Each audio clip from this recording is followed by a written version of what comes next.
Inside lives a creature you wouldn't believe. Miss Shaniqua here reckons she's got some ceiling birds roosting right above her living room fan. Ceiling birds? Crikey, listen to that chatter. How long have you been living with these ceiling birds, mate? They showed up, what, maybe 2 years ago? I left the window open one summer, now it's their house too. That's wild, and you just let them stay? Yeah, they...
G'day, mates. We're out here on the porch of this lovely home, and inside lives a creature you wouldn't believe. Miss Shaniqua here reckons she's got some ceiling birds roosting right above her living room fan. Ceiling birds? Crikey, listen to that chatter.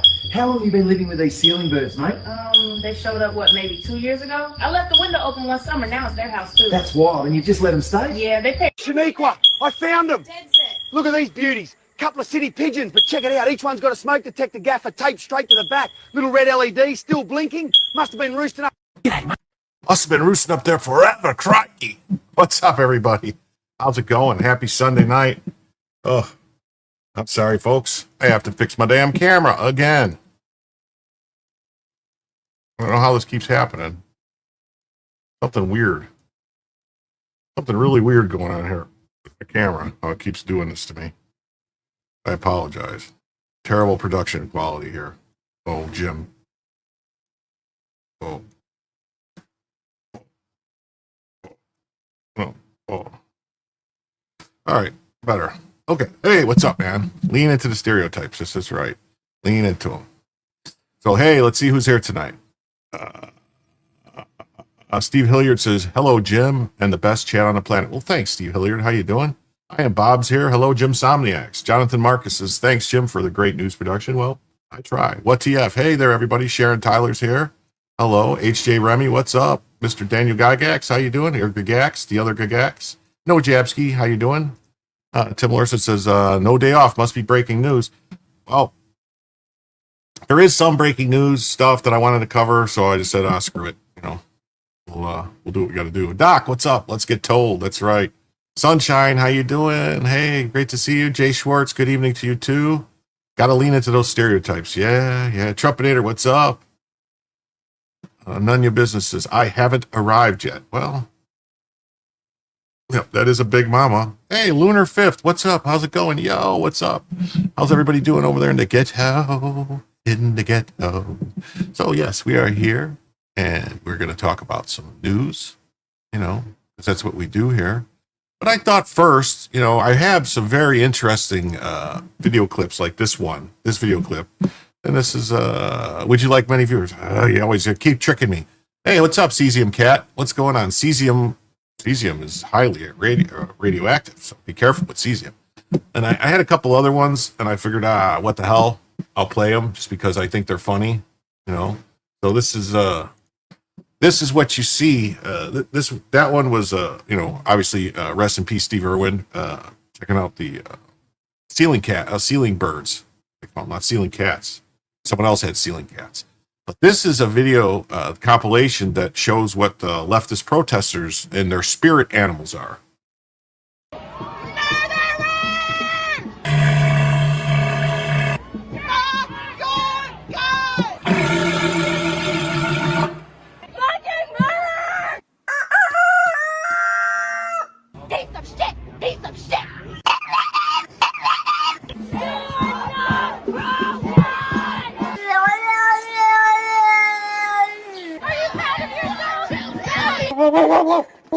Where is your gun now? You need a gun because you're weak. You need a bullet because your voice is small.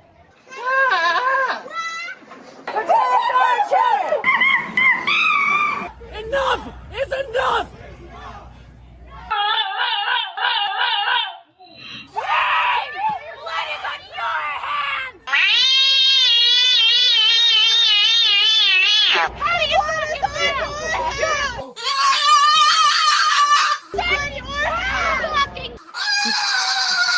Thumbs up, can't stop. I'm gonna go fucking celebrate. My choice! My choice! That's not fucking talking, bro. That's not fucking talking.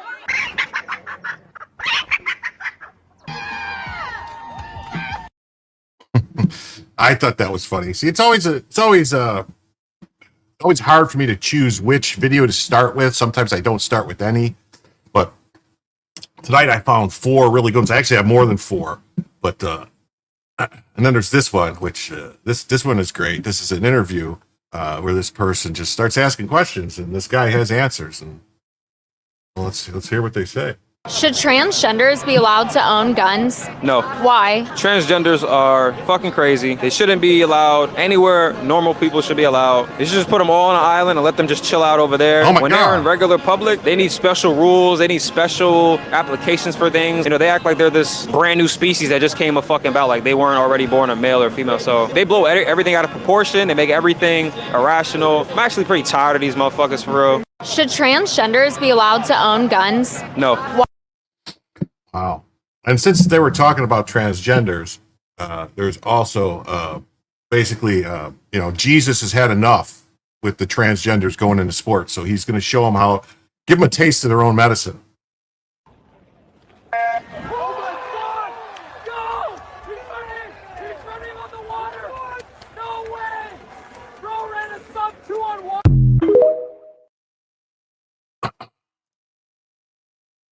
Oh. Most sane people. Yeah. Speaking the truth. Yes, he is. He's based. Hell no. Hey, what's up, Derek?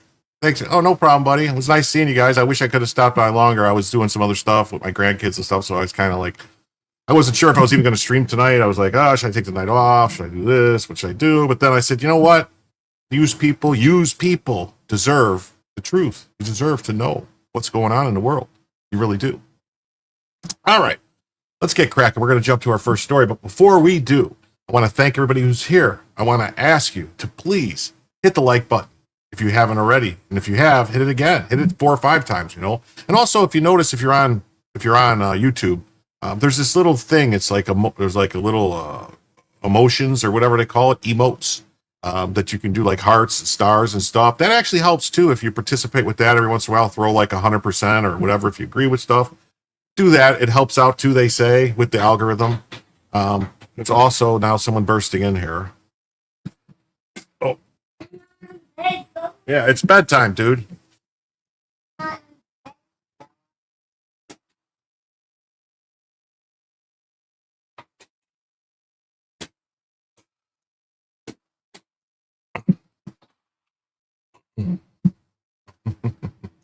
Sorry about that.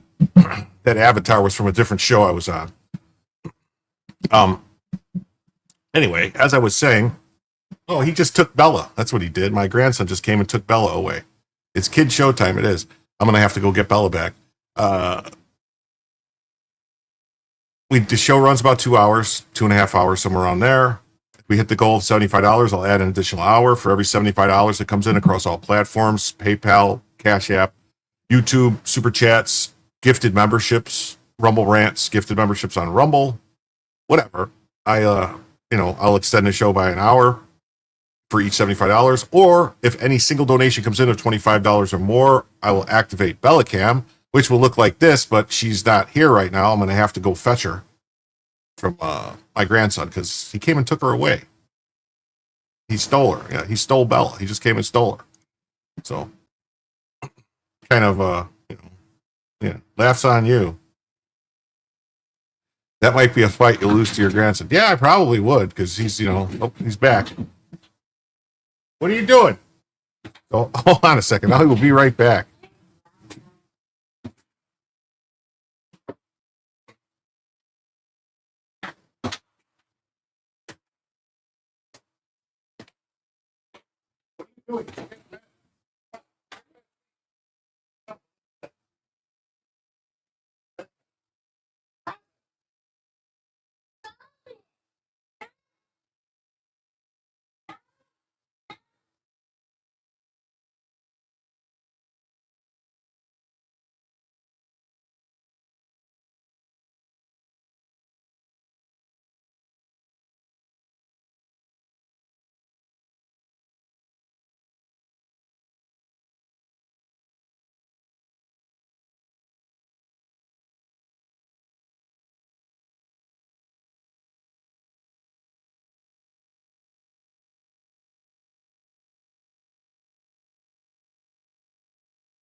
Oh, sorry about that. Oh,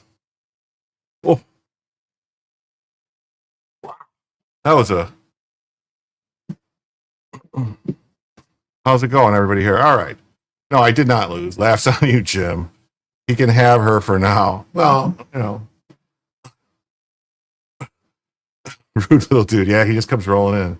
He said, "What the heck are you doing?" No, he doesn't say that. He just said, "What's up? Hi, Terry. How you doing? Sunshine Trumpinator, Phil Coggins. What's going on?" All right, let's get into the news. Mm-hmm.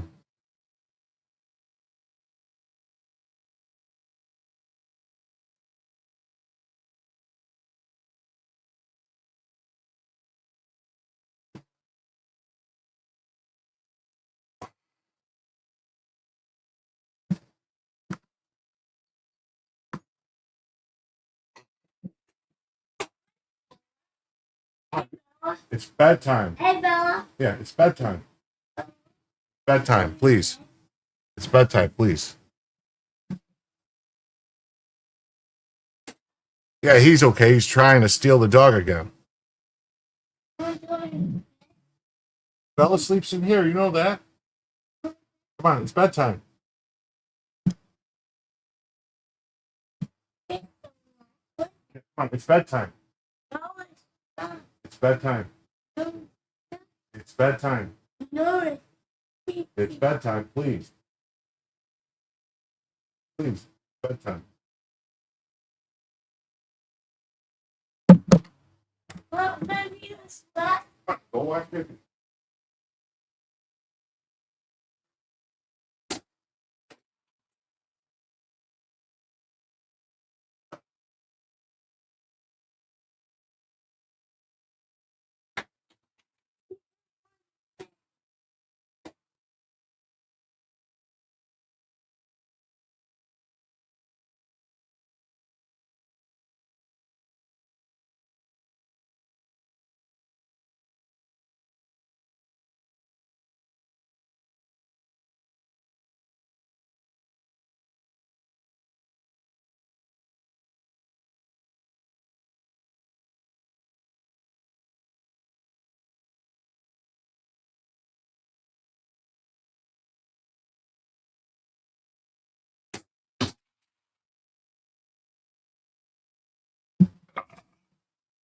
Boy.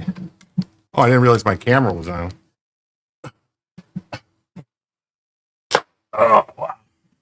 Thought I shut my camera off. I wear shorts because it's more comfortable. Jim has no pants. No, No, he doesn't want to play with Bella. He wants to make excuses for why he can't go to bed, or you know. So whatever. So the DSA supports the mass mobilization against Donald Trump. As socialists, we must be clear that defeating Trump and his administration means defeating the whole capitalist, imperialist system. Join the DSA and help build a movement for a better world. That's right.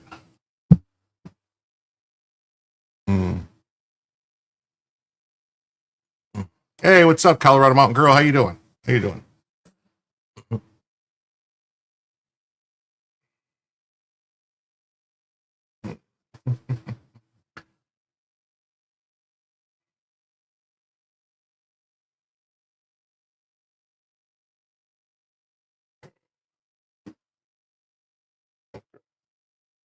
Yes. So that's what we've got. All right. This is what's happening. All right. The No Kings protest itself against democracy. The No Kings protest against democracy itself. Trump's 2024 victory exposed the irony of the left's No Kings protests. An anti-democracy tantrum against the most democratic act of all, an election.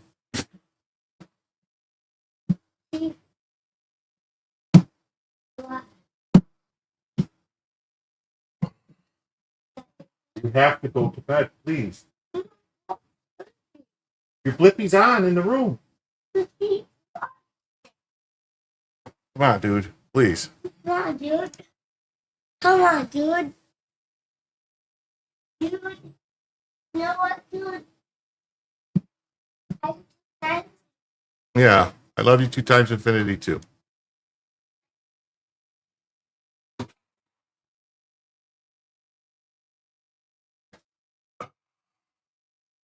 Wow. Okay.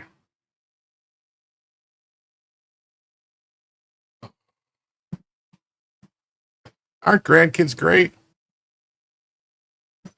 So on November 5th, 2024, Donald Trump won the United States presidential election against Kamala Harris. It was a convincing win. Trump snagged 312 to 226. He only needed 270 to prevail. Yeah, come on, dude. He also won the popular vote, a nice but unnecessary distinction with 77,302,000 to 75 million, a margin of over 2 million votes. It's over 2 million votes. Do people know how to add? Anyway, I mentioned these well-known facts to underscore the black comedy of the No Kings protest taking place across the country as I write. According to several Sources: some 2,500 separate protests are planned. Millions of people are expected to join in the fun. More than 200 left-wing groups from the ACLU and Antifa to Indivisible have helped to organize the events. Prominent Democrats from Bernie Sanders to AOC to Gavin Newsom and Chuck Schumer are panting to attend. Are planning to attend, maybe? Someone maybe to get need to fix their... yeah, they are, but they have their moments. Come on, dude. Mm-hmm. They proclaim their virtue and denounce the duly elected president of the United States. Really, as Speaker of the House Mike Johnson observed, the No Kings rallies ought to be called the Hate America rallies. I live in deep blue Fairfield County, Connecticut. In nearby Westport, terminally disgruntled middle to late age citizens, joined by clumps of unattractive Gen Zers, geezers and Zers, regularly congregate on a certain bridge to protest for or against whatever the Central Committee has handed down as this week's issue: climate change, fossil fuels, Brett Kavanaugh, Israel, etc. Whatever the announced issue is, they are there with their signs, their self-righteousness, their ire. I'm pretty sure I recognize some old-timers today from their stints protesting against George W. Bush and the Iraq War. Naturally, the crowds were out in force today to disrupt traffic and inform the world that they abominate Donald Trump and his works. Your town had 3 people? Yeah, there was like a dozen I saw, in Fort Myers. It was a large gathering. It's also depressingly pathetic. White boomers, mostly, indulging their fraught emotional facetiousness.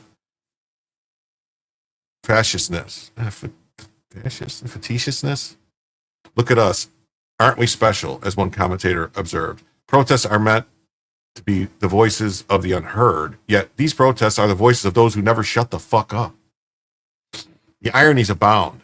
The announced themes of this Soros-funded, Communist Party-endorsed network of protests is no kings. But Donald Trump is not a king. He's a democratically elected president. He obeys and then appeals every outrageous injunction issued by hubristic district judges to stymie his agenda. But Trump is nonetheless excoriated by the media and professional leftists for acting in a tyrannical, king-like, they never say regal, way. Trump himself had fun with this absurdity. I was very concerned that a king was trying to take my place, he wrote, but thanks to your tireless efforts, I am still your president. If Trump were really a king, as another commentator wrote on X, the government would be open now. Trump would simply decree it. The word democracy is ever on the lips of the no king ditto heads. Lockstep capitulation. Does everyone here know what ditto heads are? Because there used to be a thing called ditto machines that would make copies of stuff. But anyway, lockstep capitulation to various anti-democratic initiatives is ever in their hearts. When it became obvious that Joe Biden was incapable of continuing his presidential charade last summer, the Dems simply parachuted in Kamala Harris as their candidate. She won no delegates. She went through no democratic process. The party elders simply anointed her. Was that not very autocratic, even monarchical behavior? Good question. Donald Trump was elected chiefly because he promised to do 4 things: seal the southern border, remove the millions of illegal immigrants preying upon the country, wage war upon the reign of woke ideology, and jumpstart and Americanize the morbid economy. These are the things he campaigned on, things he got elected to do. This is what people voted for. And this is precisely what the No Kings mob is protesting. You remember the carbon paper? You remember it had the ditto fluid? Did everyone smell the ditto fluid? Like, I don't know. Probably wasn't good for you.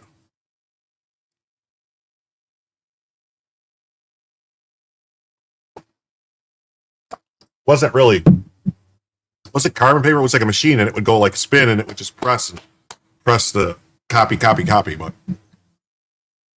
meanwhile, the No Kings Autonoma were happy to acquiesce in Biden's neo-totalitarian deep state rule. Censorship was okay. The COVID shutdown was just fine. The harassment and persecution of one's political enemies was just what the doctor ordered. The effort to destroy Trump was okay. It isn't kings these people oppose. It's just the fact that their king lost his crown and their court was displaced. Also known as spirit duplicators. I was a teacher's aide just to run those things. Yeah, ditto fluid. Every time one of these embarrassing Greta Thunberg-like outpourings occur, I wonder why the left seems to have a monopoly on the species of outrage. Do such events advance their cause? Given the overwhelmingly sympathetic treatment they receive from the propaganda press, perhaps so. Should conservatives try to get in on the action? The ink was purple and it smelled clean? Yeah. To a large extent, as I noted in the essay for the new criterion, such behavior seems to go against the grain of the conservative spirit. By disposition, I wrote, conservatives are inclined to endorse precedent, but since the dormant culture is liberal, conservatives must make their peace with progressive policies or find themselves accused of abandoning the central conservative principle of supporting established precedent. This real situation was a result of the inexorable process of a one-way ratcheting. Progressive ideology makes continuous inroads, gobbling up one institution and one consensus after the next. Any occasional pushback is weathered as a temporary squall, after which the work of expanding the progressive envelope proceeds apace. Last year's extreme outlier becomes this year's settled opinion. To oppose that is evidence not of conservative principle, but of reactionary, even as we have lately been told, insurrectionary stubbornness. Yeah, they called them mimeograph machines. Yes. Yeah, that's what they were, mimeograph. They had a bunch of mimeograph. We call them ditto machines. I don't know. In a soon-to-be-published essay called It's Time for Peaceful Protests, Rallies, and Vigils, Tom Klingenstein suggests that Trump-supporting conservatives should step out of their natural quietism in order to wake up Republicans and get them not to negotiate with the America haters, but to propose solutions for crushing them. There is, I believe, a good deal to be said for this argument. Thinking about the significance of Charlie Kirk's assassination, Klingenstein suggests that its lesson is not, as most Republicans think, that we need more civil debate. Rather, we need less of it. Kirk's assassination affirms that civil discourse is only helpful up to a point. You cannot debate with people who want to criminalize debate or kill you.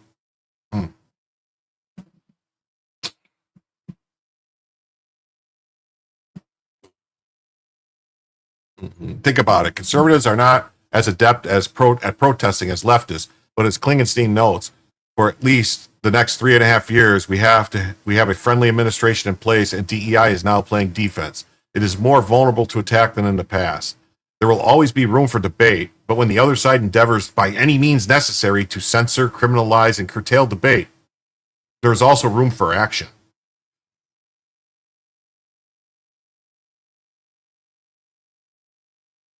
Well, that's it. That's the end of the article. That wasn't very long. I thought this was a long article. So, yeah. So the real numbers come in after multiple fake images appear from the No Kings protest.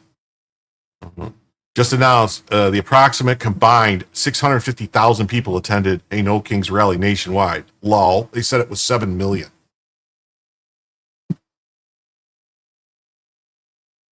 Yeah. It was basically invisible ink. The portions of the paper exposed to the mineral spills would develop into writing you could see. Oh, I didn't know that's how that worked. This is what paid propaganda looks like. This video is from 2017 Boston protest, not today's No Kings rally, which was indeed a large event. The protests were a flop. Crowds in D.C. started to disperse by 2:33. A CNN reporter said the crowds are thin. I guess they had to all get back to the nursing homes.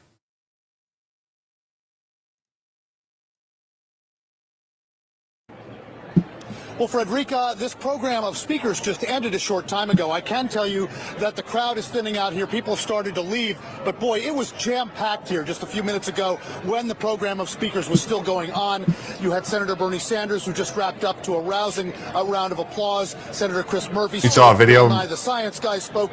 And again, the crowds are thinned, but they're not gone yet. I mean, there was just tens of thousands of people packed into a relatively small space here on Pennsylvania Avenue, and they were pressing forward as they arrived, really to pack into a very, very tight space. Well, Frederica, this... Yeah, they, like I saw reports about,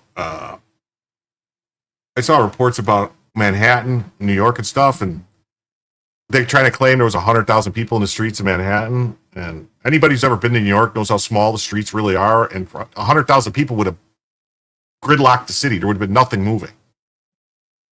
You know, the bottom line is they aren't interested in debating or talking with us. When are we going to realize that? I realize that, Trumpinator. You realize that. We need more people to realize it. I think, in all honesty, I believe J.D. Vance and Trump realize it. And thank you. Yes, their ideas do suck. And with that $5 from Trumpinator, the first donation of the evening, that brings us to $70 until the first additional hour or television, unless we get a single donation of $25 or greater, which, to be all honest with you guys, I would like tens of thousands. Yeah. Really consider gifted memberships, because not only are you giving a gift to me, you're giving a gift to some other people in the chat that get to be a member. You know what I'm saying? They get to access all those cool little, I need more cowbells, or at least one that isn't sick. Well, that's the best one I could find. If you have one, they started having sundowner symptoms, time to get back to the home. Yeah, it's possible.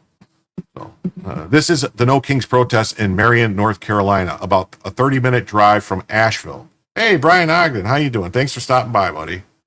The crowd that showed up is beyond parody at this point. Literally every single person at this protest is retired and white.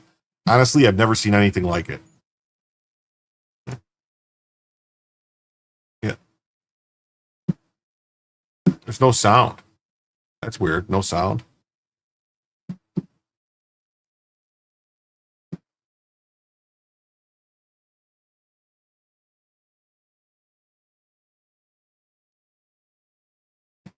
Mm-hmm.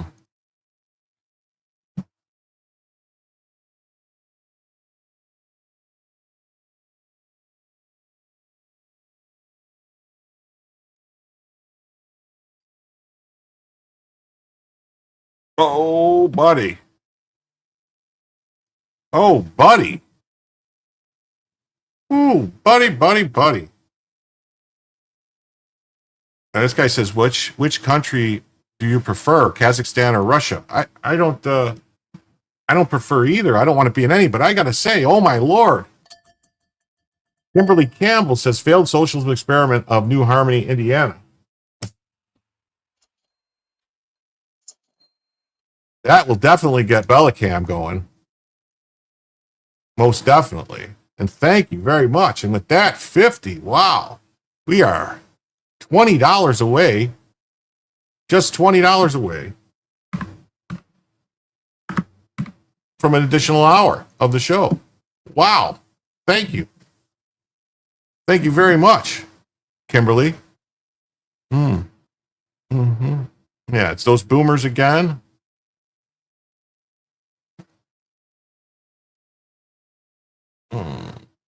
Russia, Siberia is nice. Yeah. Kazakhstan is a great country and friendly towards the U.S. Russia's getting slaughtered in a foreign land. Should be an easy answer.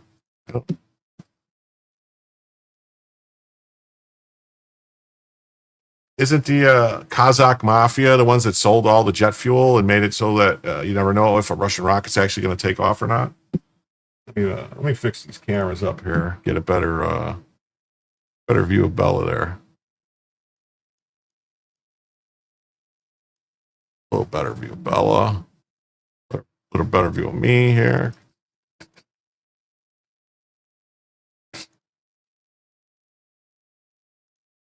Okay.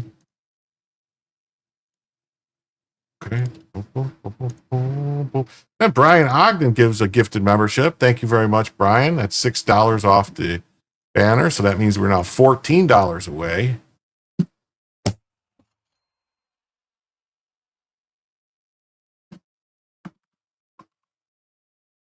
From an additional hour.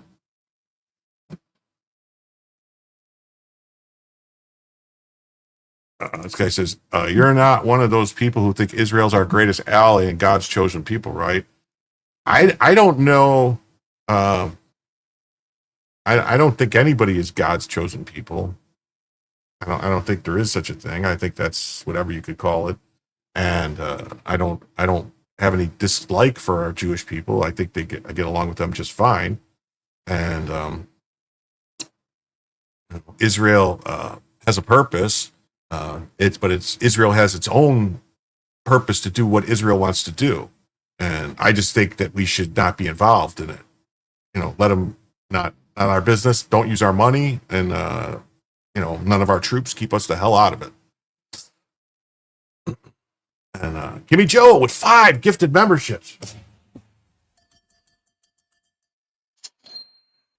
Tactical assessment. Red Chinese victory.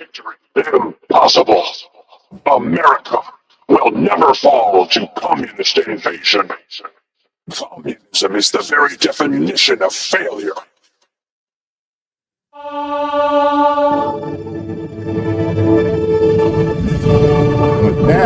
With that gifted membership, those 5 gifted memberships, that puts us over the top for the first gifted, first extra hour. And let's say that Pete received a gifted membership from Brian Ogden, and then Susan Danielle, Kimberly Petrie, Susie Q364, Cindy Bauman, and Kelly C. all received gifted memberships from Kimberly Campbell. So thank you very much, Kimberly Campbell. Wow. So Kimberly Campbell coming in hard tonight. It was 50 and then another 30. That's $80. Oh my God. Thank you. Wow. Thank you so much. That's amazing. That's greatly appreciated. Yeah, super Jim. Yeah, woohoo, Kimberly. Wow. Thank you. Thank you. Whew. Let me fix this banner. So then, so that's $30. So that means one. So that's $59 away from a second additional hour.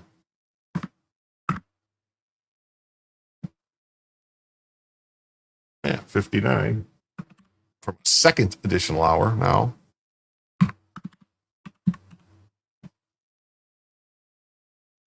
Wow.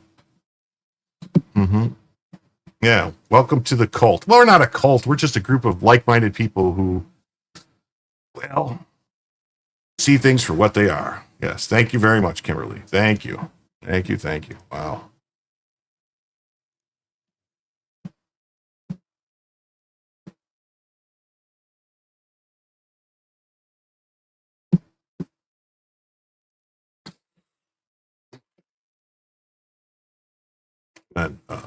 And Speaker Johnson just dropped a truth nuke on No Kings. He said if the president was a king, the government would be open right now. If the president was a king, they would not be able to engage in that free speech exercise, which is kind of crazy when you think about it. That I'm joined now by the Speaker of the House, Mike Johnson, right here in the studio. Speaker Johnson, thank you for joining us. Glad to be with you. Thanks. So let's start with the No Kings rallies. You called these Hate America rallies. What do you mean by that? Well, that collection of folks that I listed were certainly part of it. We congratulate them on a apparently violent free speech exercise. I was a First Amendment lawyer for 20 years. We defend that right. But the irony of the message is pretty clear for everyone. If President Trump was a king, the government would be open right now. If President Trump was a king, they would not have been able to engage in that free speech exercise out on the mall, by the way, which was open because President Trump hasn't closed it. In the last shutdown, 2013 era, President Obama closed the National Mall, it closed all the national parks, didn't allow people to engage in all this. So, I mean, they needed a stunt, they needed a show. Chuck Schumer needs cover right now. you're a king, yes. Bella's head is missing. I'll fix it. I'm joined now by the Speaker of the House. I will fix it from Bella. Just give me 1 second. All right.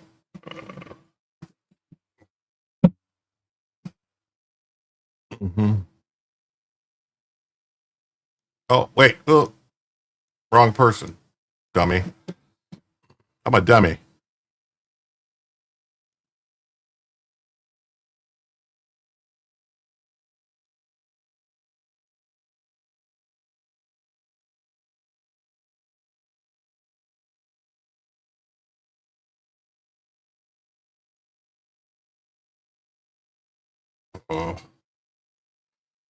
I spend more time messing with this camera. I wish I figured out a way to just track Bella. That would be awesome. Yeah, so it's okay to be organized. Antifa have been taking the call from Antifa Collective Crime Think to urge more organizing for violence. They were embedded in the No Kings protests where they were protected by human shields and liberals. However, they appear to lack the numbers in New York City on October 8th to carry out violence as planned.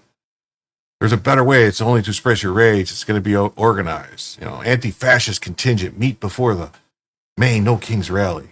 Look at them. Frogs together strong. We are for it. Where's the one for Queens? The Crime Think Since Workers is one of the largest, most influential, violent Antifa organizing sites, has released a call to action for anarchist extremists to infiltrate the No Kings protests. The last No Kings protest was marred by deadly violence when one of the volunteer peacekeepers fired upon an armed left-wing man, thinking the man was MAGA. But he was also there for security. The liberal peacekeeper shot and killed an innocent bystander. No one has been charged. Antifa often embeds in larger liberal protests using the crowd as human shields. in order to commit vandalism or other violence. And then they blend back in to evade detection. When police make arrests or use crowd-control tools, lying journalists say peaceful protesters are being arrested. Antifa also uses these events to recruit and radicalize people by distributing text or inviting attendees to training events or after-action meetings. Antifa are desperate to garner more mainstream support after Trump announced he intends to dismantle their terror cells. So they're all Minneapolis, Los Angeles, George Floyd, they're everywhere. And the No Kings protest organizers in Portland have been forced to issue a statement after anarchists tried to co-opt the event on that day. The 501 organizers say they will not be meeting at the ICE facility after alternative flyers were distributed, falsely claiming the official protest would be held there. Yeah, we saw some of that stuff. The protest that did go there was very violent. And they've been posting flyers around the ICE facility calling for their violent militias embedded within the No Kings protest to agitate for violence. The calls for direct action originates from the Antifa Online Collective. Crime Think. Liberals and leftists on Reddit, as before, are calling it a fake right-wing hoax like the laser show event that was organized on the Rose City Counter Info Antifa blog. This is all the see who falls for just bait, Crime Think, one of the largest and most influential violent Antifa organizing sites, has released a call to action for anarchist extremists to infiltrate the No Kings protest. We saw that. And right on cue. Our petition, constant messaging via media, peace, whatever, embedded ideas, demonize the enemies, threats, state-run media, control the information, mass mobilization, rallies, parades, foster unity.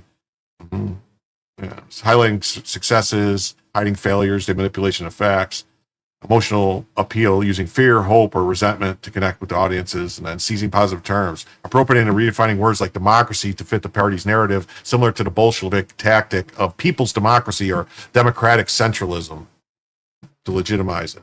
That's crazy, right? Karen O, good seeing you. Saw you over on Viva Barnes today. Wow. I missed Viva Barnes today. I wish I would have caught it, but I was doing some other stuff. I love watching those guys. They're great to watch.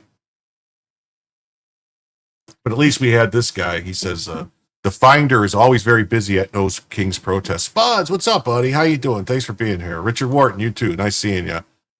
SB Farmer, how you doing? Diamond G, what's up? How you doing? Hey, ding. Hey, ding.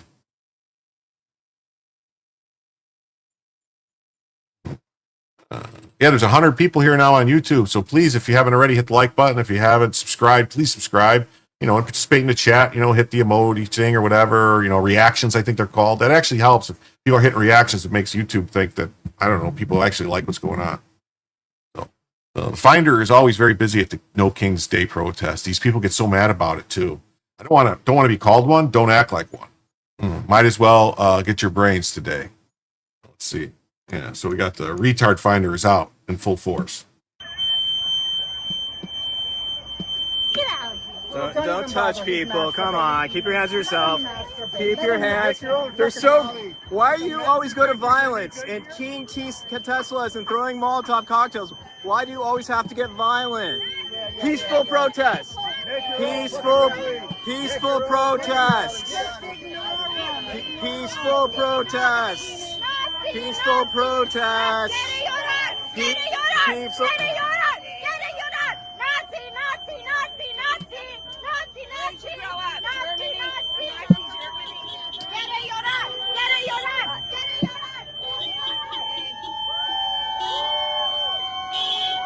Barnes was fire as usual. I'm going to have to watch it on the replay.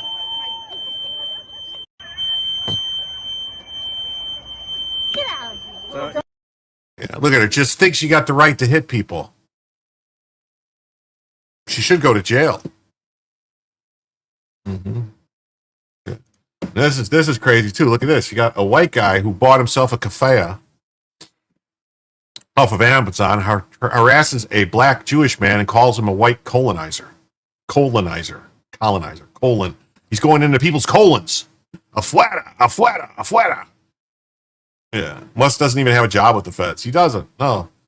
See, the Democrats can't help but be racist. They hate all African Americans. They really do. That's all these white people. They hate African Americans. And, Elon Musk is the most successful African American to ever exist.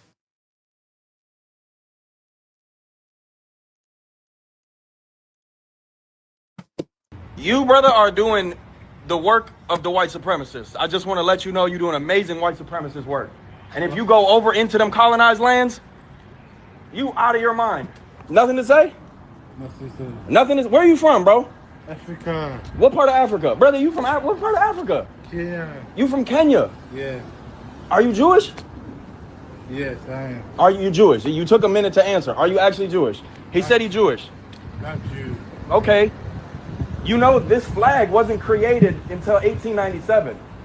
The real logo for Judaism was the candles. Up until 1897, this was made up by the Rothschilds. The candles. This is Zionism. This has nothing to do with Judaism. Brother, you from Africa. You from the homeland. What is this? White supremacy. White supremacy? Really? Brother, Kenya is right next to Palestine. Right. Israel is a made-up Zionist settler colonial white supremacist state. This is made up, make believe. Come on, black man. This is crazy, right? I mean, can you believe the nerve of that white guy telling the black guy that he's white supremacist? It's like, what is going on? It's just crazy. Just crazy, crazy, crazy. And like he says, yeah, Kenya is right next to Palestine.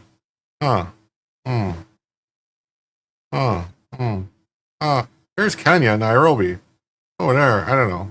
But there was, I'm pretty sure if unless I'm crazy, that there was a tribe of Israel that went to Ethiopia, the Ethiopian church, right? Or something in Ethiopia.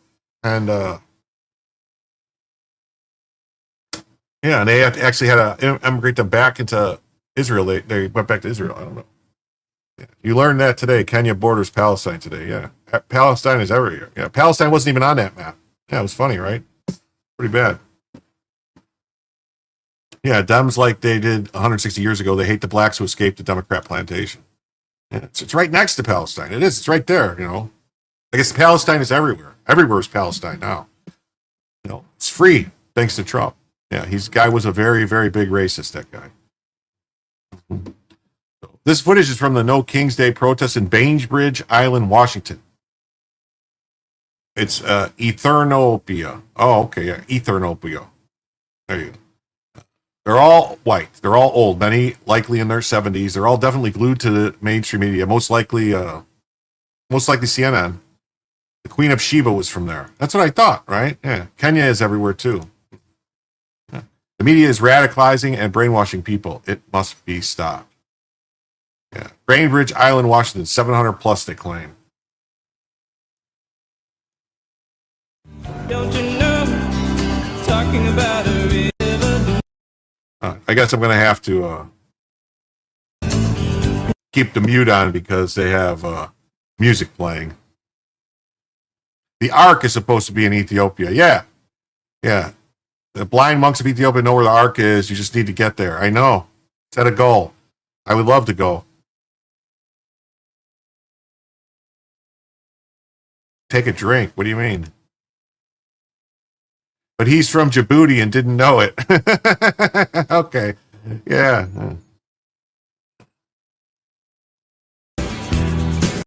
I mean, it's just look at them all. This is crazy.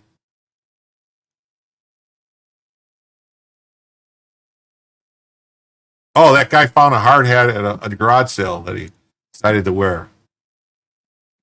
It says ODD Obama born in Kenya, and Kenya not even named that yet. Yeah.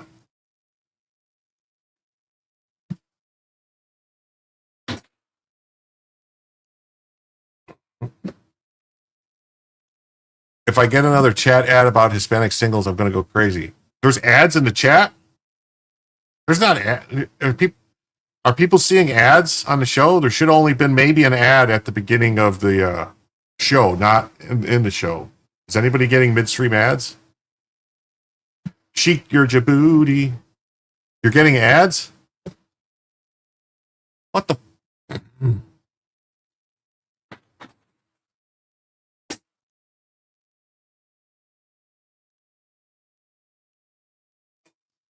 Dude, What are you doing, dude?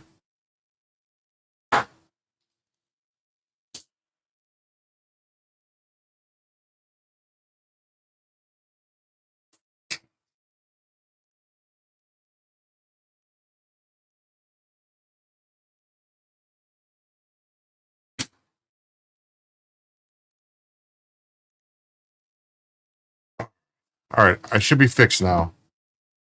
Pop-up ads? All right, I'm sorry. I thought I had it off. It should have been off. They had a No Kings protest in Saudi Arabia, Jordan, and Bahrain. Yeah. And Britain, too. They had them in Britain, even though there is kings in Britain. What are you doing, dude?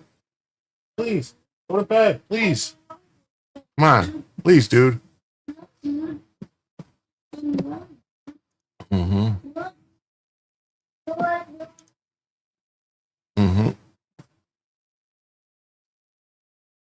All right. I should be off now completely. I thought I just had one ad at the beginning of the show. Bella will not fit in those cars. Is he playing cars? Oh. Says, I crashed a No Kings paid protest meeting and exposed 3 of them in 4 minutes. Watch. So let's see what this is. This is from Nate Friedman. Let's see if he, hopefully there's no music. Guys, I think this is maybe one of the... Yeah, no, What's that? No, we're good. No, we're good. But, you know, I don't know. Oh, no, I'm just press asking questions. Yeah, I think... Yeah, no. But, no, it's, I don't know. Okay, so they had a full panic and just talked over each other.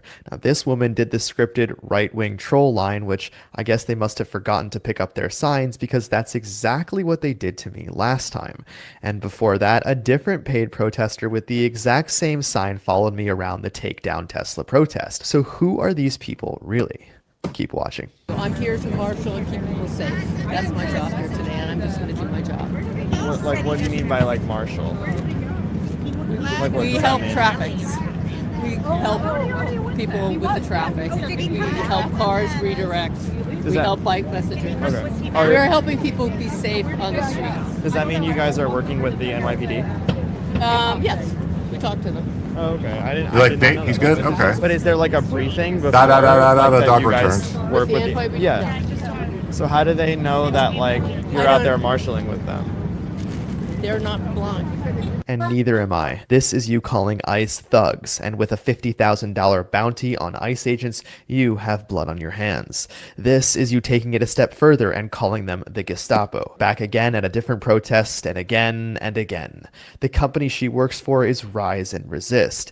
They are one of the nonprofits receiving Most of them are bust in. $7.6 million from George Soros and were responsible for the takedown Tesla protests that often resulted in vandalism. They claim that all of their events are non-violent, which is odd because there's hundreds of pictures of their protesters getting arrested. One of the things they love to do is organize sit-ins at Trump Tower, and they're politely escorted out of the building and released from custody almost instantly, which means that the supposed king is quite forgiving with people trespassing his family's home. The donation link to Rise and Resist goes straight through Act Blue. Now it's really her associates that are the star players on the protesting field.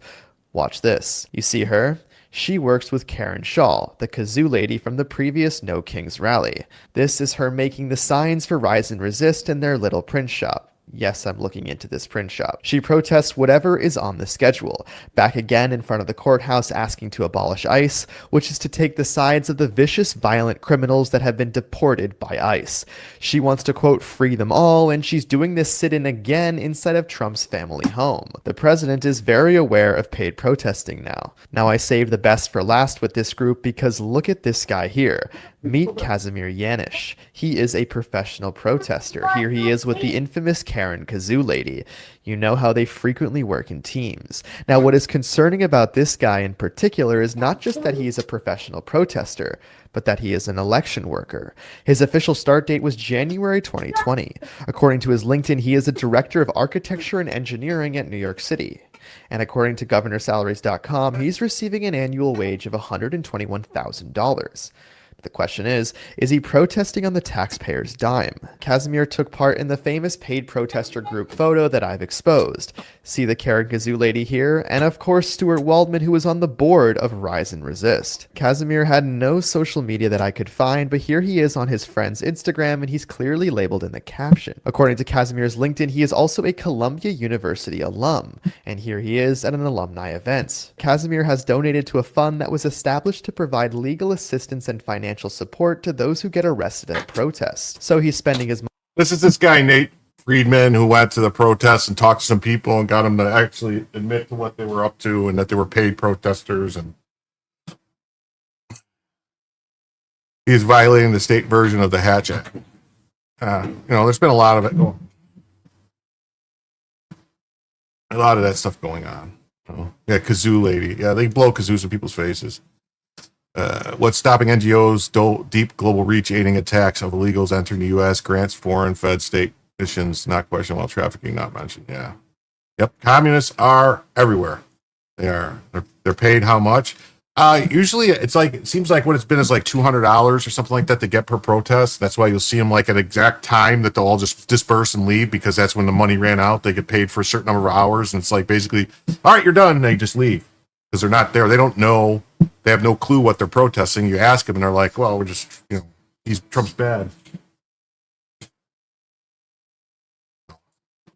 Money wisely, and as a graduate of Columbia, I'm sure he's proud of what his alma mater is up to these days. Next up, I ran into a woman with a guillotine poster.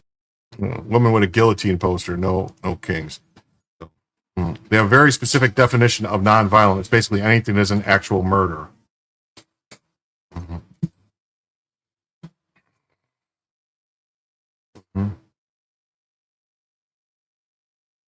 I'm one of the spokespeople for Mass 5051.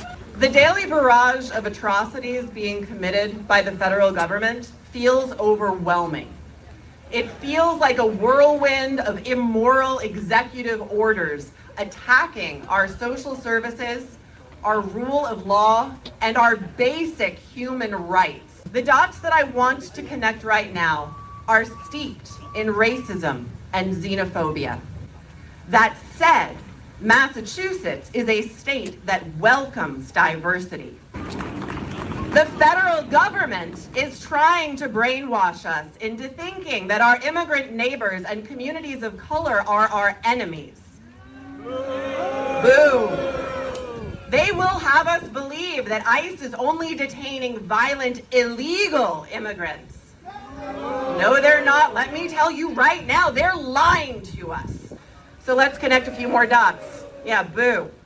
Before this president even came into his second term, he and his immoral cronies laid the groundwork for how to increase birth rates, which are trending downward globally. While many other countries combat this with social assistance programs like paid family medical leave, stipends, and free education, the US took the authoritarian approach of abortion bans and gutting family planning education. These measures have nothing to do with being pro-life and everything to do with being pro-birth. Now, let's see how the dots connect. First, the executive orders. Renaming the Gulf of Mexico, declaring English as the official language of the United States, deleting diversity, equity, and inclusion. Second, shipping in white refugees while shipping out black and brown immigrants. And third, incentivizing white birth while torturing black women. First of all, that is so ridiculous. Because in New York, I mean, the people that would be saved the most by getting rid of abortion would be black babies. In New York alone, more black babies are aborted than are born alive. Yeah, that haircut is I'm a crazy person haircut. It is bizarre. It's nuts. I mean, yeah, immigrant neighbors. Didn't Martha's Vineyard get all the immigrants off the island 24 hours? Yeah, they called in the National Guard and got them all out in less than 24 hours. It's amazing how that works, right? They didn't call them fascists or anything like that. Yeah. Skips over child tax credits. I don't know.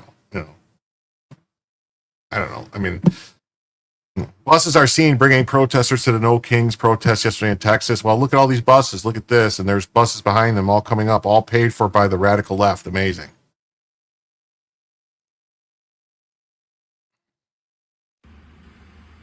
Wow, look at all these buses. Look at this. And there's buses behind us, all coming up here, all paid for by the radical left.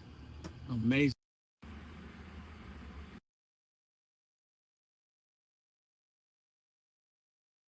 Look at this. They had no idea they were being trolled, asking why everyone's so old at the No Kings protests. Why is everyone here so old?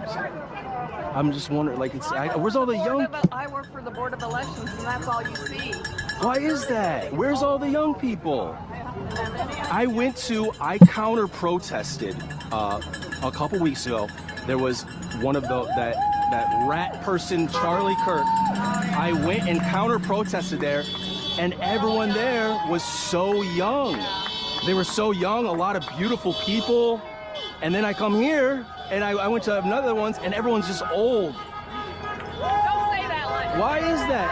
I'm just wondering, why is it all the old people are at these, and all the young, beautiful people are at his? Why is Young, beautiful people. He did better. We got to figure out what he was doing. Well, the way he did everything on the internet, and So we got to get on. Oh, so we got to get on the internet. Well, you got to get on social media. Okay, so Democrats have always been lackluster on the social medias. Oh, yeah, always lackluster on the social I'm going media. to start an account today and tell more attractive people to come to these. Well, you don't need to We need better looking women at these. Not that, of course, you women are beautiful. No, you guys. You guys are beautiful.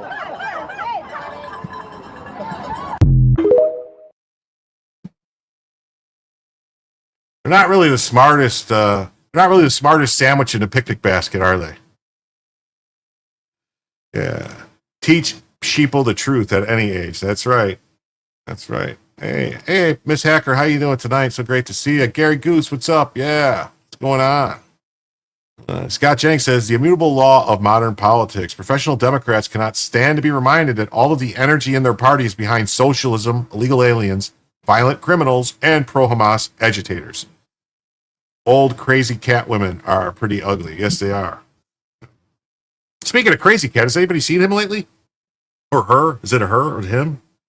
You thought Harry Sisson was their point man for internet media? Yeah, those people are like, yeah. Beauty's only skin deep, but ugly is to the bone. The Communist Party of, it's on the poster. The Communist Party of, it's on the poster here in New York City. Thank you. I mean, you've got boomer cranks. They've been protesting every day. Cranky commies, Antifa people. I mean, what they're saying is true. A lot of the people with these sympathies are going to be at these events. I'm sure there'll be some peaceful protesters there. I hope there's no violence. But given what we've seen in cities around America, it is highly likely we're going to see violent elements. Look, I mean, if Democrats want to embrace having the Communist Party here in New York City sponsor this rally, be my guest, respectfully, and I hear what you're saying, but where is the energy in the Democratic Party? You see energy around protecting illegal populations. You see it every day. Energy around criminals, violent criminals.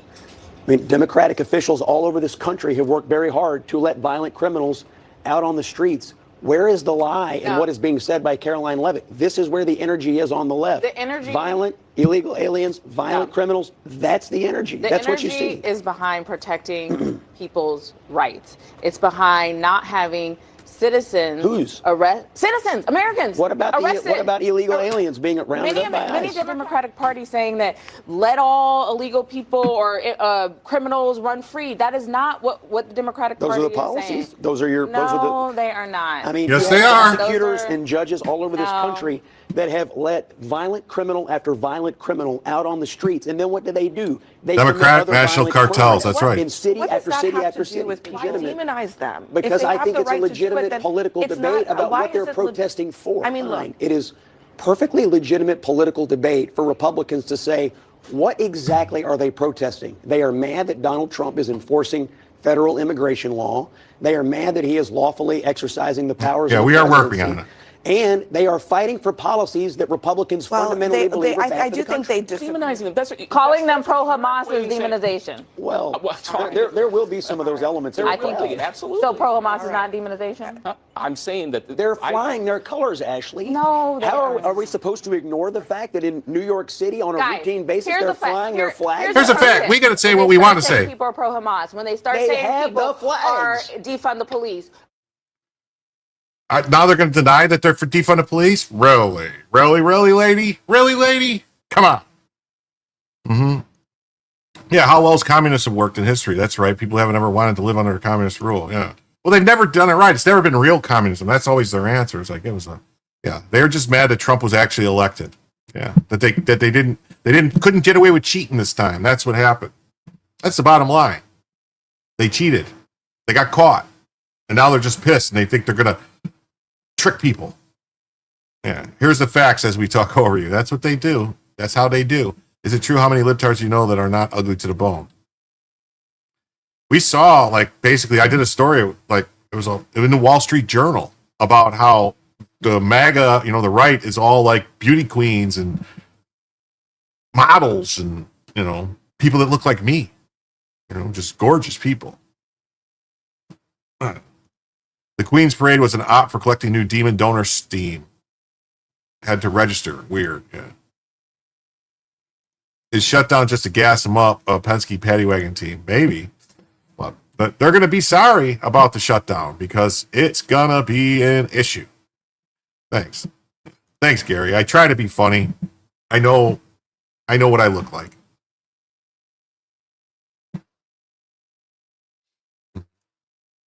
NBC plays a clip of Senator Tim Kaine in 2019 saying he'd only discuss policy after the government is reopened.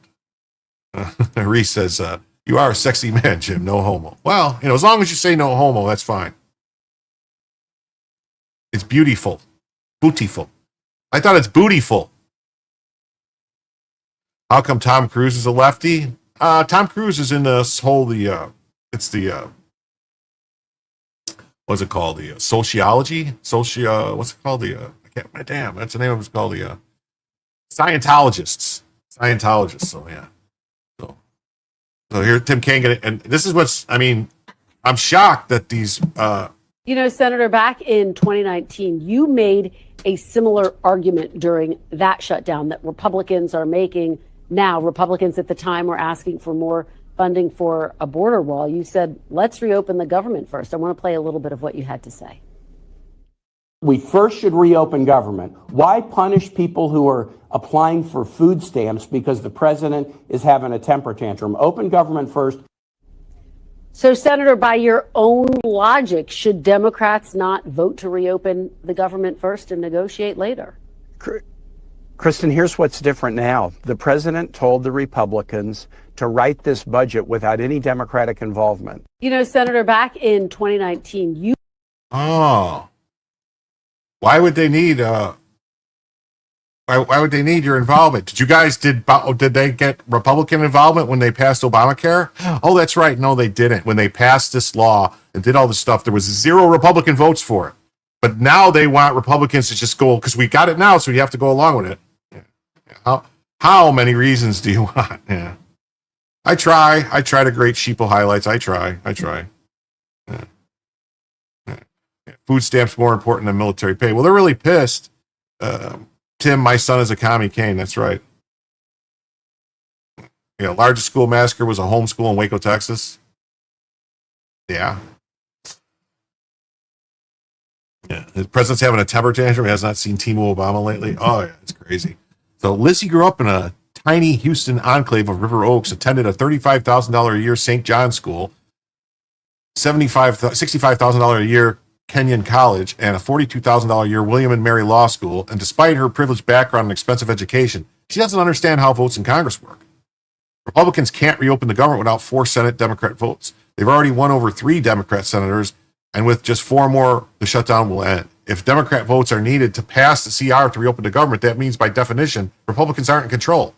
Bill Panel ought to request a refund on the $806,000 he spent to educate his daughter. Jim, don't you know bipartisanship is a one-way street? Oh, it always is. It's always give Democrats what they want. That's what bipartisanship. Anytime they say something is bipartisan, prepare to get anally raped by the government, because that's generally what that means. Is they've decided on just how bad they're going to screw everybody. Because look at it, there's a reason for this. Republicans control the House, the Senate, and the White House. Yeah, for the shutdown. Yeah. No, Republicans passed a bill it's the Schumer shutdown. Yeah, it's 100%. Yeah, she knows how Congress works. She just knows her voter base is retarded and easily to lie to. No, my name is Kunta Kinte.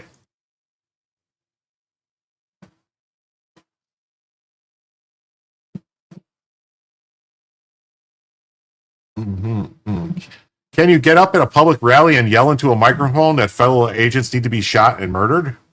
Can you? Can you do that? Is that legal to do? Is it legal to do this? These ICE agents gotta get shot and wiped out. These ICE agents gotta get shot and wiped out. Peaceful, they said. Hey, he's dead, Jim. What's up, man? How you doing? Yeah, it says Timo Obama only spent around $2,000 in school taxes for his $1 million condo in 22. You have to go to bed, dude. Please, come on. Bedtime. $200. Wow. Come on, it's bedtime, please. Come on. No. Come on, stop. It's bedtime, please. Come on. It's bedtime. No King Speaker. These ICE agents needs to get shot and wiped out. So let's see. He's going to say some more things here, so let's hear it. You gotta grab a gun. We gotta turn around the guns on this fascist system. These ICE agents gotta get shot and wiped out. The state machinery, that's a full display right there, has to get wiped out. You gotta grab a gun. Literally instructing crowds of people to grab a gun and shoot federal law enforcement officers until they're dead. In Chicago, of the No King rally, activist speaker of the Progressive Labor Party, which is communist, says you got to grab a gun, go turn the guns around on a fascist system. They got to be wiped out. I want to emphasize that this is an isolated incident. I've never encountered this man or group before. I cover a large area of Chicago. This kind of rhetoric only comes from a small, tiny minority of people in the country. Additionally, this person wouldn't be considered a Democrat or affiliated with the party around the country against government abuse. A longer video for context. Wow, the communists won a civil war. Yeah. So that's what they're trying to run cover and say, like, oh, we're not affiliated, but they are. AOC is a democratic socialist. Bernie Sanders is. Zoran Mandami, the guy running for mayor of New York City. These people, these socialists, these communists, that's who they are. Grandkids. We'll wait if they need a bedtime story from Grandpa. Well, if I had a good clip to play, I would go and tuck them in, but I'm trying to wait. So this is the guy. Yeah. So the Progressive Labor Party is a decades-old Maoist Communist Party organ, which has been working to violently overthrow the U.S. government. The fact is neither new or secret. It's time to shut them down and lock them up. Hey, what's up, Grip? How long have I been on? I've been on for about an hour. Hold on, I hear him crying. I'm gonna have to. I'll be right back. I will be right back.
Oh, sorry about that, people.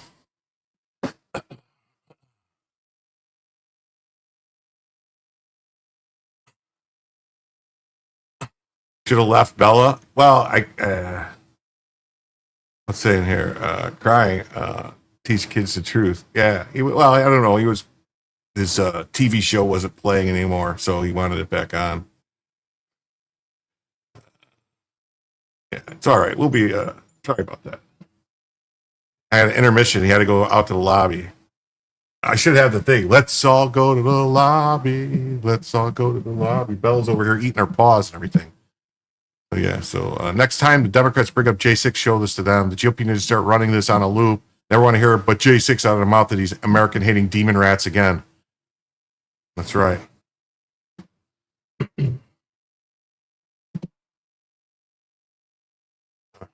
So Megyn Kelly says, this is what we're dealing with. Stop commenting on the young Republicans' text. This is what we are dealing with.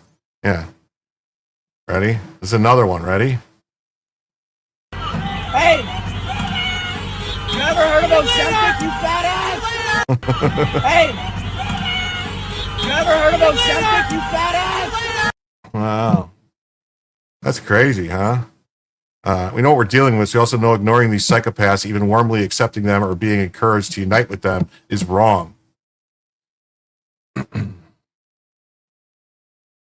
left united with their psychos, and the psychos took over all of the left. Evil ideology spreads like cancer. It's not about the text. It's about the much larger push for over a year now for us to accept the psychos and their rotten anti-conservative and anti-Christian ideology. Yeah, that one's a real beast. Yeah. Traitor Megyn Kelly. What did she do? Yeah, she's shooting herself in the neck, I guess. I don't know. Mm-hmm. Mm-hmm. It says, I'm done with scum, find him. So this is another one. Ready? Look at that shirt! Look at that shirt! 8647, explain it to me. I like the colors. Kill the son of a bitch. Kill who? He's 47th president. Really? What's your name? Dick Saber. Glad we got that on camera. You know that's illegal, right? You don't threaten the president. You don't threaten anybody. But that's the problem with your guys' side. You guys get so emotional, you feel you need to threaten people. But don't worry, we're spreading love, and we're going to fix it. Fuck you guys. We appreciate you. God bless. God bless you. God bless. They have no shame at all. You need to find God. That's your problem. You need to find Oh, God. yeah. The first presidential debate, yeah, she had a job to do. The first presidential debate, Megyn Kelly was doing what she was told to do by the Murdochs. You know, the Murdochs hate Trump. So, and she was doing what she was told. 70 to 80 years old, yeah. Yeah. Yeah, but you remember some guy made some goofy comments on Facebook about Biden, and the FBI went to his house and murdered him in his driveway back, about 4 years ago, 3-4 years ago. Look it up.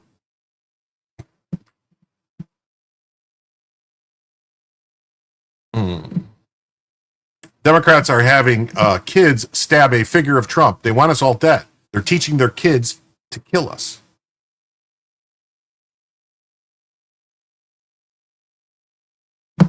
What the hell?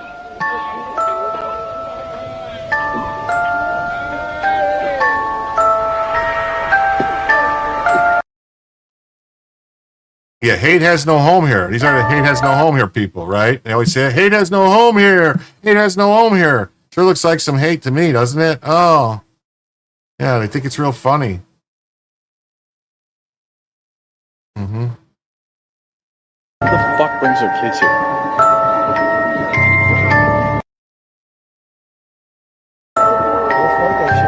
Oh, look at the guy doing a Nazi salute.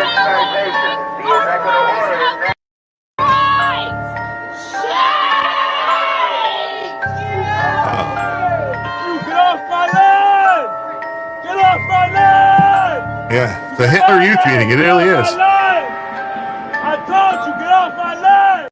Get off your land. What land do you have, my friend? Please explain. It's my land! Get off my don't think it's your land.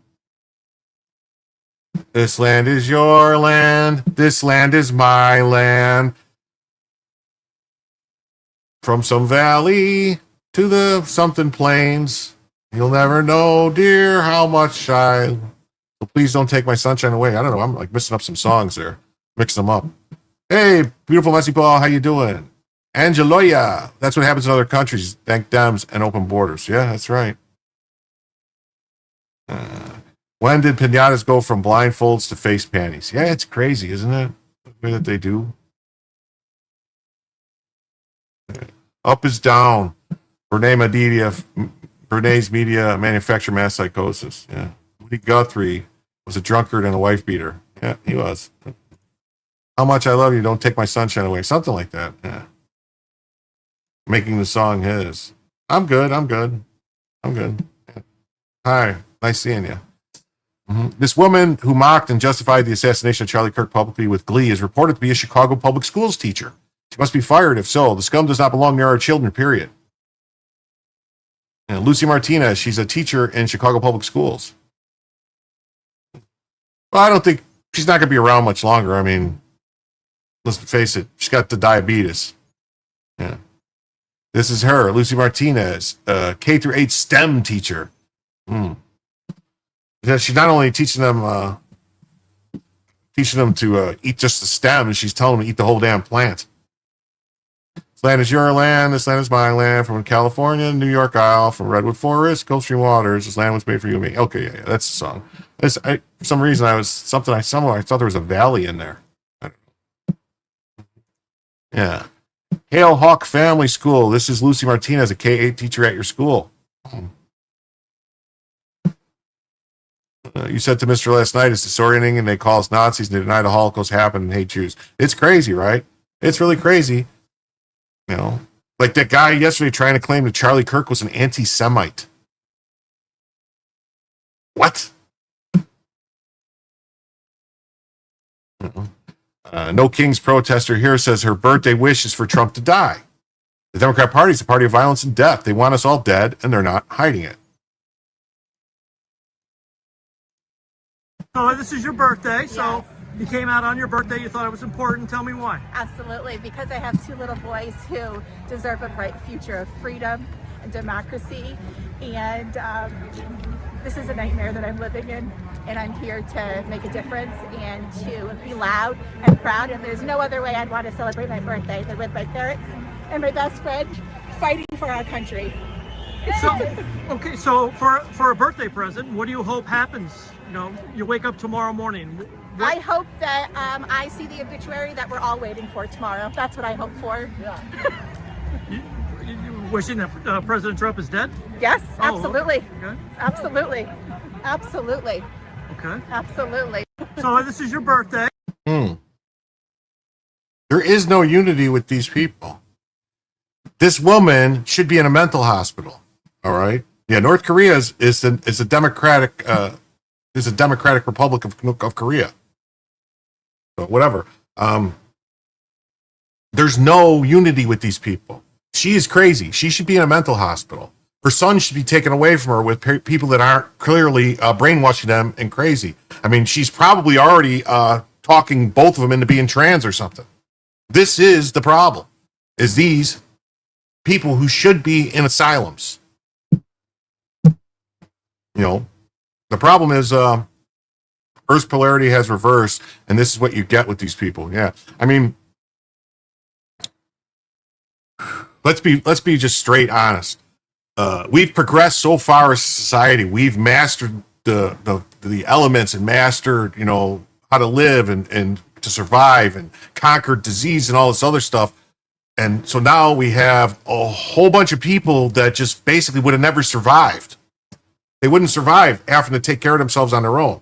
None of these people could live out in the woods for a month and care for themselves.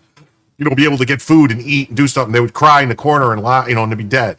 So I don't know. I mean, eventually it's all going to work itself out. You know, that big sun, that big ball of fire in the sky is going to burp at us one day and wipe out all electricity.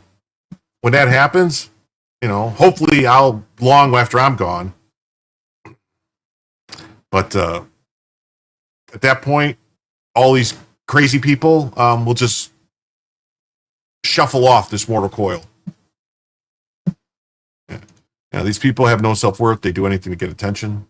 They wouldn't last a week camping. Yeah, not at all. I mean, so, it's nuts. It's nuts.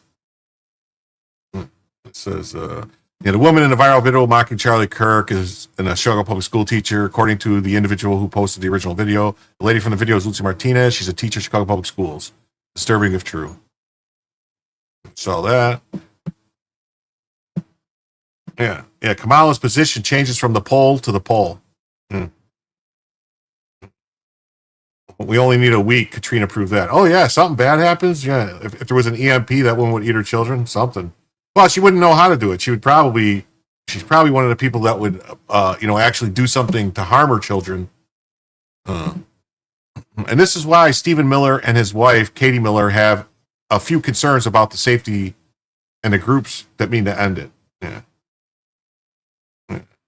Grooming kids to attack truth is just flushing the sewer. Yeah, it is. It is. Yeah. And that lady's in worse shape. She's talking about the Vegas odds are not in her favor. Yeah, that woman, we need more Darwin Awards. Yes, we do. Yes, we do. Yes, we do. Yeah. Because here it's like this. A No Kings protester says he wants to kill Stephen Miller and other people he brands Nazis. So I think, if I'm not mistaken, it's a federal crime to threaten to kill federal government employee, like federal officials. Pretty sure. Who are you gonna kill? Nazis. Who do you define as a Nazi? What do you mean? It's pretty. In this context, who's a Nazi? Stephen Miller's a Nazi. So you're gonna kill Stephen Miller? If I had the chance, yeah, I would.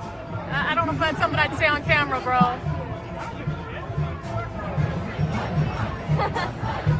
Look at that one. They're laughing. This face. Look at it. This is what you call people that are on way too many drugs, like antipsychotics and stuff like that, and mood stabilizers and stuff with the cafe. This has got to go one way or another. Either they win or they lose.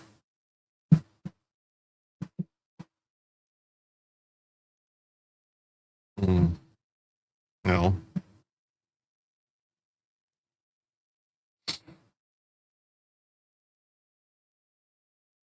I'm just pulling up the post that she puts on. That's all. It's not her word. I'm just putting up the post. Yeah, Yeah, Stephen Miller loves Israel and Jews. The exact opposite. Well, Stephen Miller is a Jew, so there's that. So call him a Nazi is kind of like. But then again, they probably say like these are the people who say that Israel is all Nazis now.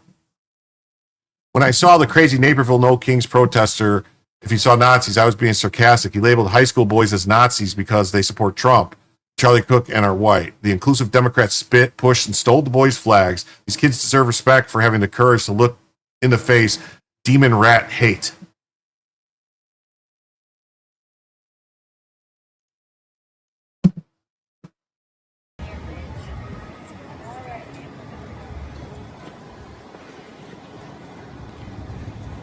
Are there any Nazis here today? There were 3 super white kids with Trump flags around them, Super white kids. Super white. There was 3 super white kids. All right. Now this is why, and I'm sorry to say this. This is why I hate Cubs fans. I mean, look at this guy. He's got a Cubs hat on. It's the north side. He's the worst part of Chicago is the north side. Bunch of fucking assholes on the north side. South side for life. This way. Super white kids? You'll know. Well, that's Naperville. Like Aryan Nation looking kids. Oh, Aryan Nation looking kids. I know. They didn't say much. They said something to me about it. Well, I didn't know I was a Nazi. All right, thanks. You'll see him. I didn't get your name, man. I'm Gail. All right, guys. Thank you. Great for being here. Yeah, will do. So how are you being treated? Honestly, I got spit on right as I walked in. It's really they're really respectful or they're complete assholes. So when I walked up, that guy was holding that "fuck MAGA" sign. With the Nazi. Yeah. And I go and up, that's the I'm thing. like, hey, I go, are there Nazis here? Because there's young white kids Young walking white around. Nazis, they're here. They're walking When- around when without we're- a shirt on. Me and him are I Polish, said, too. I'm Italian and Polish. I said, so they mean they're Nazis? He goes, well, they're white. I go, this is fucking neighborhood. I got it on camera. Yeah. Everybody's white here. Yeah. So just because you're I white, I guess really you're a Nazi. don't like how they're trying to the white You know? male, the young I know, white young male. white male. Are you So, guys are just like we respect these young boys for demonized. Yeah, I got this story. I got it. Not I got that story. for what they It's believe in. terrible. It's Jay Wills. It's Jay Wills is tongue in cheek. You know what I mean? I'm a Sox fan, man. I'm Southside. That's all. So we always tease the Cubs fans. You know.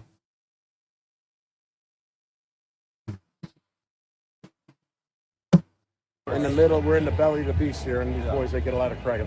I saw those young kids. Oh, the Nazi youth dudes? Yeah, they're just they're kids from Naperville High School. They're not Nazis. They look, well. They're white like us. But somebody stole their flag. I saw them over there. Oh, They're not okay. Nazis. They're just kids. Yeah, but they're They not. can be Just raised because to think that because way. they like Trump doesn't mean they're a Nazi. Yeah. But kids can be Nazis, so they want to kill kids too. I guess that's why. Maybe they just think all babies are Nazis. That's why they want to kill all the babies with abortions. I mean, it could be possible, right? You live in a divided house here, Cubs and Sox. Well, that's got to be rough, man. That's got to be rough. Just left a protest in wealthy Naperville. Young, clueless, indoctrinated kids chant, "Eat the rich." The response when I asked them if we should eat Soros was funny. Yeah, to them, they're Nazis. Yeah. Chicago, so they're Illinois Nazis? Yeah. Fucking hate Illinois Nazis. Great line from the Blues Brothers.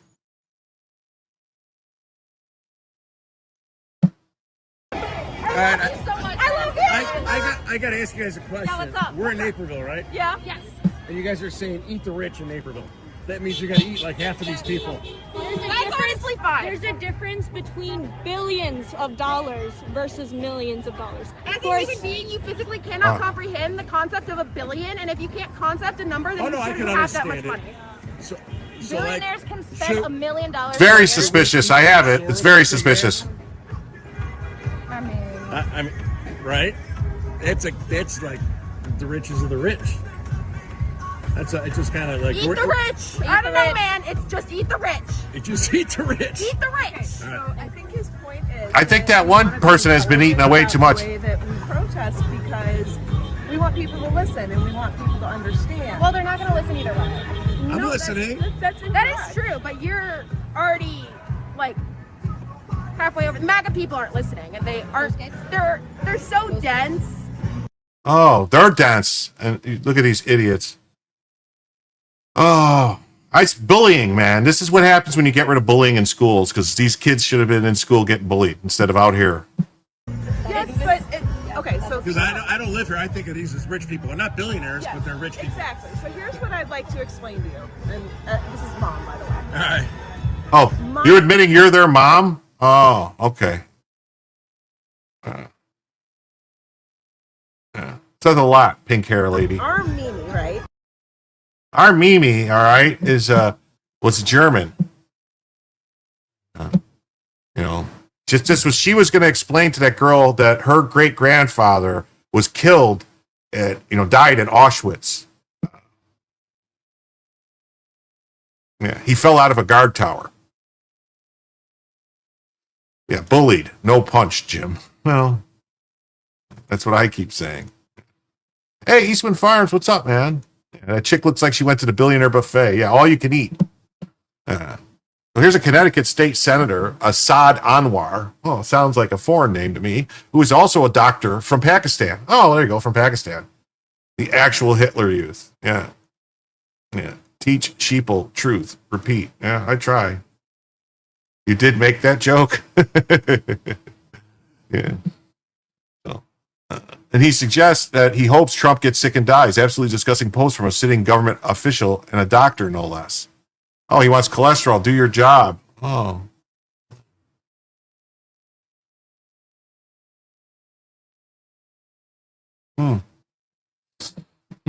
Interesting. Senator Snod and his wife, Yusri Anis Anwar, both doctors in Connecticut. This behavior should be reported to the state medical board. Citizens of Connecticut should be very cautious seeking care from them if they wish death on people. Well, I'm just saying. I mean, it's going to be a problem for their malpractice insurance, I would think, because anything goes wrong, you could blame it on their. Yeah, that's right, pussies. That's what's been getting raised in this country. Well, sad to say, but I believe it's true. Hey, there's 150 people watching right now. Please give a like if you haven't already. Give a thumbs up there. And, if you want, subscribe, please, and, pay attention to the goal. We already got one extra hour, but we're working on a second extra hour. We are $59 away from a second additional hour. That's across any donations across of YouTube, Super Chats or gifted membership, Rumble Rants, gifted memberships on Rumble, memberships. Even if you just become a member, that counts. Cash App, PayPal, all that good stuff. So today, founder of an extremist liberal company, The Violent Minded, Mike Pesky from New Jersey, threatened me and my fiance and said he supports violence on Trump supporters and ICE agents. He sells a vile shirt that says, "Kill your local racist."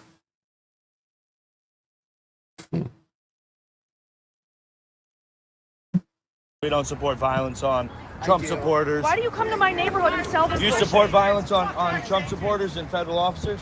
Oh, yeah, absolutely. So would you? This pathetic excuse for a man's name is Mike Pess, and he is the owner of a clothing company called The Violent Minded. And this absolutely disgusting, degenerate, satanic clothing company basically influences liberals to commit acts of violence and murder conservatives and Christians. One of their t-shirts says, "Kill your local racist," and it is worn by a black man, basically insinuating to kill any white person that does not agree with your views on immigration. Wow, that's crazy. We don't support violence on Trump supporters. Why do you come to my neighborhood and sell this? Do you support violence on Trump supporters and federal officers? Oh, yeah, absolutely. So would you? This pathetic excuse for a man's name is Mike Pess, and he is the owner of a clothing company called The Violent Mind. The Violent Mind. Wow. Yeah, shut them down. Kitty Diddler vibes, hard drive and internet search history. Yeah, I would say he looks like a kid diddler, all right. Yeah.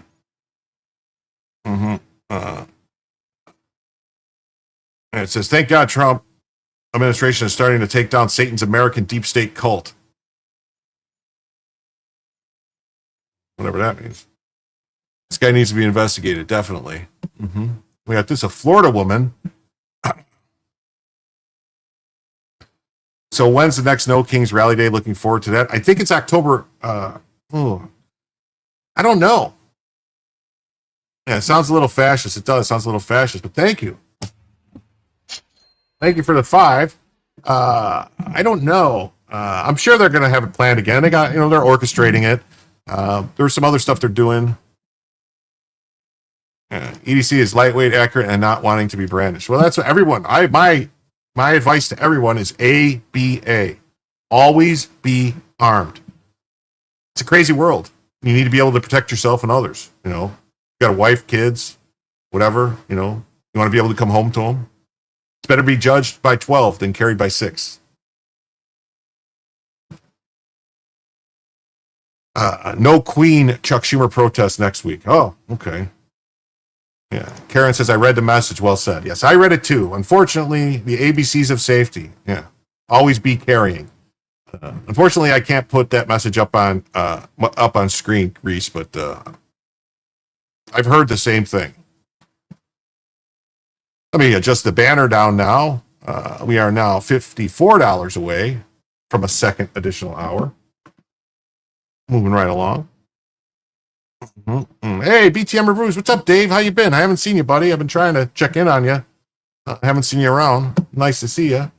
Everybody, if you want some really good reviews on bourbon, if you like to drink and different types of whiskey and bourbon, go check out my friend Dave's channel, BTM Reviews, Bourbon Channel. He does, I believe on Monday nights, he does a review of bourbon, like blind taste testing and stuff like that. And you can check out Julio Scissors over on Frame and Rhythms channel with Derek, where they discuss, pop culture type stuff, music and things. But they're both great channels to check out. A Florida woman attacked an elderly man because he was wearing a MAGA hat. The police come and intervene, so she fights the police. The man is 72 years old and was just trying to enjoy the park. Liberal fatigue is real. We're all beyond tired of these violent, crazy people. What's to say? Read this, YouTube. George Washington, the freedom of speech may be taken away, and dumb silent we may be led like sheep to the slaughter. Addressed to the Army officers, the 15th of March, 1783. Did I see that Don Lemon is telling black and brown people to get guns in case ICE shows up? Oh, yeah. He's advising. He likes to say that misdemeanors aren't crimes, which is they are, and then he likes to say that.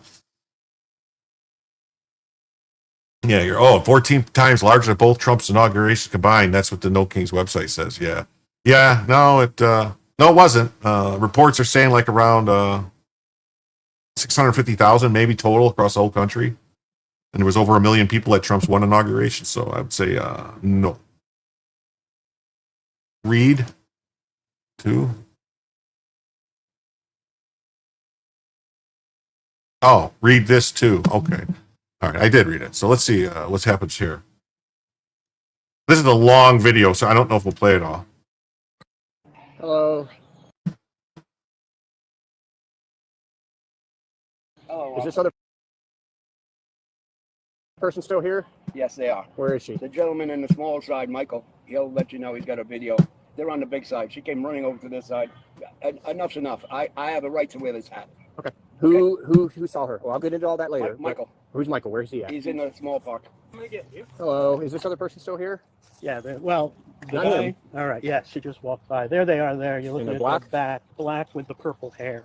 And I have Oh, video of black with purple hair. Go figure. going crazy as a Trump deranged person. Okay. And when I said I was good with everything Trump was doing, she freaked out and jumped over the fence and told me I better be worried about her. So Okay, I so have it's all that on with the black tape. tank top back there? Yeah, black tank top, purple hair, walking with a guy. Keep going.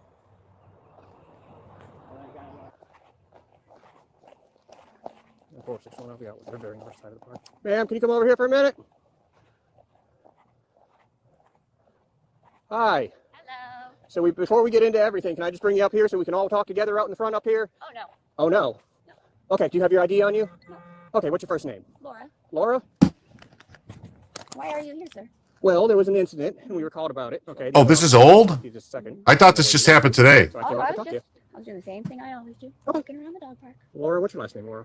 Why are you asking? I don't want to tell you my last name yet. Okay. Oh, no, I'm sorry. This is from 5/20/2025. And So also, all I'm asking you for is your name right now. Laura, Okay, what's your last name, Laura? I'll tell you when I feel comfortable telling you. Okay. 475, you want to head back out here? Am I being detained? Yes, you ma'am, you are. Oh, okay. Yes, ma'am. Oh, okay. I'll be You don't have a last entertained. name you want to give me? Well, I have a last name. I'm okay. Ma'am. Sir. Ma'am. Sir. I'm walking to the front of the park. Is that not what you wanted me to do? She's refusing. To walk to the front of the park? I'm so sorry, sir. I'm so sorry. I asked her to walk to the front of the park, and I'm getting this. She won't give me her name. Front of the park. I don't understand. Yeah, well, she's with another male back there. I don't understand what He's the right there. problem is. What am I under arrest for? You know her? Are you guys together? What is your relationship to her? Your boyfriend? Is this a normal behavior for her? Okay, maybe you can help me out. Because right now she's just detained. She's not under arrest, but I'm investigating a criminal allegation. I just need her to go to the Baby, front. are you recording? Can you tell her? King Arthur, Monty Python, Holy Grail don't vote for King, so what's their issue? Yeah, That's weird. That's fine. I act weird all the time. I don't get it either. Oh. Let's go. I don't want to. Okay, well, Now now you're hurting my eyes. You're under- You're hurting me. What am I under arrest for? You have not read me my rights. Thank you. With that, yeah. In King Arthur and Monty Python's Holy Grail, you don't vote for King, so what's their issue? I don't get it. I don't know. Like, can I turn my mic volume down and not affect the video volume? What's wrong?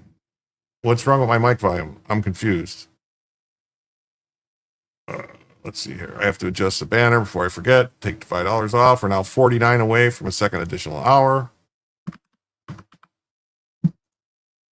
Okay. Thank you very much for the 5. Weird is not a crime. It's not. No, being weird is not a crime. She's being oppressed. Yeah, she is. The Dope Rush avatar. Yeah. They have to carry her. I finally wanted the color hair braid, but perhaps not. We can't expect a weird supreme executive power just because some watery tart threw a sword at you. Yeah. Yeah. It's worth it to see her sat on? Oh, okay. So let's see. What am I under arrest for? Oh, my head! Stop yelling. I mean, What have I done? What have I done to deserve this? What have I done? What have I done to deserve this? What have I done to deserve this? Can you just walk with us to the front? Because now you're under arrest. That's fine. We'll take another unit, possibly 2. I'm not that bad. Come on, let's go to the front. Walk up to the front. What happens if you, Okay. who do you call when the cops are the back? Are you not going to walk up to the front? I don't know if I remember how to. All right. Well, we're going to wait till we come right here. We'll get another car. Okay, what's the car going to do? Run over me? Just going to hurt my wrist some more? We're code 4. No need to run code, but as soon as possible. Understood. And we have one in custody now. Are you laughing? You know, all this is pretty ridiculous. I love Florida. All right, now we got the idea, at least. I'm proud to be an American, because at least I know I'm free. And I won't forget the man who died, who gave that right to me. And I'll proudly stand up next to you, and I forget the rest. And defend her still today, 'cause there ain't no doubt I love this land. God bless the you. Can I just move my hand so it doesn't hurt my wrist? No, we just wanted to walk you up front, but since and all I want to do is turn my wrist. All I want to do is turn my wrist. Are you going to walk up to the front? No, I tried to have you carry me. You wouldn't do it, so I don't know what you want. We've been trying to be cooperative with you since I walked out with you. Oh, honey, you have not This ever is not been. necessary. You, Mr. Hanslake, have not been cooperative from the beginning. I am a little bit sorry to be so difficult to you. I should have tried to hug him. I am very I don't sorry. understand why you're being difficult. Because that man that called the cops threw his drink at me. Twice. Okay. And I told you we were just going to the front so we can Talk about figure it. things out. Mhm. You just got very difficult with us for no reason. Okay, I did not get difficult until this man. Come through the park, veer left, and walk the trail. You'll see us. What was I doing that was so difficult? I got it. Do you need 5 of us if she's in custody? Yes, bring 5! Bring 5 of you! I'm huge! At 5:32, I can show you back in and show the real stuff. Seriously, if you just walked to the front of us, we could have taken care of this. And that's what I was doing. You guys kept yelling at me while I was. All right, what's the problem? Is it my volume is too high? Is it the video volume is too low? I try to adjust the video volume to make it match mine, but I can't. I don't know what you guys are telling me. What's the problem? Is it my volume is too high, or the video volume is too low? Which is it?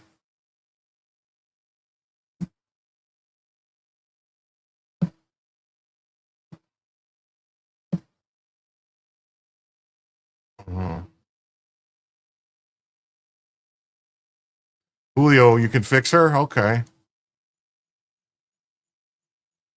Everyone says mine is fine. The volume is fine. You had to turn yours up. Just fine from what you can tell. All right. I'm doing the best. It's hard. Videos, the videos, it doesn't automatically level, so. Walking, you called over the other guy saying that I wasn't walking, and then when I was walking, you told me to stop. I don't understand exactly what I did Can we wrong. try again? Can you please just walk with us to the front?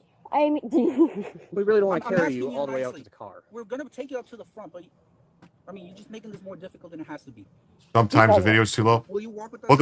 Well, every video is different. So when I start playing it, I try to adjust the video up if it needs to be. no, well, I can only boost it so much, every though. single like 600% is the most I could boost the video. If this man apologizes. Will you walk with us to the front, ma'am? If you apologize. Oh, thank God you're here. Thank God you're here. We're trying to walk her up to the front, and then she just jumped on me and Using the hobble? So she hasn't. Well, she hasn't kicked, but if you try, She hasn't actually done anything, guys. Ow! are you gonna grab her? Ow! All right, she's going on hobble now. God! Oh, God! Yeah, Bella can never get a word in edgewise. Okay, so they...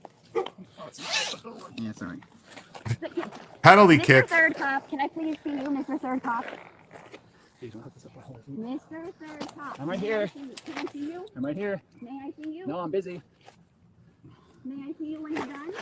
You can talk to me. The reason that I'm not standing up and walking to the front right now is because... All right. Well, we saw quite a bit of this. Let's see. So they carry her. I said I'm not going to record this because it doesn't really help her. How do you feel about Nope, we're past that. we're back, man! I already agreed to previously! You tighten it. Try again. No. Why you try kicking? So she's not getting on that side. Please listen! Please!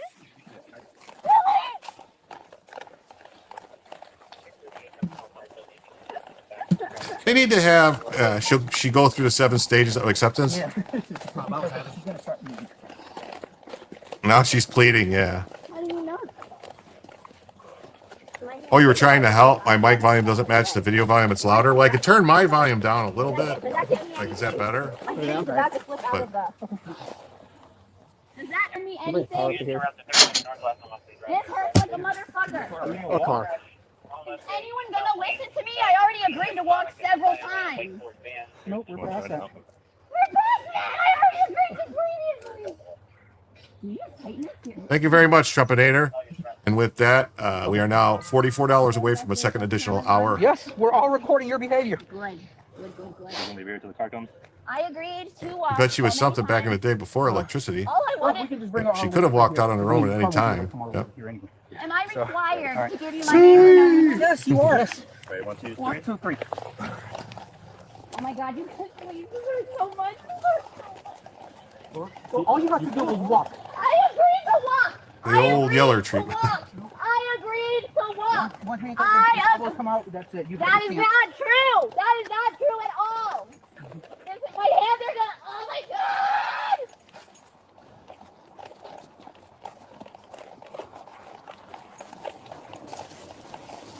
Karen says, I have volume up all the way. Damn, I'm deaf. Yes. If you stand, I'll consider taking those off. So, let's put it down. Well, I don't believe anything you say. Okay, you want to try standing? I trusted you when you were on your way over, and I tried to talk to you, and you wouldn't even listen to me. You guys, why am I being arrested? For attacking a 72-year-old man, you. Am I being arrested? Yes, you are now. Initially, you weren't. Well, why am I being arrested now? Right now, resisting. Resisting? Probably more charges coming. All right, let's get in the cruiser. Probably more charges coming. I should be scared. Have a seat in the car. That's injustice, please. Have a seat in the car. Acceptance and hope. Ready? 1, 2, 3. All right, let's see what else. What was the issue? What was the issue? Is this normal behavior for her, or no? The original issue is just a simple question to these guys over there. She's kind of passionate about Trump and all that. She asked him why they still support him, and then he started yelling. He threw his drink at us, and then she started yelling.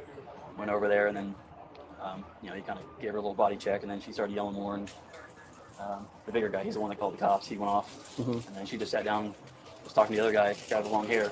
She was talking pretty calmly to him, and then it just kind of escalated. And then I mean, I was just trying to talk to her too. Hey, can you come up front with me? Let's have a conversation. Yeah. I mean, I don't know where that all came from. We could have been probably gone and done with this by now. Yeah, I know. But do you have an idea on anybody chance? One of the other He's guys already got it. Okay. Did the other officer already talk to you? Whichever one took my ID, he's the only one that talked to me. I'm not sure. Give us just a second. Let me talk to him, and we'll see if we can. Okay. All right. I have to question this guy's sanity for being involved with somebody like that. Okay. All right, let me get I really do. Don't lose it. It's $35. About $2.15. Hair color? Skin. What about your eyes, sir? Brown. Yeah, she was the calm one. Yeah. Thank you very much. Just tell me what happened just today. And I understand you guys were sitting down on a bench, okay? Okay. Start from there. You're sitting there. My back is facing the park. That park. Okay. Okay. I'm just sitting there talking to him. She's coming over. No, cops did nothing wrong. Screaming Yeah. at us. Screaming at me. So I got up. I said to her boyfriend, I said, please. What did she say? I don't even listen. I tried. This has been going on. But something related to your Trump happening? Yeah. Trump this, Trump that, Trump. Okay. Trump everything. You know, Trump's responsible for that leaf falling off the tree. It's just running her mouth. Got yeah. it. Okay. Obviously, she ran her mouth. Not a very smart white girl. I was just trying to ignore her, and she's screaming at me, talk to me, trying to get her. I'm just ignoring her, and so she comes running through the gate, and I saw her running at me. I went running to stop her from coming through the other gate. I don't want any confrontation. I don't need it, especially off this little moron. Well, you're thinking that she's coming over to do something? Oh, yeah. Okay. No, she wasn't coming like, make believe she was a Viet Cong running at me. Okay. Gotcha. Okay. I don't know. I mean, honestly, I don't know what she did, if she did anything. More than likely, if she didn't act the way she acted with the cops right there, she probably wouldn't have got arrested. They probably would just said, knock it off and you guys go away or whatever. But because, because of how she acted, they kind of think she's doing crazy. So.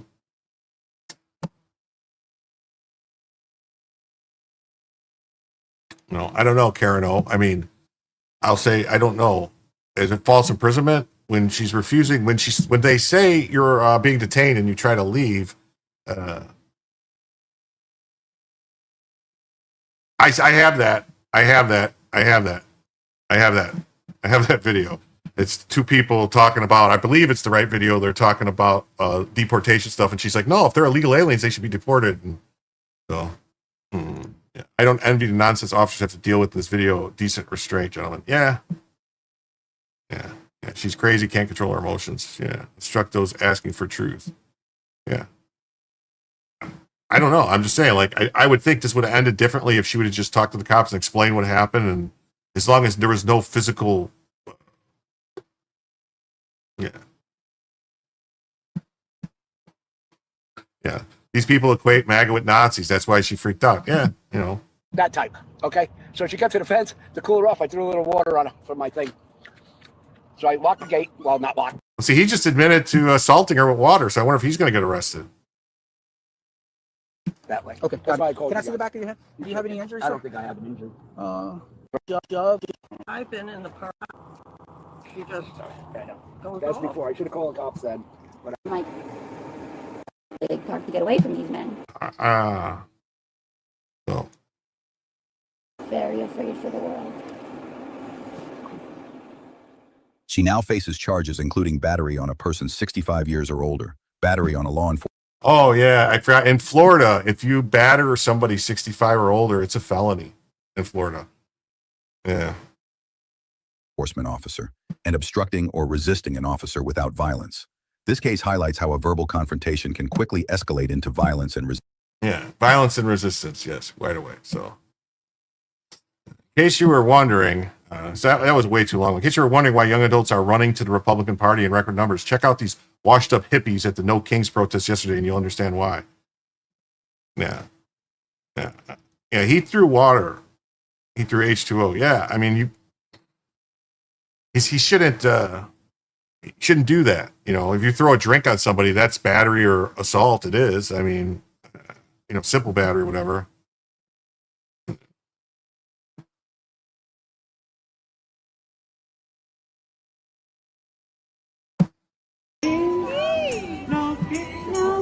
No king in America. Oh, wait, what's this? It's a good song, huh? Yeah, it's still assault. Yeah, if you We don't can't. join a cult. Yeah, I said that. We don't join the Klan. If he threw water on her, I mean, We don't worship a man with a bad orange tan. No kings. No kings. No kings. No kings. We don't have a king. We don't have a king. see, I was thinking, Yeah. I was thinking that maybe these people were all suffering from, like, you know, all the acid they did in the 50s and 60s, or 60s and 70s and stuff. But I'm starting to think maybe a bunch of them were taking acid today. Like, maybe they were on it right now, because this screams someone having a weird trip.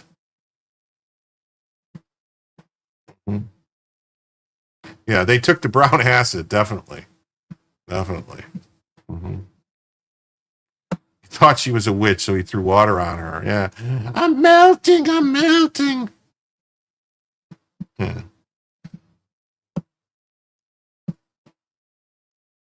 And this is why you homeschool your kids, and why Charlie Kirk said college was a scam. All right?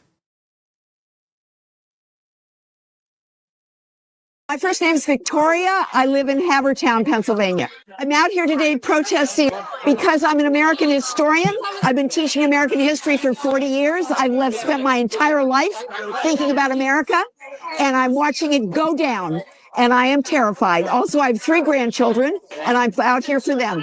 As a professor of American history, I taught immigration history, I taught women's history, I taught African American history, not to mention just mainstream modern history. And I know that in every single one of those areas, this government is trying to wipe out all of the research, all of the knowledge that we have gained in the last 40 years so that we know more about immigrants and that we've gained in the last 40 years. What? You mean when you guys subverted history and changed it to make it political, made everything about politics in the last 40 years? That's what she's talking about. Yeah, she taught fake history. She taught histories. That's why she said 40 years. We taught history, and it's been the last 40 years only. Yeah, she taught a history that she made up. Yeah, they think they're stopping the Nazi regime from rising. Yeah. She knows about the bait and switch rhetoric. Yeah. She knows about the big switch. She taught about the big switch. Yeah, made shit up. That's right. women and African Americans, and they're just trying to wipe it out, erase it. Too much work has been done, and it's too important for our democracy. So that's why I'm here. Oh, too important for a democracy. Too much work has been done. Oh, yeah. Yeah, so this is badass, all right? Yeah, get off the sidewalks, you bums. Yeah, PhD who can't tell the difference between illegal and legal. Yeah. Yeah. Well, isn't the gray mo haircut female history teacher an encyclopedia?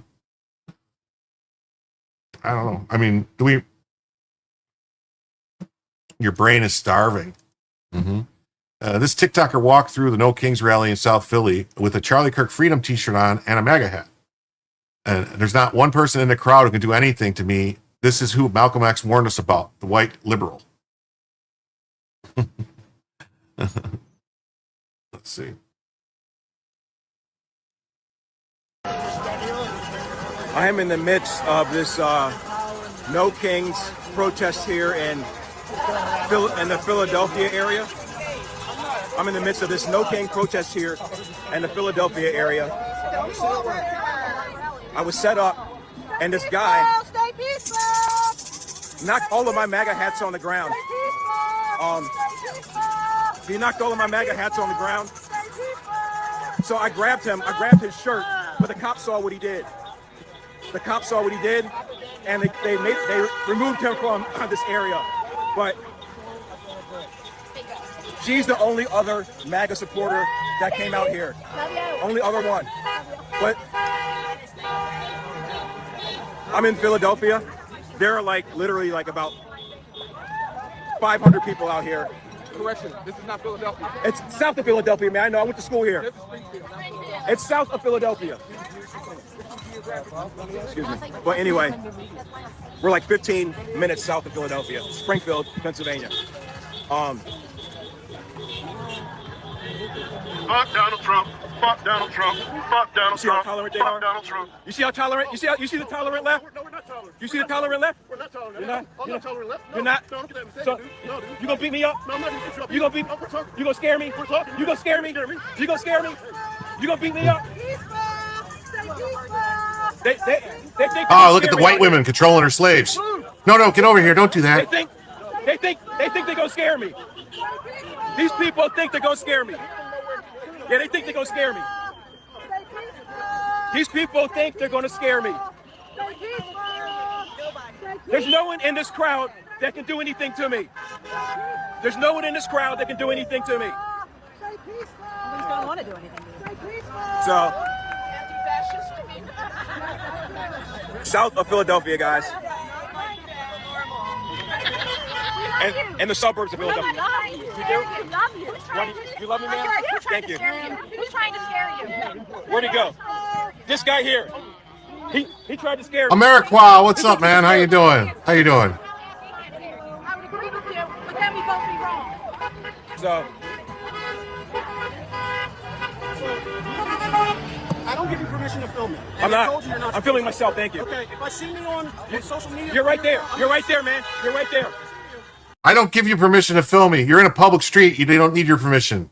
These people, the tolerant left, these people talk about the Constitution and free speech and all this stuff, and they don't realize they don't have any control of what someone else films on a public street. These people are nuts. Yeah, you are. She has to be protesting. There's no one in this crowd that would do anything to me. No one. No one in this crowd that would do anything to me. Not one person. Not one person in this crowd would do anything to me. Not one person. I'd say hello. Not one person in this crowd I don't know. would do anything to me. I don't know who this is. I just found the video and I liked it. I thought it was interesting. They're a bunch of goons. This is who Malcolm X warned blacks about. The white liberal. This is who Malcolm X warned blacks about. The white liberal. This is who Malcolm X warned blacks about. The white liberal. How you doing, man? The Puganda media. Okay. Then why you? Okay, that doesn't apply to you. This is who Malcolm X warned blacks about. The white liberal. Yeah. His tax break would pay for itself. Should we believe it? You gotta do your research. But he did say it. And can you tell me what the results were? On this first administration or this administration? When in 2016, when the tax bill was passed, the tax break, they gave all the, gave all that money to the very rich people and took money away from people at the bottom. It didn't do that, sir. It did, sir. Sir, it did not give Can I money. finish my How can a tax break give money to very rich people? Okay, stop. The young Republican talking about you. What's that? The young Republican talking about you. Anyway, what? The young Republican calling watermelon man niggas and stuff. A young Republican said what? Can you see that? Didn't you hear all the young Republicans were using all the racist terms? No. All the young Republicans were using all the racist terms. Okay. Can't show you that. Look for yourself. So The young anyway, Republican said what? like I said, Watermelon. Sir. I love watermelon. My grandson eats watermelon every day. It's his favorite fruit. What, is there some kind of racist thing about watermelon? my question again. Are you a Democrat? Did The you hear I Democrat Party is the party of slavery, Jim Crow, and KKK. That's all right? That's all right with you? That's okay with you? You didn't hear what the young Republicans said? Yeah, kind of bored. Yeah, it's kind of boring. We're gonna Where? skip through this. Is it on YouTube? YouTube? It's numerous, man. Let me tell you, I'm gonna educate you. All right. We got this. We got a young black man whose military video went viral in January, laughs at the critics calling him a Nazi and a white supremacist just because he loves America, and anyone who doesn't can leave. Coconut. Brown on the outside, white on the inside. Okay. Oh, is that what Kamala Harris meant when she said something about falling out of a coconut tree? Fuck it, I'm gonna put the video so y'all know what I'm talking about. And I'm gonna put it in here though. So I recently went viral. Not recently. It was like in January I went viral when I was in the military. So who need to hear this? You know what I'm saying? I see a lot of people be talking shit about America. Hey, if you don't like America, go to another country, bitch. I love this country. I protect it. I went viral for saying, I love my country, I love America, Well, I ain't say too much. While I just looked at my stitches, right? One stitch, right, is this one girl. And she's just, looking at my video normally, nothing too much. You go to the comments, it's her getting punched in the face. Who got this picture of her? And then you got one dude talking about something. Yeah, as soon as he get home and they see that young brother as not a patriot, but his skin color. Fam, everybody sees me as a regular dude. You always trying to bring race into it. Shit ain't got nothing to do with race. And on top of that, bruh, in the comments, they calling me a Nazi. They calling me a Nazi. White supremacy. Like, what are we talking about? Nigga can't love something, A nigga can't enjoy living in a place if it don't align with y'all decisions, y'all get mad. But I don't give a fuck. I don't give a fuck. Bonacetta believed in America. Yeah. Bonacetta. Yeah. Immature rhetoric is pervasive. It really is. Deport all the Dems to Canada. Yeah. Kamala tossed word salad around every time she opened her mouth. Yeah. We never treated each other differently. We all created equally where I grew up. Believe it or not. Honestly. On the south side of Chicago, we did not have the racism that I see going on today coming from the left. I really don't. It wasn't there. I had black friends, came to my house, hung out, had dinner with my family. It was never an issue. This is in the 80s and 90s. They were just friends. Didn't matter. You knew who they were as a person. Thought that's what we were striving for as a country, to treat people by their character, not by the way they look.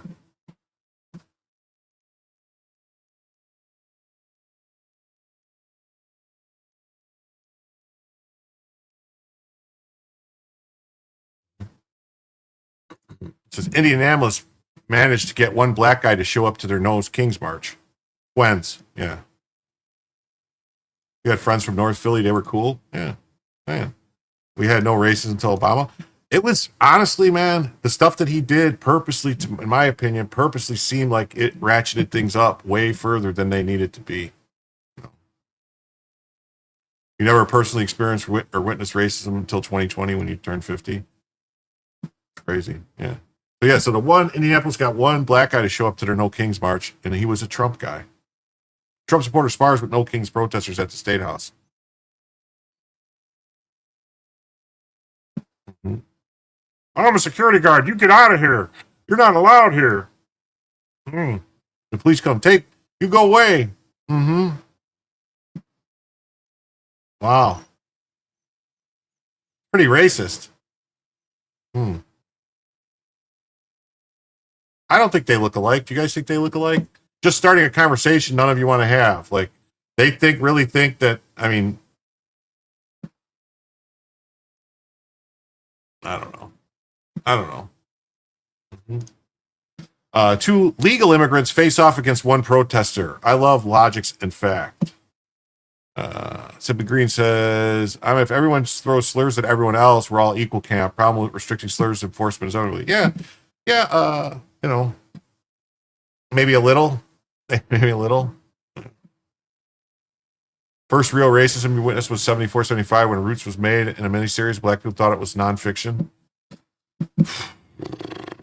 I'm Kunta Kinte. No, you're Toby. I'm a legal immigrant. I was born in Israel, and I came to America as a child, and my parents, they actually had to fill out applications, and I had to go get sworn in to get my citizenship. So why are they allowed to cut the line when my family had no line to cut? How long did that take? Whatever it took, we stood by the line. Whatever this country told us was legal, we stood by that line. Were you facing persecution? I didn't come here illegally. I came here on a visa. I was a child. I came here legally. Was your country persecuting you? No, my country was persecuting me, and I came here and I became an American citizen. I'm a legal alien. My country wasn't persecuting me. How long did that take? For me to become a citizen, I did all the due process, man. Every due process, every paper. Years. We don't care. Years. And even if it had taken 20 years, you know what? Let me tell you something. I've been here 22 years. You know when I became an American? A year ago. Best day of my life after the birth of my kids. Okay, so can I ask you a question? Yes. Were you illegal before that day? No, I was not illegal. I was following the rules. I was under visas. And the moment they said, this is one day over your visa, out. I was out. I was respecting the country that was welcoming me, that was giving me an opportunity and a chance. Okay, so let me ask you a question. Damn, it actually just left my head. Ladies and gentlemen, we got him.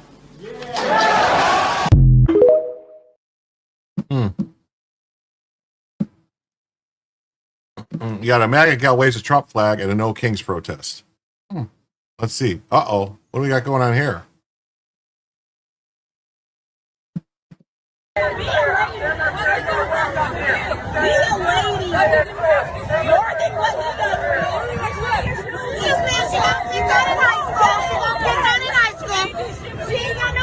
Don't be mad, her president won. Get off the plantation! White Get off the plantation! You be like that white man, come you ain't white man. You ain't that region, man. Oh, good Lord. Oh, baby. Oh, baby.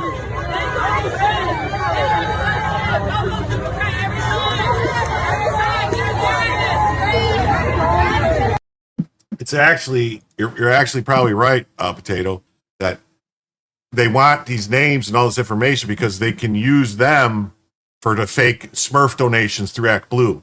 They're running out of people, so they're going to get these people. They figure anybody that shows up is not going to mind if they use their information. So that's what they're doing, because then they're going to Smurf a bunch of blue, Act Blue fraud donations from foreign countries again. Yeah, they sell it. It's not so much that they just sell it; it's they use the fake information. So anytime they get the information, they can use it and just say they got donations from people they didn't come from. So when they get Soros money or money from China or from some other place, Act Blue, they know this is a big investigation that's going on. They're being investigated. They all left. All the head people at Act Blue are trying to leave and different stuff. They're trying to call them in, and so someone's got to go to jail, because it's against the law to use foreign money in campaigns in the United States. It's against the law. The crime.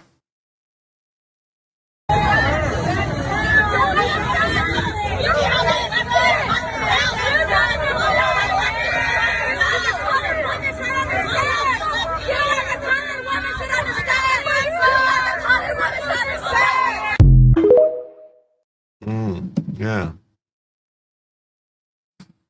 This was funny. It says, can you tell that this restaurant owner doesn't like liberals? He's going to make them an FU pie. Sounds like a patriot. Yeah, we know for a fact a lot of it doesn't, that the data doesn't match up to reality. Yeah. Yeah, not registered fire is a crime also. Yeah. Is that Kelly Osbourne, Ozzy's daughter? Could be. Here, check this out. This guy's this guy's had it. This guy looks like Sam from Trailer Park Boys. Dirty, filthy animals. Take a picture. Yeah. I got 2 fingers for you liberals. Yeah. I'm gonna make you a nice fuck you pie. Is this your Fuck you pie. is this your restaurant? What's that? Is this your restaurant? No, I invaded this place. Ah, all right. No, I don't even like these people. Smile for everybody on TikTok, baby. Starting an argument. Oh, it's got smile for everybody on TikTok. Just letting you know. This will be going on TikTok. Oh, good. Oh, this will be going on TikTok. So the TikTokers won't come to your restaurant. Yeah. We know these people purposely manipulating the data to say what they want. Oh, yeah, definitely. Yeah, Guido. Yeah, that's a family restaurant. Yeah. So watch what happens when the liberal Antifas try to fuck with a family restaurant. What kind of family I'm talking about. That family don't play. Yeah. Oh, no, not TikTok. Yeah. Get some of that veal scallopini. Well, they're going to scallop somebody's scalp. Mm-hmm. Yeah, this is a must-see. Protester couple can't agree on the topic of deportation of illegal immigrants. I fear I just ended their relationship.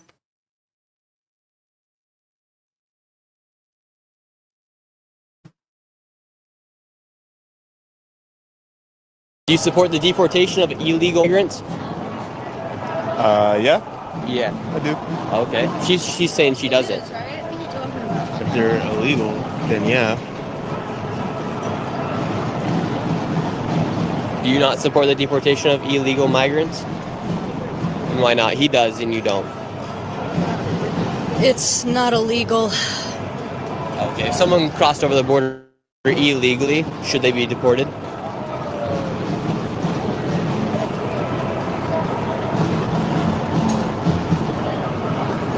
I'm not too sure about that. Hope I didn't just ruin their relationship. Do you support the deportation of...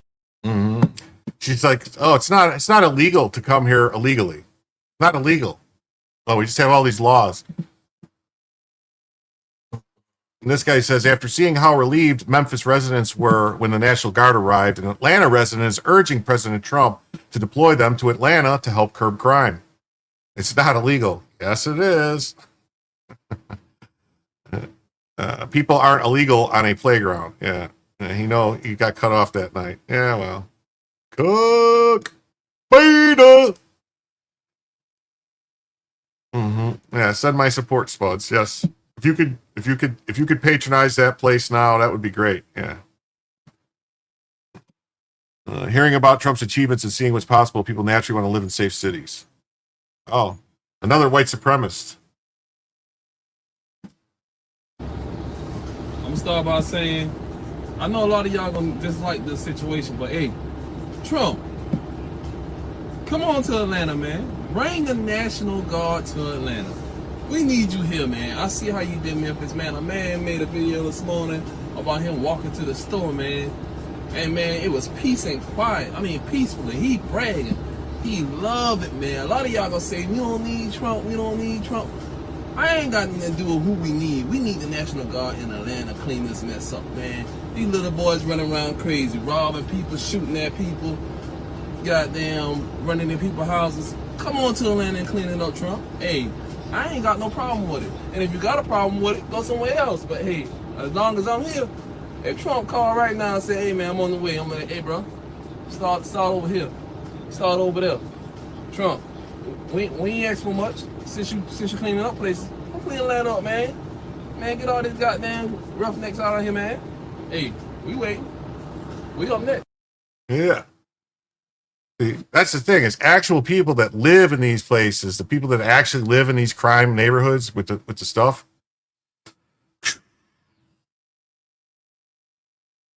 I don't call them migrants. I call them illegal aliens. I'm sorry. Yeah. What pains you greatly is understanding what our nations could be. Oh, it could be great. This guy's got a can-do attitude. Yes, he does. Yeah. So sad. Peace and quiet is a commodity. How far we've fallen. It really is. You love how the white supremacists are more diverse than the liberals. It is, right? We could and should be exploring the stars. Yeah, correct verbiage is illegal aliens. Yes, it is.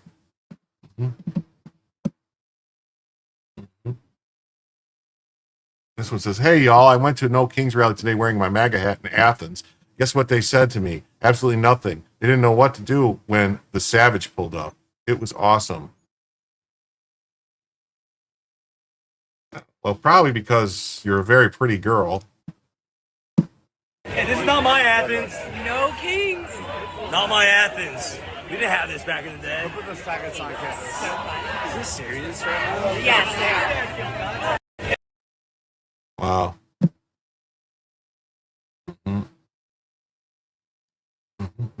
President Trump just reminded the blue state governors and mayors of one very important fact.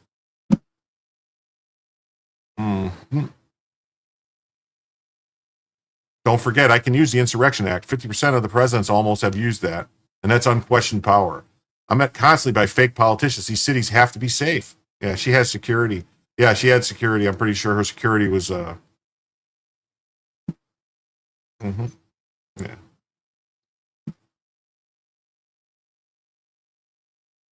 And don't forget, and I haven't used it, but don't forget, I can use the Insurrection Act. 50% of the presidents almost have used that. And that's unquestioned power. I choose not to. I'd rather do this. But I'm met constantly by fake politicians that think that, it's not like a part of the radical left movement to have safety. These cities have to be safe. Our cities that are Democrat run, exclusively just about, are unsafe cities. And don't forget, Yeah. Hey, look at that. We've been going about 2.5 hours. We have about 160 people watching. I want to remind everybody, please hit the like button if you haven't already. Smash that like button. Subscribe if you haven't subscribed. I do these shows just about every night at around 10 p.m. Eastern time, sometimes a little bit later, maybe a little bit earlier, but right around 10 p.m. Eastern time. And, we got about another hour to go unless we hit the next goal, which is it's $44 left in the next goal for it to add another hour. So just keep that in mind. And that's off, any donation taken off any platform, it comes off the total. So.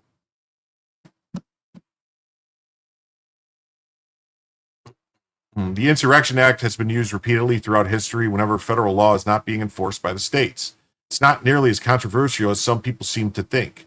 The Insurrection Act gives the president the power to deploy the U.S. military and federalized National Guard to suppress insurrections, enforce federal law, or quell domestic violence in specific extreme circumstances. The power is a key exception to the Posse Comitatus Act, which generally prohibits the use of military for domestic law enforcement. Hey, Neurodivergent One, what's up, buddy? How you doing? Nice to see you here. It'd be good to look up when the Insurrection Act was used, implemented by other POTUSes. I'm pretty sure Kate Steinle was the one that got killed in San Francisco and the guy got off. It's been used 28 times. Okay. Well, that would be 50% of the president's then, 28 times, right? This is 47th president, so. To enforce federal law, it's impossible to do so through ordinary justice means unlawful obstructions, combinations, assemblies, or rebellions. So it's in there, domestic violence, unlawful combinations, or conspiracies in a state that hinder the execution of state or federal law. So are you going to tell me there's not a conspiracy in California, Illinois, New York, Michigan, Minnesota to not enforce federal immigration law, federal law? Sounds like there's a conspiracy going on when you got the governors and all these people saying it and telling people to go around and try to stop it and endorsing violence against the federal government. Kind of sounds like a conspiracy to me. Kind of fits right in that definition. Yeah. And it says breaking news: President Trump just scorched Barack Hussein Obama and says more deep state officials will be caught. Oh. A 9 and 10-year-old was arrested for assault on a 5-year-old. I saw that story. That was a couple days ago. Thank you very much. Thank you very much. I saw that story a couple days ago. It looked brutal. They actually scalped, took a chunk of scalp off of the kid. And it's rough. They just don't think Trump will use it. I think they want him to use it, but they think a judge will tell them no, and then they're going to play games. So now we are $39 away from adding a second additional hour to the show.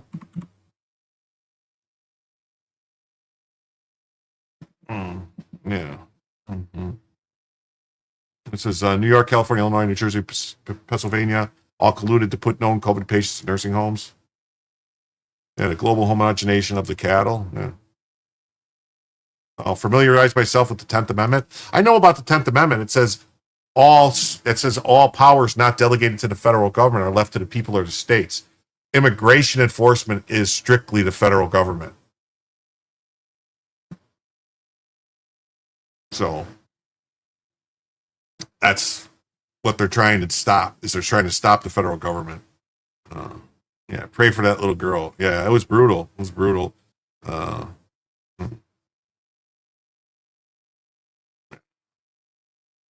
Where was this? Where are the parents? I'll pull up the story. I'll pull up the story. It was hard. It was one of these things where I was like, do I want to? Because it's kids and everything. It's like, oh, do you really want to talk about this stuff? So yeah, President Trump just scorched Barack Hussein Obama and says more deep state officials will be caught. Let's see. Nice read, Jim. Familiarized. Thanks. Yeah, no, I know about the 10th Amendment. It's the Constitution outlines that the federal government is completely in charge of immigration. And that's why when Texas tried to enforce the border, they said you can. It's up to the federal government. If Biden doesn't want to enforce the border, there's nothing you can do about it. Gateway Pundit has the story. Yeah, it's heartbreaking. Yeah, it is. I'll pull it up. All of these indictments caused Obama the other day on a podcast to say that right now democracy is being threatened. Yeah, I know. He says that all the time. He's the one that threatened it by spying on my campaign. He started it. Obama spied on my campaign, and he did it knowing it was illegal. He knew it was illegal. But he started the whole thing, and there were a lot of dishonest people, and I suspect they'll be caught. All of these indictments caused Obama the other day on a podcast to say that. Yes. They're referring to me as a king. I'm not a king, says POTUS. They made one mistake. They didn't realize that Democrat shutdown gives you the right to cut programs, giveaways. Yeah, George H.W. Bush invoked it twice. Yeah.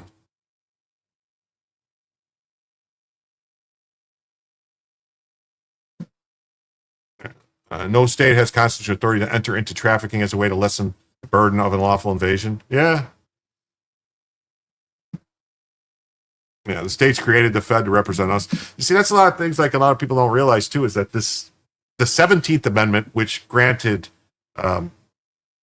direct elections of senators by the populations of the states as opposed to being appointed by the state legislatures, actually screwed up the way the country was supposed to run.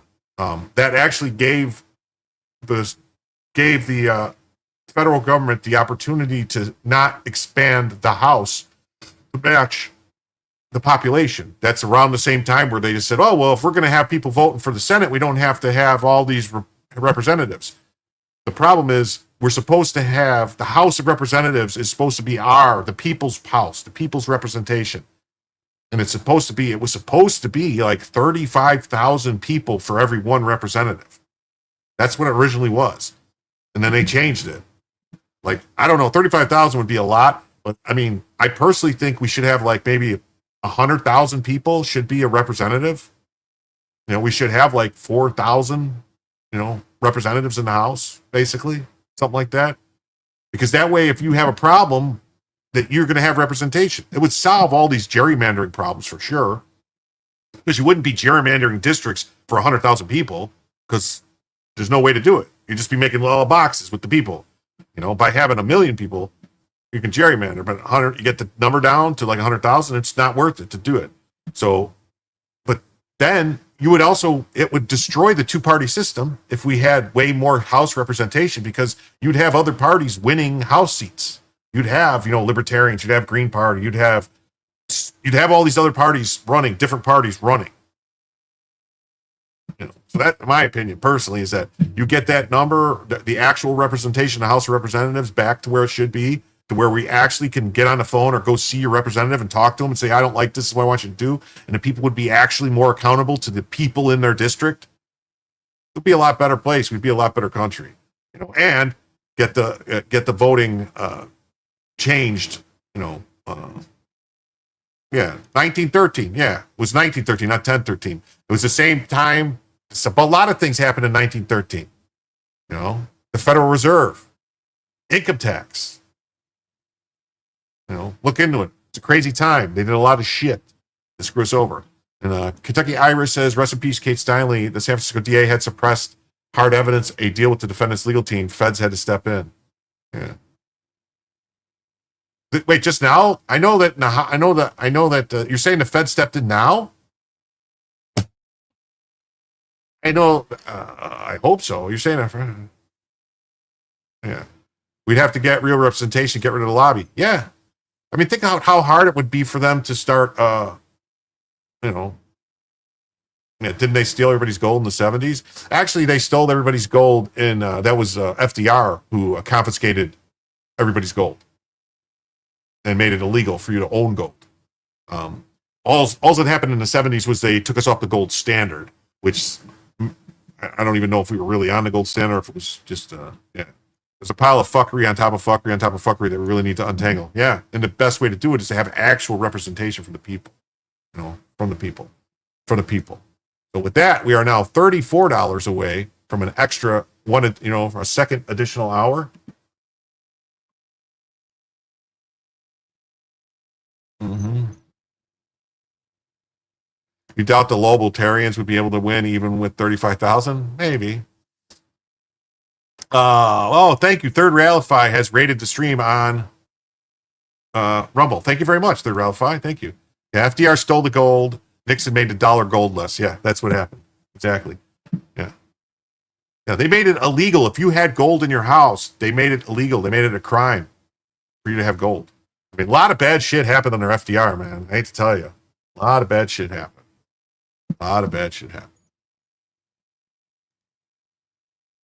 Do you think that the government shutdown is all about this rally that's happening this weekend, the No Kings rally? No, I mean, some people say they want to delay it for that. a king. This It's is more not a than king. You know, they're referring to me as a king. I'm not a king. Right. No, but just so that Chuck Schumer could go and say, I'm fighting Yeah, Trump. well, Chuck is, at the end of the line. He's being beaten by everybody that they poll against him. And, what he did is he did the right thing a couple of years ago on something like this. And he got hurt by his party. And it doesn't, I don't think it matters to him. I think he's just so dead that he'll do anything.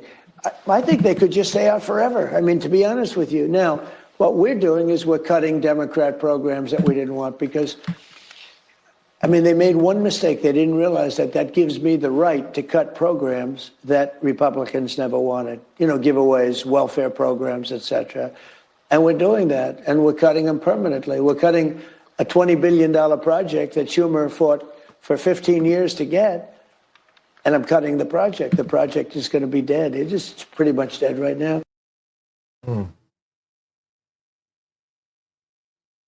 That's weird. That's weird. I'm trying to find the story. I found the Biden's threats. What the hell happened here? Why did I get a whole big block of stuff missing from StreamYard? What happened? Oh, all those. Some weird stuff just happened on StreamYard.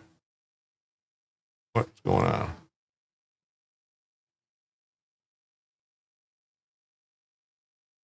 Uh-huh.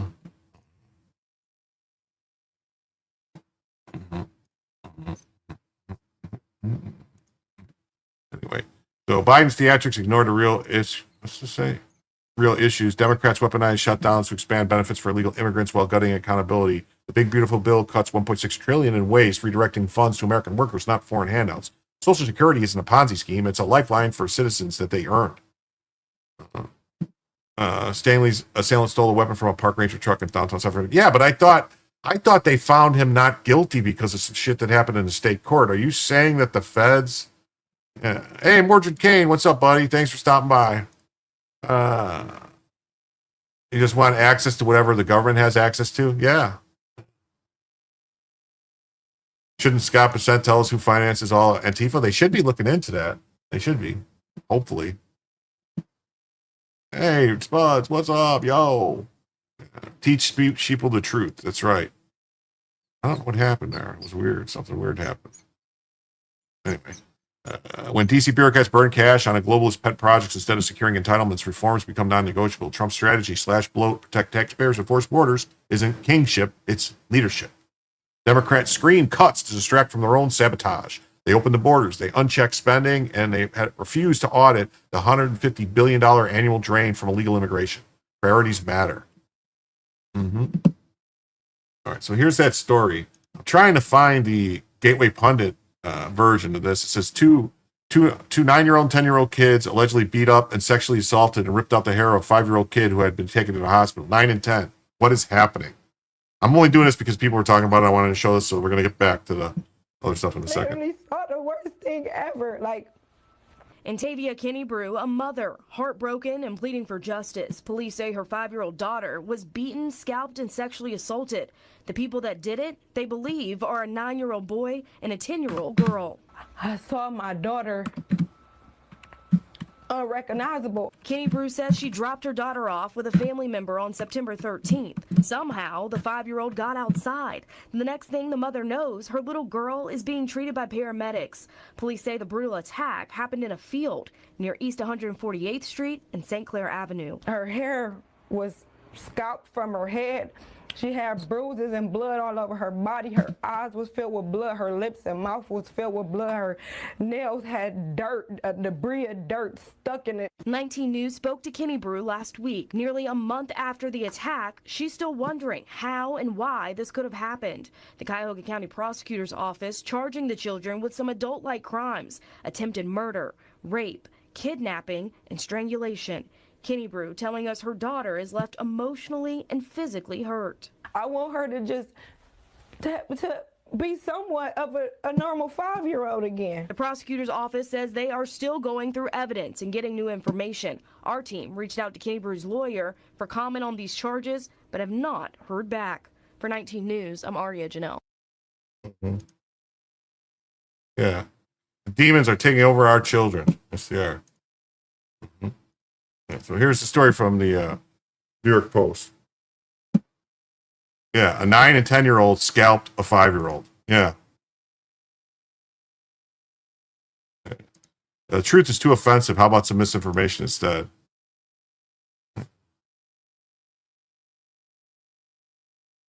Yeah. You saw this earlier?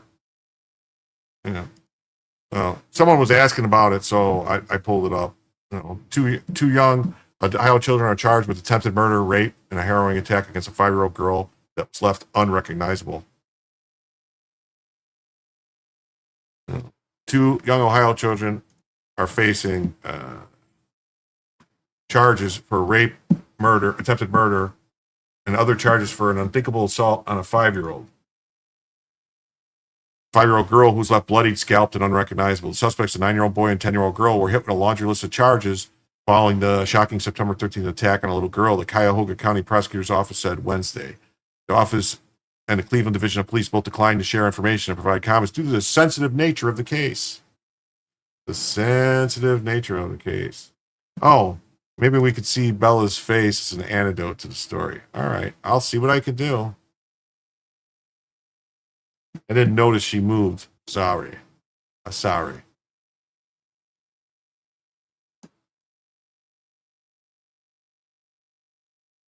Mm-hmm.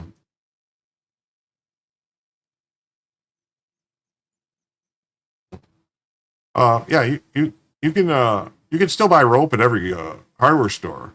Mm-hmm. Yeah, the parents should be called in the court too. Definitely. Stolen lands and shit. What's up? How you doing, Brooke? Thanks for stopping by. Please hit the like and subscribe. Yeah. This is what we say. Yeah. Hit the likes and subscribes and shit. Mm-hmm.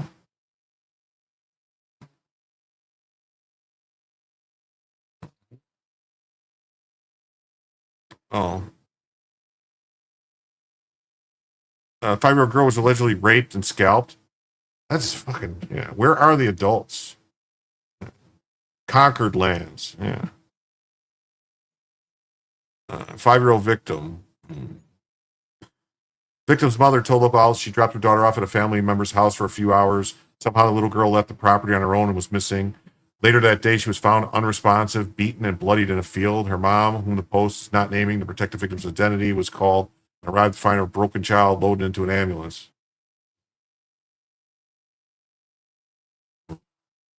No statement from what? The mother?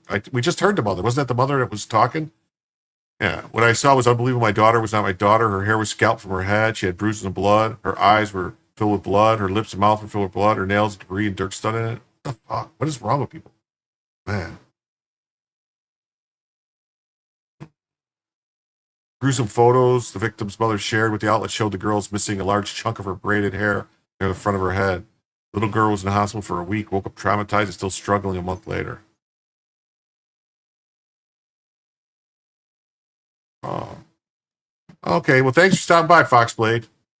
Thank you very much for stopping by. See you tomorrow.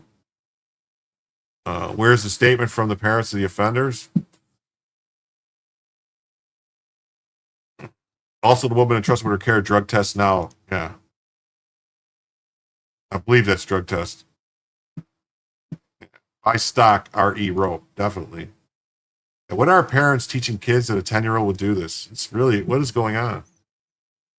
She was screaming when she woke up. They killed me. She thought she was dead. Hear your baby say that she died. A 5-year-old shouldn't know that word. Mother is pleading for justice, praying for a miracle.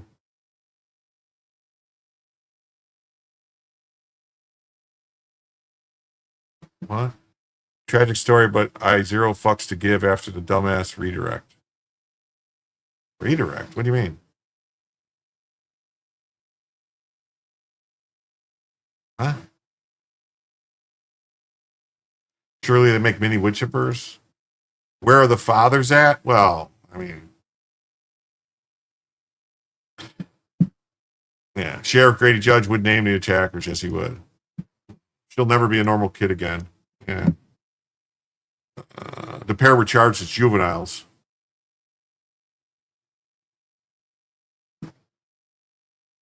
got your 10th, so you have a way to catch up.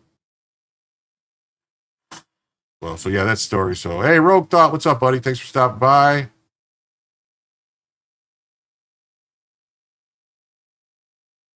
Oh, read Derek as a narrative. All right. I thought you spelled it wrong. Anyway, all right. Let's get back to politics. Whoever that 5-year-old was, she's irrevocably destroyed, yes.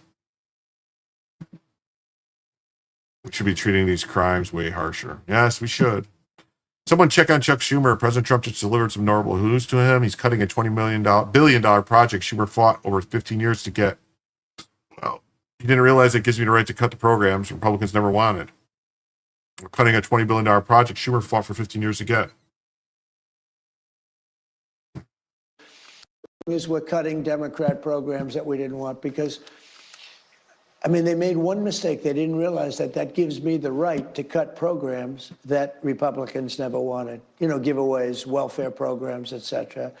And we're doing that, and we're cutting them permanently. We're cutting a $20 billion project that Schumer fought for 15 years to get, and I'm cutting the project. The project is going to be dead. It is pretty much dead right now. Well, how significant will the layoffs be? Because now you've got a federal judge trying to stop you there as well, saying that any layoffs during a temporary shutdown is illegal. These judges, I'm telling you, it's so terrible. What is we're cutting Democrat programs.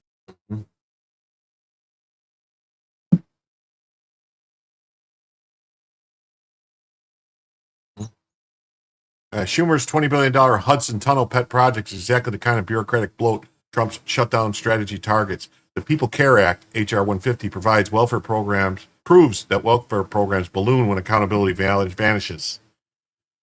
Redirect funds from Schumer's decade-long obsession to border security and tax relief isn't just smart, it's necessary.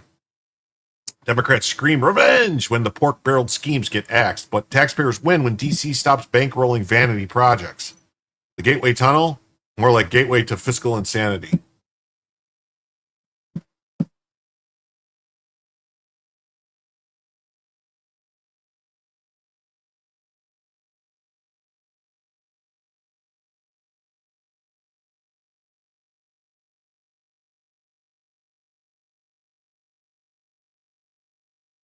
This guy says, by the way, if the shutdown goes until 11/2, a bunch of other happy stuff happens. See below.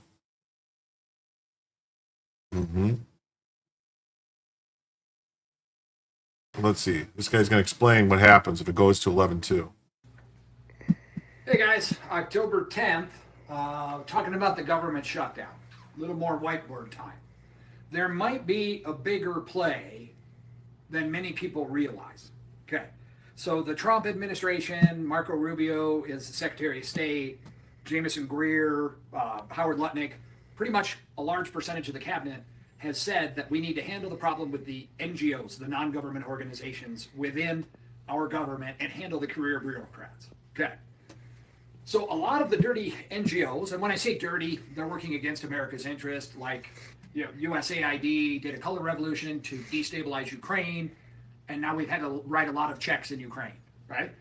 So under the State Department, you've got a bunch of nefarious NGOs or non-government organizations. You got USAID, you've got the Council of Foreign Relations. It sounds benign, but it's not. You've got the National Endowment of Democracy. Now that sounds benign, but the National Endowment of Democracy actually coordinated censorship laws in the European Union that would impact us here in the United States. A domestic organization went over to Europe. They founded and funded the European censorship laws for social media platforms over 1 million, and then that backdoored the First Amendment in the United States. UNICEF. So you've got, underneath the State Department, you got all these dirty NGOs that we need to deal with. Now you need to understand that during a government shutdown, different laws are allowed to happen.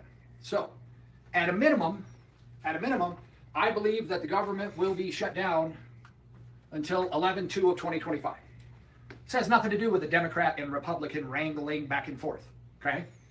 It would behoove the administration that wants to affect all of these NGOs to keep the government closed until November 2nd of 2025. The reason is 31 days after 10/1, the State Department has unilateral authorities to close those. Period. the laws flipped during a government shutdown. And after 31 days, they could wipe the slate clean, even if these guys got congressional funding through a previous bill.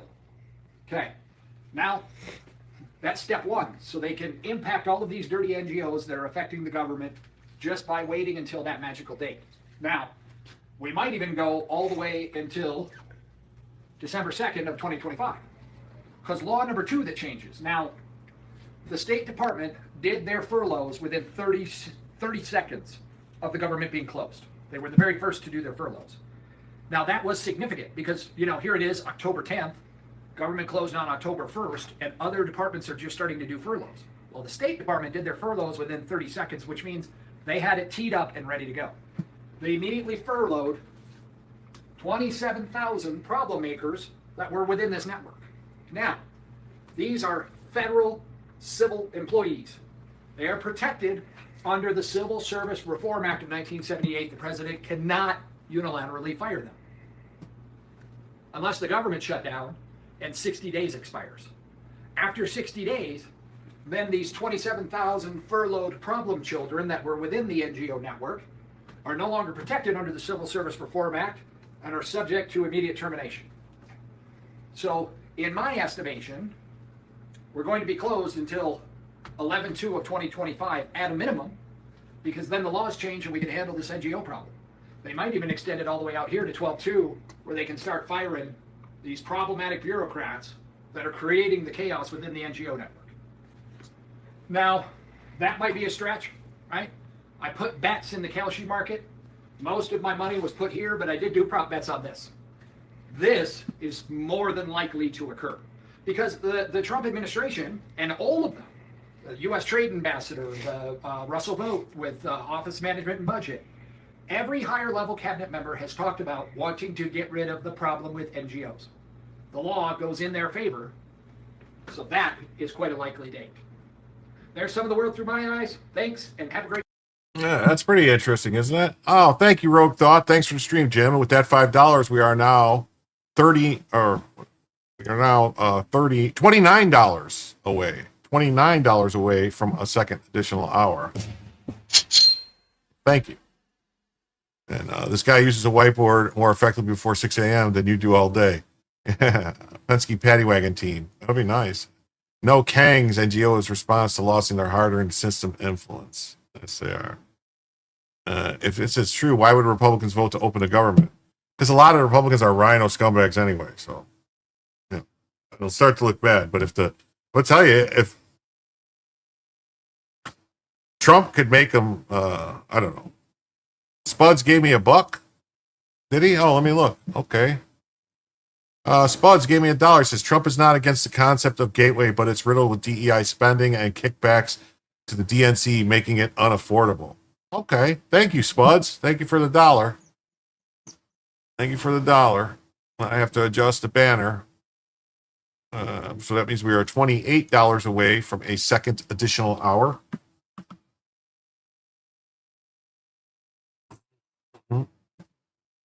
Thanks for the $1, Spuds. And we got this from Charles Gasparino. Says, breaking news. Trump's DOJ found evidence that the Dems are skewing crime stats ahead of the midterm elections. Huh. What do you know? That's in the New York Post. Oh. A person is shot.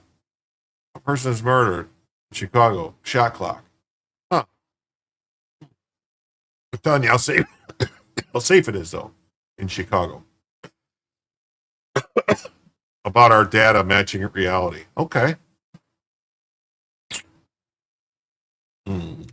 Federal assets, Executive Order 13813, 818, blocking the property of a person involved in serious human rights abuses. Yeah, the Dems manipulating information? No way. Yeah. His math is wrong. 31 days in October, 30 November, November 30th to 60 days. Okay, if you say so. Maybe he's wrong. I don't know. Yeah, the Dems are skewing crime stats ahead of the midterms. They're not skewing crime stats. They're not that smart. Yeah. All the white people that are committing the horrendous crime. We know that. We've seen those numbers. Some damn white crackers committing all the rapes and murders and stuff. I pull that stuff up all the time. Says the response rate is so low that people simply giving up on calling the cops. Let's see. Donald Trump has cleaned up D.C. When I tell you that Donald Trump has cleaned up D.C., I've been coming to D.C. for years, particularly under the Biden era, and this city used to be disgusting. It used to be dirty. It used to be filthy. It used to be dangerous. And what Trump has done has uncovered the beauty of what is really an incredible and iconic city. Like, D.C. is actually beautiful. Some of the people, maybe not, but D.C. itself is beautiful. And I think the reason why Democrats are nervous, the reason why Democrats are mad, is because people are waking up and they are starting to realize that we don't need to just accept our cities being dumps.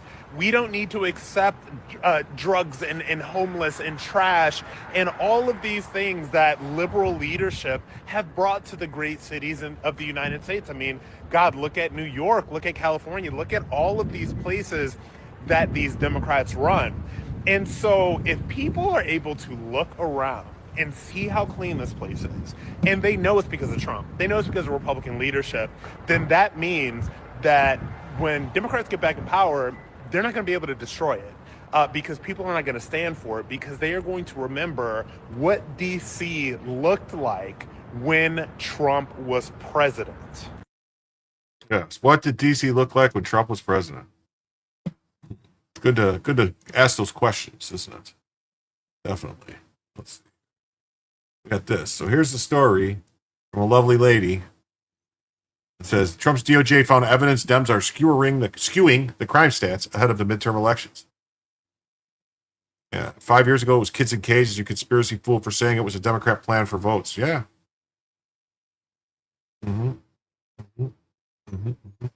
That fat man right there, prickster.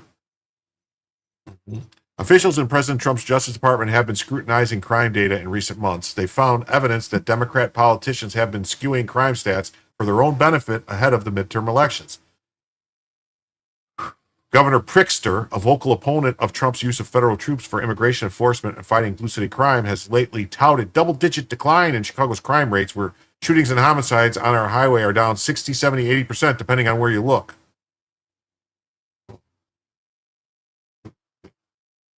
Yeah, two kids that need cages, who was bringing up 3 children of her own, and then one man, there was a lovely lady who had bringing up 3 children of her own, and then she met a man who had 3 boys, and the woman decided to sleep with one of the boys. Her name was Brady Bunch. That's flounder, man. Yeah. But the number of felonies in Chicago, not to mention New York, Los Angeles, and Portland, is declining only because woke prosecutors are knocking down felonies to something less severe for political reasons. The Brady Bunch, the Brady Bunch. Famous among them is Alvin Bragg, the Manhattan District Attorney, who has continued to allow violent offenders to plead to misdemeanors instead of felonies, even after committing robberies and violent assaults. One Trump DOJ source pointed to the recent case of David Mazariegos, the sword-wielding maniac who was arrested last week for allegedly unprovokedly killing a strap hanger, Nicola Tanzi, stomping him on the head repeatedly outside a Brooklyn subway station. You like my sound lyrics? I like to make up my own words. Peace. Marzegos has a long criminal record, and yet this past July, just before his latest alleged wanton act, a New York City judge lowered his bail in an assault case because prosecutors didn't charge him with a felony, instead settled for a misdemeanor. People inside the DOJ say Marzegos isn't an outlier, but the norm in big cities run by leftist politicians who are purposely obscuring the results of their lax policing policies. If these public officials were CEOs who purposely manipulated losses into earnings, they would face criminal fraud charges, said one DOJ official who asked not to be quoted by name. A White House spokeswoman declined to comment on the matter. A spokesman for the Manhattan DA didn't return a request for comment. Exodus from the blue cities. When the DOJ stats are released, possibly in the coming weeks, they should be a wake-up call for the Democrat Party. That's because these big city economies will continue to sour as more tax-paying residents leave for places that provide safety. Of course, the Dem leadership must also find the necessary guts to push back against the woke policies and policy edicts of far leftists It's communists like AOC and Zoran Mandami who are ascendant in their party. Yes, judges need to answer for this insanity. Yes, they do. I think, honestly, if a judge releases somebody when they shouldn't, go out and hurt somebody, that there should be consequences for that judge. DOJ source believes Pritzker's recent talking points are part of a concerted efforts by the Democrats to hide various forms of blight created by their support for police defunding measures to appease social justice types who believe law enforcement is racist. In the meantime, maybe they can change public perception enough so that they can win back the House and Senate in the upcoming midterms. What's equally unsettling is that even if the Fugazi stats touted by the Dems, you can see significant increases in violent crimes when the numbers are put into proper context. That's from Charlie Gasparino. Take the felony stats for New York City, which have recently touted by Mayor Adams' police commissioner Jessica Tisch on the New York NYPD website as reaching historic lows in major categories. Murders are down citywide by more than 17% year to date. Burglaries dropped 3.8%. Felony assault is down 0.8%. She said in a press release. No one doubts that Tisch both means well and has done a good job given the bad hand she was dealt. A crime epidemic that exploded after the 2020 social justice movement embraced by a former communist mayor, Bill de Blasio, who instituted rules to prevent cops from doing their jobs. But Tisch's hands, to a large extent, are still cuffed, even with de Blasio out and Adams, a former cop in charge of the NYPD. That's because she's been big-footed by policies of Bragg, who refuses to fully prosecute criminals like David Marazallegos as violent felons. Murders are down because they can't find the bodies yet? But who knows? Maybe they're saying they're calling them suicides. I don't know. Meanwhile, Tuta Dedavukjas of Fox Business uncovered proof that even the good crime stats are actually horrible. Crunching other data on the NYPD website for reported acts of murder, rape, robbery, felony assaults, they actually rose every year between 2020 and 2023. Even with the decline in 2024, crime is still significantly higher than it was in 2013, the last year Mike Bloomberg was mayor. With the Maoist cop-hating Zoran Mandami poised to bring back the bad old days in full as NYC mayor, look for further increases in crime, more people leaving New York City, and more evidence that the Democrat Party is out of touch with reality.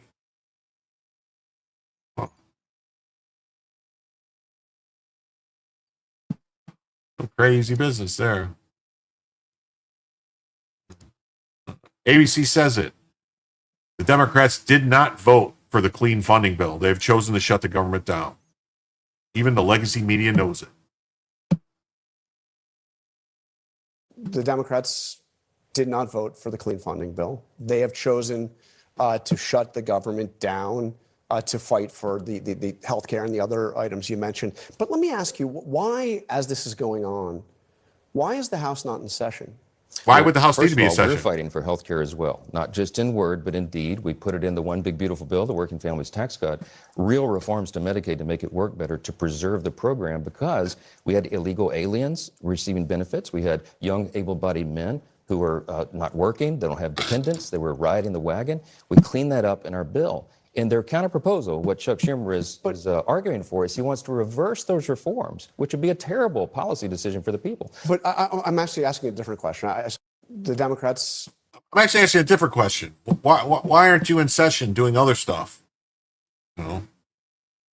Yes, why aren't you in session doing other stuff? That's what they want to know. They really want to know. Why aren't you just pretending to work? Yes, you should be pretending to work. Pretending to work. Pretending to work. Pretending to work. Americans first. That's right. That's what we need. We want Americans first. That's why they're pissy about, because they want there's a Democrat that won a special election that they're trying to force in. I just want to say too that there's 150 people watching on YouTube and only 120 likes. So that means 30 people did not hit the like button. So let's hit the like button. Hit the like button. Hit the like button. Please hit the like button. Please. Hit like and subscribe to the channel, and then please hit the like button. Hit the like button. Keep in mind, how much are working families paying for Obamacare through the nose? Yeah, a lot. A lot. Keep in mind, we're only $28 away from adding a second additional hour. We got about, let's see. Where are we at here? We got 5 minutes. 5 minutes left to get the $28 to add another hour. Just saying. Just putting it out there. Yeah, so Democrats shut down the government by rejecting a clean funding bill to push their migrant benefit agenda. Their clarifications and spending bills are deliberate loopholes expanding taxpayer funds, health care for illegal immigrants, exactly why Trump draws the line. Like me, follow me, love me, spank me, all those good things. Mm-hmm. Yeah, hit the like button or feral pigeons will come to your house. Yes, with smoke detectors attached to their neck, and they will roost in your ceiling, and you will have ceiling chirps. What will happen? Mm-hmm. I played a whole video on it before. You guys should have saw it. Want to hear a story about it? Here it goes. Or a song about it? Want to hear it? Here it goes. Oh, ceiling birds coming in your house. Campbell. Mm-hmm. Legacy Media finally admits the truth. The shutdown is 100% on Democrats prioritizing open borders over citizens. You'll gladly pay me Tuesday for a hamburger today. Wimpy, wimpy, wimpy. Mm-hmm. You know, crime stats are rigged, and like elections, nothing's done to rectify it yet, acting like a completely legit hope. Yeah, hope in one hand, shit in the other. See which fills first. That's something my granddaddy used to say. My grandpappy. Papillon. Okay, on to this. You got the Colombian president, Petro. You guys know there's been some shit going on with Colombia. He says the United States wants to steal Venezuela and Guyana's oil. Oil greed is behind the missiles over the fishermen. So this is this clown, all right? I'm not going to play some of it, but yo quiero cenar los que quiero, que van a quiero the Taco Bell. Okay? So that's what he's saying, all right? All right? But he says Petro is a liar. The Trump administration rejected Venezuela's offers of oil and mineral stakes as confirmed in recent reports. Maduro proposed sharing resources to ease tensions and avoid further U.S. actions like the sanctions or operations, but Trump emphasized ongoing pressure rather than acceptance. This aligns with the U.S. policy prioritizing regime accountability over resource deals. Yeah. He's spreading misinformation, although Colombian President Petro is making accusations, not Spencer Hakimian. Yes. Because Trump calls Petro's illegal drug dealer. Yes. Mm-hmm. Hey, where's Bluto? Well, Bluto was the one that would beat up. We're trying to fight with Popeye, but Wimpy was the one who would say, "I'll gladly pay you Tuesday for a hamburger today or a cheeseburger today or whatever." But yeah, so yeah. He calls Petro an illegal drug dealer, and he ends all payment subsidies to Colombia. We need to end all remittances. We need to tax all remittances. That's what we need to do. That would put a stake through all these places. Oh, look at Bella's belly's moving. She's unfeeling. President Donald Trump rebuked far-left Colombian President Gustavo Petro on Sunday morning, calling him an illegal drug dealer and announcing the stoppage of any payments and subsidies to the country. Mm-hmm. Yeah. Gustavo Petro, Colombia, is an illegal drug dealer strongly encouraging a massive production of drugs in big and small fields all over Colombia. It's the biggest business in Colombia by far. Mm-hmm. Petro does nothing to stop it despite large-scale payments and subsidies from the USA that are nothing more than a long-term ripoff of America. As of today, these payments or any other form of payment or subsidies will no longer be made to Colombia. Trump declared the purpose of this drug production is the sale of massive amounts of product to the United States, causing death, destruction, and havoc. So I guess you guys are going to be aware that somebody went and canceled Christmas, as they say, in Colors. You know, the movie Colors. Someone canceled Christmas. It's cocaine is about to go through the roof, price-wise. Trump then said that Petro doesn't address the killing fields in Colombia. The United States will. He's a low-rated, very unpopular leader with a fresh mouth towards America. Better close up these killing fields immediately, or the United States will close them up for him, and it won't be done nicely. Trump announced on Saturday that his administration carried out a strike on narco-terrorists, at least two of which were from Colombia and Ecuador. The president said the boat was transporting enough drugs to kill 25,000 Americans. Mm-hmm. My great honor to destroy a very large drug-carrying submarine.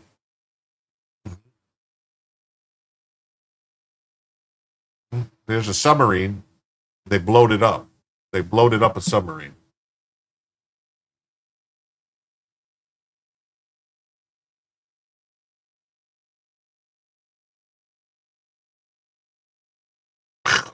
Blowed it up. Okay, U.S. intelligence confirmed this vessel was loaded up with mostly fentanyl and other illegal narcotics. Mm-hmm. Yeah, the fish must be high as a kite. Two of the terrorists, there were 4 known narco-terrorists on board, and 2 of the terrorists were killed. And the 2 surviving terrorists are being returned to their countries of origin, Ecuador and Colombia, for detention and prosecution. Yeah, it was a fishing submarine. Yeah, that's what I'm trying to say. It was a fishing boat. Yeah. Fishing submarine. Yeah. Mm-hmm. Trump said the administration would not tolerate narco-terrorist trafficking illegal drugs by land or by sea. Petro said the man who was returned to Colombia would face prosecution. We are glad he's alive and he will be prosecuted according to the law, Petro said for the AFP. But wait. Why would they prosecute him if he was just a fisherman? That doesn't make any sense, does it? Doesn't make a lot of sense. 2 people survived that? Yeah. They might have got blown out or whatever, knocked out. I mean, you'd be surprised people could survive. Trump says he's cutting off all subsidies to Colombia and accuses Petro of being an illegal drug dealer.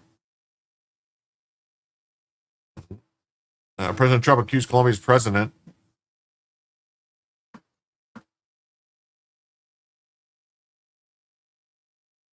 of being an illegal drug dealer and a crime leader.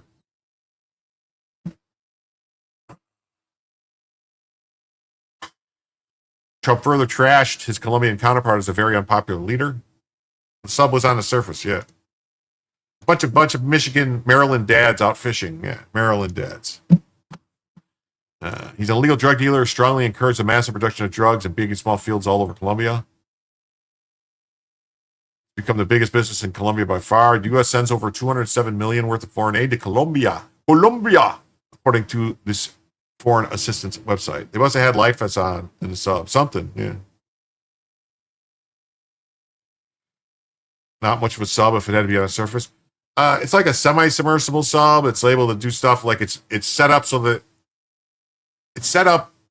that radar doesn't, like it's hard to pick up with radar because you don't see the boat because it's like right at the surface of the water.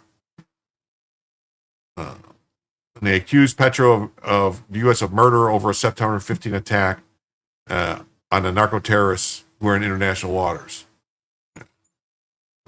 U.S. government officials have committed murder and violated our sovereignty in territorial waters. The Colombian boat was adrift and had a distress signal on due to engine failure. Did that boat look like it was adrift? The president claimed the boat was used for fishing, not for transporting drugs. Petro has been in power since 2022 as a member of the left-wing Humane Colombia party. Peruvian cocaine is better in Colombia. Well, the paste... yes, Pablo Escobar had subs. Yes, he did. The paste is made in Peru. And they bring the paste over, and then they make the paste into powder in Colombia, in the labs. CNN reported last week had similarly claimed one of Trump's recent strikes in the Caribbean and killed Colombian nationals.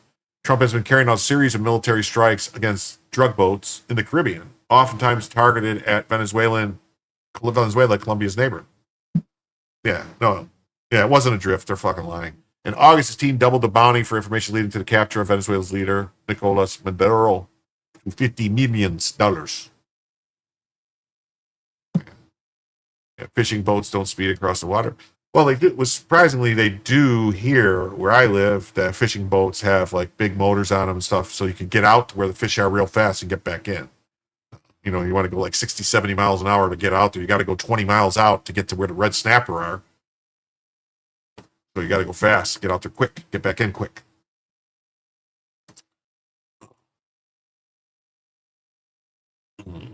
All has been part of an effort to curtail the trafficking of illicit drugs into the U.S. Key campaign promise of Trump made in the 2024 cycle. On Thursday, the administration carried out a 6th known attack on an alleged drug vessel in the Caribbean. The purpose of the drug production and the sale of massive amounts of product in the United States, causing death, destruction, and havoc.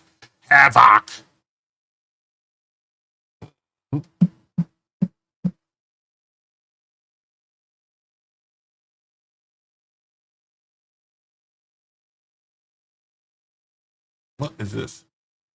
Just the news. Trump says he's cutting off funding for Colombia over illegal drug dealer Petro. Also, to reinstill trust in the agents on the front lines that they're going to do the job the way the book says.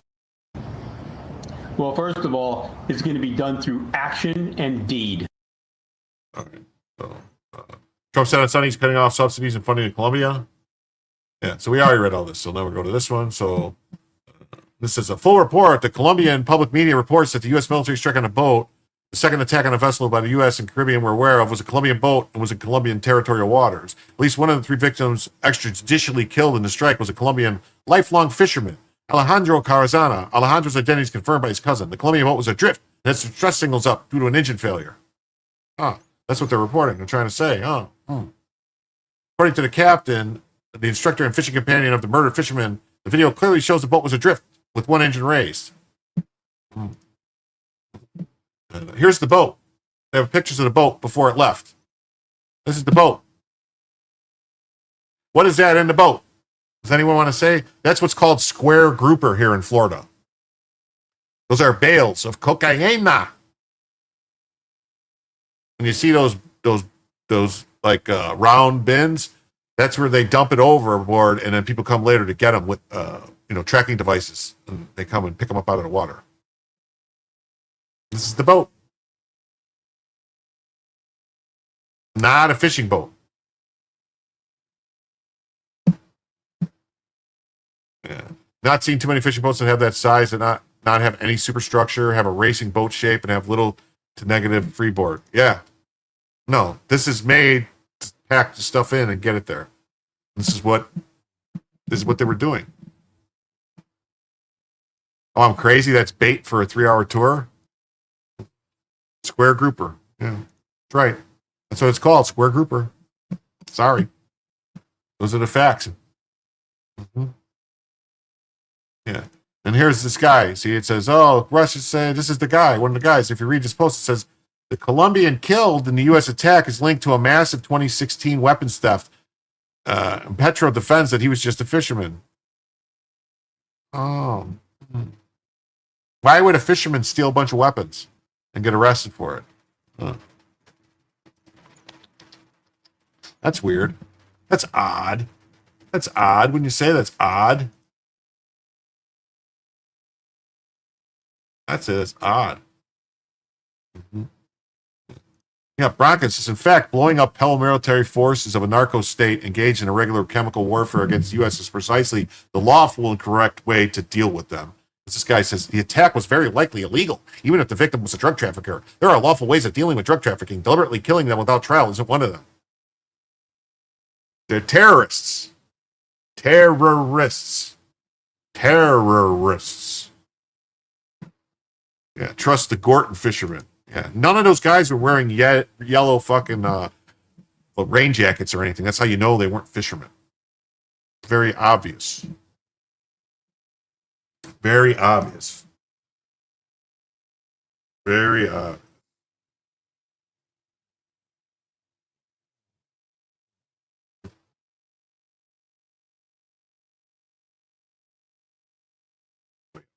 Well.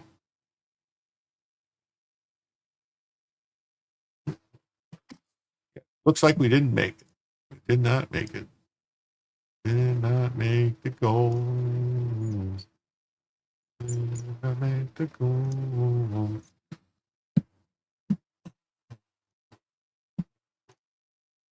Foreign terrorist enemies operating in our hemisphere will be destroyed. These organizations field armies. They control territory and travel, seize commerce, violently extort judicial and political power, rape, maim, kidnap, torture, slaughter, assassinate, and mass murder Americans. Yeah. On October 17th, at the direction of President Trump, we conducted a lethal kinetic strike on a vehicle affiliated with Ejército de Liberación Nacional, ELN, a designated terrorist organization that was operating in the U.S. Southcom area. Let's go back. Saw this. There it is. So, does that look like a fishing boat to you? What do you see in there? You see the bales? See all the bales in the center? Huh. So what more than likely happened was that the people that survived, if that was the people, whatever, yeah, Trump needs to blast the cops song while he's hacking from the skies. Bad boys, bad boys. What you gonna do? What you wanna do? No. I must have been a gold jinx. As soon as I show up, the money ran away. Sorry.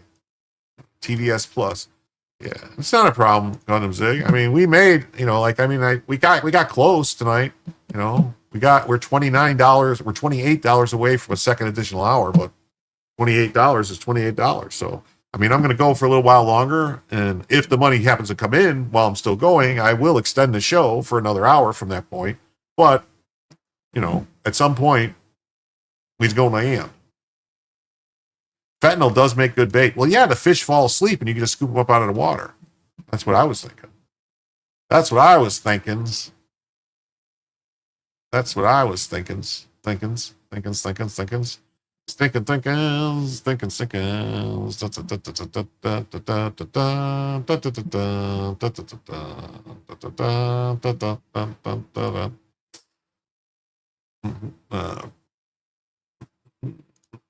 Hold on one second.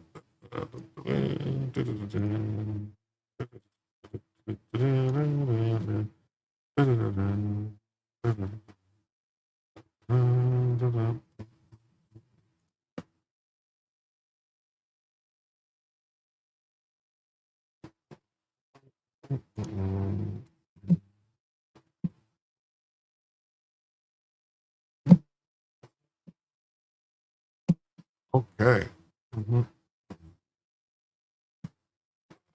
ELN works with the CIA to perpetuate organized chaos. Yeah, they did.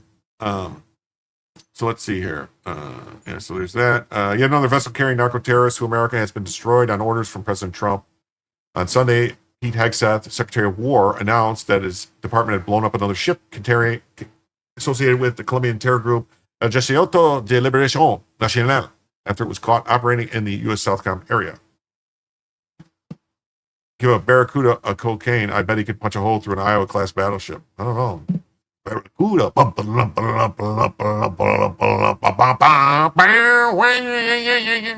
Good song. Access further revealed that a substantial number of narcotics were on board the vessel and that the male terrorists were on board were all killed. Especial. They will be hunted and killed just like Al-Qaeda. Sounds good. The vessel was known by our intelligence to be involved in illicit trafficking, smuggling, and was traveling a known narco route. There were 3 male narco terrorists on board. All 3 terrorists were killed. The cartels are the Al-Qaeda of the Western Hemisphere.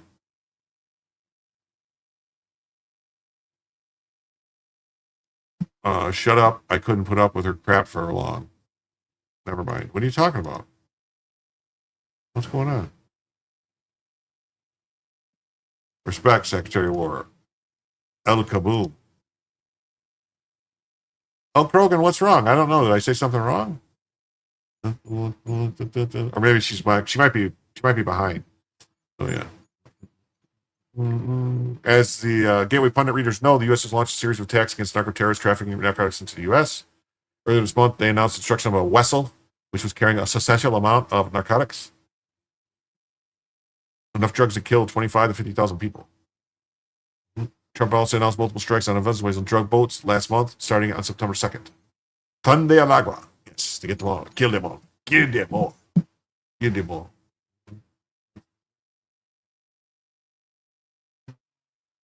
I'm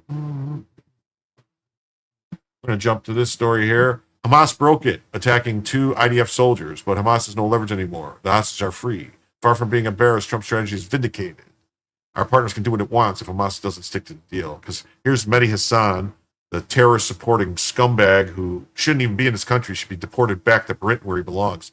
All week, the pro-Israel and pro-Trump supporters screamed at us in unison, why aren't we celebrating the ceasefire? Because we knew it wouldn't last. Why'd you know it wouldn't last? Because you knew Hamas was going to fucking break it?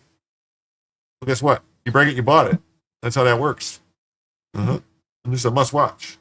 Armed Hamas operatives were eliminated in an airstrike as they advanced towards IDF troops in northern Gaza. FAFO.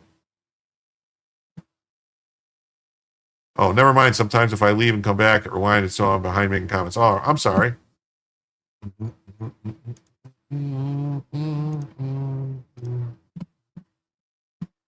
Let's see. Is this going to be like a snuff film?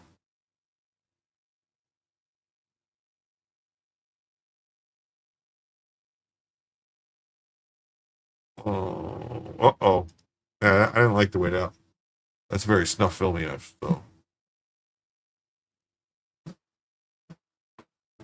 So the IDF says Tende Arago we branded dead in the water. Yeah.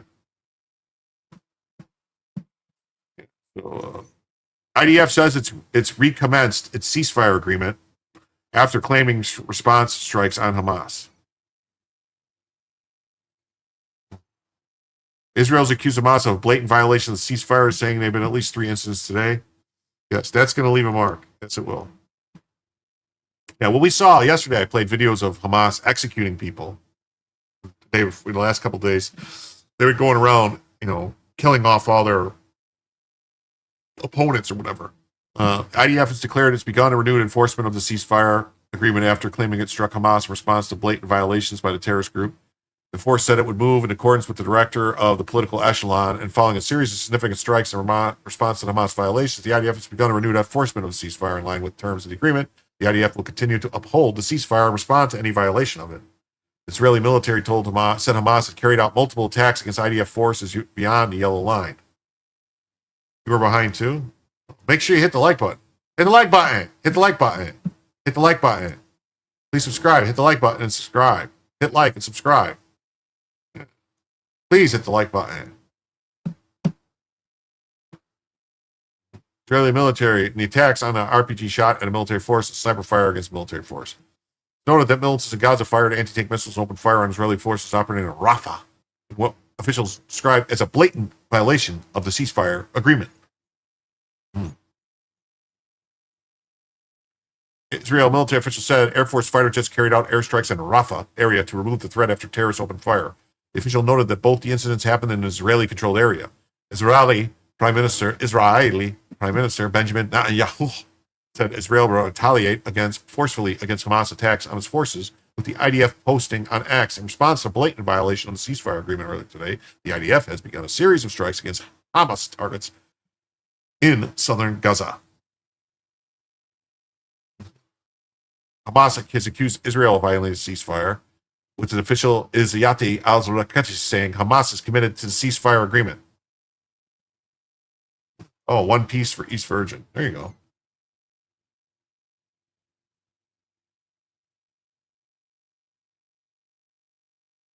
Israeli media channel 12 reports that Israel is attacking Gaza, but the Israel military has not confirmed reports. Hamas armed wing stated it's committed to all that has been agreed upon. We're committed to all that has been agreed upon, noting that it falls under Israeli control and that communication with other groups have been cut there since March. Report exchange of strikes in the biggest challenge to the ceasefire brokered by Donald Trump. State Department earlier today warned Hamas is planning an imminent attack on Gaza civilians, which would violate the ceasefire agreement. This planned attack against Palestinian civilians would constitute a direct and grave violation of the ceasefire agreement and undermine the significant process achieved through mediation efforts. The guarantors demand Hamas uphold its obligations under the ceasefire terms. It said that if Hamas goes ahead with this attacks, measures will be taken to protect the people of Gaza and preserve the integrity of the ceasefire.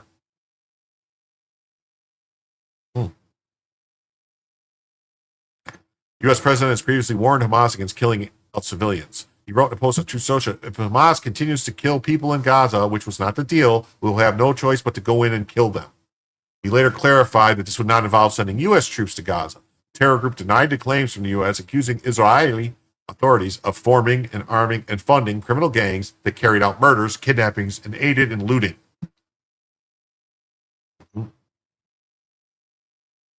It said police forces in Gaza were performing their duty, pursuing the gangs and holding them to account. Hamas said the movement calls on the U.S. administration to stop repeating the occupation's misleading narrative. Under the 20-point ceasefire, Hamas is supposed to relinquish its weapons so that no longer poses a threat to Israel. It has not done so yet, as pressure mounts from the U.S. for the terror group to disarm. We're still waiting on the Cocaine Sharknado. That would be awesome. Awesome movie. We had Cocaine Bear, right? Coke Bear, Cocaine Bear. Now we need Cocaine Shark. Cocaine Shark coming down and get you.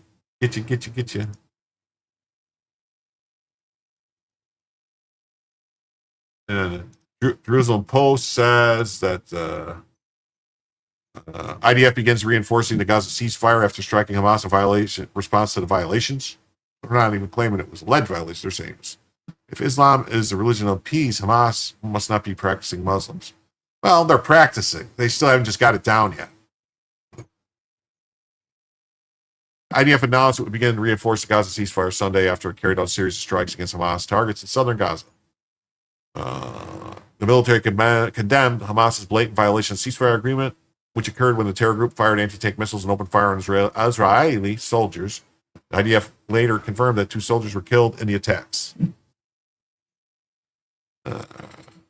Prime Minister's office announced the Prime Minister had instructed Israeli armed forces to respond with force against Gazan terrorist targets during a consultation with Defense Minister Israel Katz and the head of Israel's security establishment. As a result of Israeli airstrikes in Gaza, 11 people were killed and others were wounded. Hamas's armed wing, the Izzadan al-Qassam Brigades, later claimed.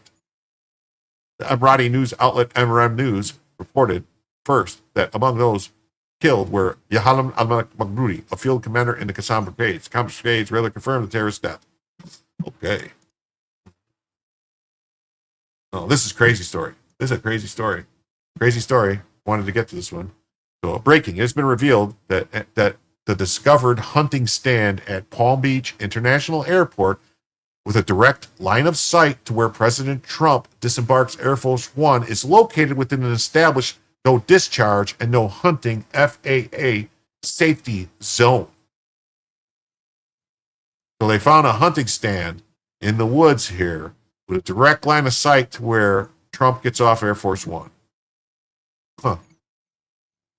They found a hunting stand inside a federal no discharge, no hunting zone with a clear line of sight of where Donald Trump deplanes. What the F is going on in the United States Secret Service? What are they doing? We expect protection, not this. They've already tried to kill him twice. What happened there?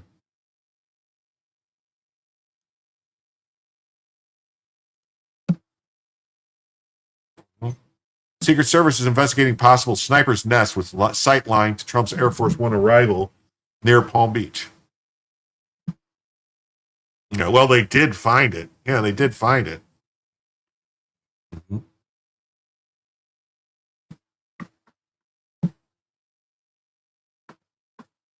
U.S. Secret Service is investigating what could be a sniper's nest or hunting stand near an area where Trump's Air Force One has recently been kept at Palm Beach International Airport. Cocaine Honey Badger. Ooh, that would be a good movie. The suspicious stand found Thursday is in a tree with the line of sight of the 4 sections of the airport where Trump exits the presidential jet, and was described by the Post and law enforcement sources as an odd collection of pipes. Do we all need Pope-mobiles? Maybe. See, now, where the stand is sitting up there, all right, doesn't make a lot of sense where it's at. If you look at the area, possible snipers not seen in trees. It's right, it's right in the, there was no ammunition or explosives found, but it raised the service's alarm. Authorities do not know whether it's a hunting stand or merely junk in a tree, or has a more nefarious purpose. Well, it's a hunting stand. It's a hunting stand. The area could be used by hunters who go after invasive green iguanas, the sources say. Oh, hey, you don't use a hunting stand to shoot iguanas. You use like a 22 or a pellet gun, and they're everywhere. You just wait till it gets cold and they all fall out of the trees. Should have waited for the guy to show up, in my opinion. Yeah, they should have monitored it. Would have been the smart thing to do is keep an eye on it. Wait for someone to go there. No individuals were located at the scene, and the FBI has since taken the investigatory lead, flying in resources to collect all the evidence from the scene and deploy our cell phone analytics capabilities. Yeah, DNA and fingerprints would be nice. Air Force One is not typically kept at that section of the airport, but recent construction has pushed the plane to the area of the airfield where private planes park, about 200 yards from the mysterious hunting stand. 200 yards. 200 yards. Investigation is more of a precaution. Trump survived a sniper attack during the campaign rally in Butler and escaped harm when the Secret Service arrested 59-year-old Ryan Wesley Routh, who after he fled an apparent sniper spot at Trump's West Palm Beach golf course.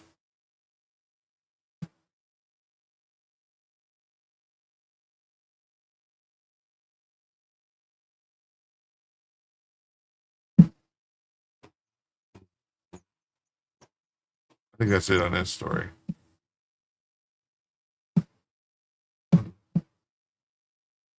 This says FBI invented hunting stand with direct line of sight to Trump's Air Force One.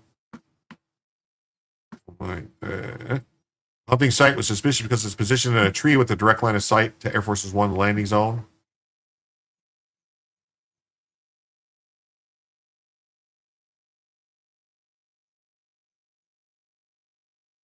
Without disclosing specific details, they confirmed that the discovery in a statement to the Washington Examiner. Secret Service is working very closely with the FBI. During advanced security preparations prior to the Palm Beach arrival, which included the use of technology and comprehensive physical sweeps, our teams identified items of interest near the Palm Beach International Airport. There was no impact on any movements, and no individuals were present, or were not able to provide details about specific items or the intent. This underscores the importance of our layered security measures.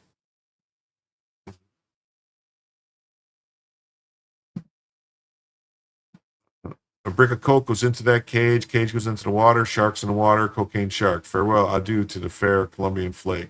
Farewell, adieu to the lines of cocaine. Dems need to stand up and condemn this behavior. The rhetoric is fueling it. Yes, it is. Yes, it is. Their rhetoric is fueling it. All right. Well, let's see here. Oh, I got a couple of stories I want to cover real quick. Because, just because I feel like covering them. You guys are getting some free time from Jim tonight, a little free extra. But if you want to throw in that $28, I will extend the show another hour from that point.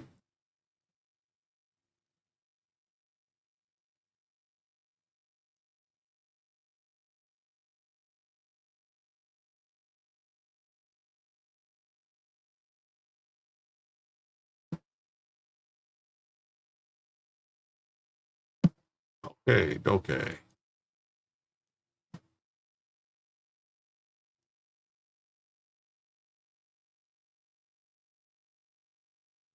You guys ready to get very upset? Very, very upset? Here we go. You're not home yet? You can't jump into the goal? Oh. Okay, I'm sorry. KPT. SYSD schools, that's San Ysidro School District, covered up the rape of a 4-year-old kid by a male teaching assistant for months. The superintendent reportedly minimized it and simply called it a safety incident. What is going on at San Ysidro schools?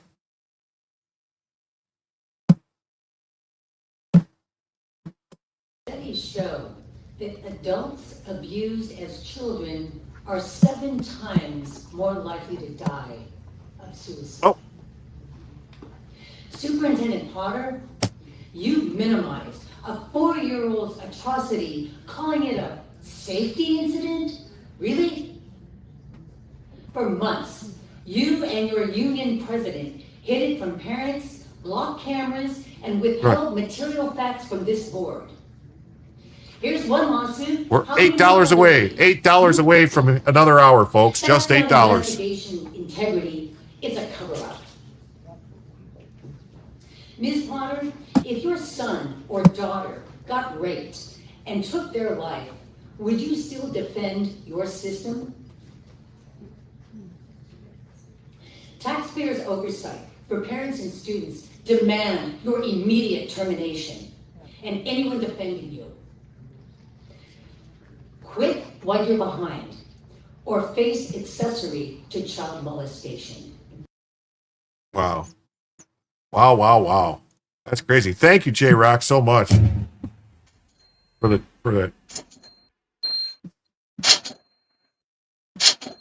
that 20. With that 20, we are now $8, man. Just $8. $8 hairs away from adding another hour. I mean, every minute that chicks away is a minute closer to not having that extra hour because we're already past the point where we should have been a while ago. Just saying. But Jim is a man of his word. So if that money comes in, I will extend the show because that's just how I am. What do you guys think about that? That's some sick shit, right? That's some sick shit. All right. And parents speak out in a fiery school board meeting after the alleged molestation of a preschooler. Yes. Yes. Definite wood chippers. Definite wood chippers. Protect kids, not abusers. That's right. San Ysidro School District held their first board meeting after confirming that Sunset Preschool teacher's aide Jamie Godinez was arrested for allegedly touching a child inappropriately. What do you mean, allegedly? What do you mean, allegedly? What exactly do you mean, allegedly? People in the community are mad, and it showed at Thursday night's board meeting, though several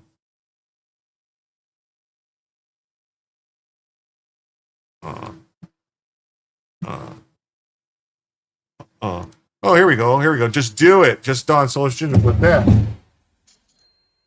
We have tactical assessments. Red Chinese victory. Impossible. America will never fall to communist invasion. Communism is the very definition of failure.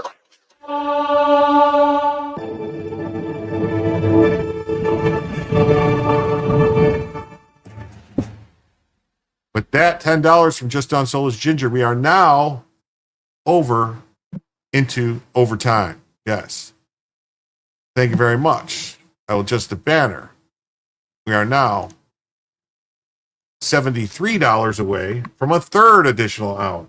Yes, that's right. $73 away from a third additional hour. That's how that works. Let's fucking go. That's right. Let's go. Gundam Zig, do you feel bad? I don't know what that means. Does he feel bad? Why? What happened? Do one bad Jaws parody and over a dozen bail and rumble. I guess I need to gag my fingers. I don't know. What do you mean by Jaws parody? What are you talking about? I don't know. You're fine, man.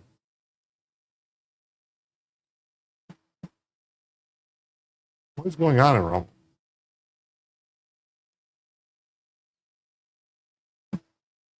I don't think it's you. I think there's something wrong with Rumble. I don't think Rumble's working. I'm not seeing anything on my Rumble channel. What is going on here? Huh.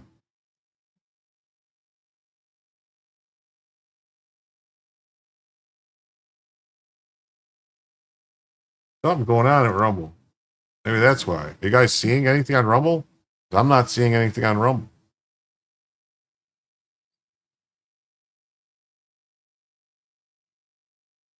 I just refreshed. I'm not seeing nothing.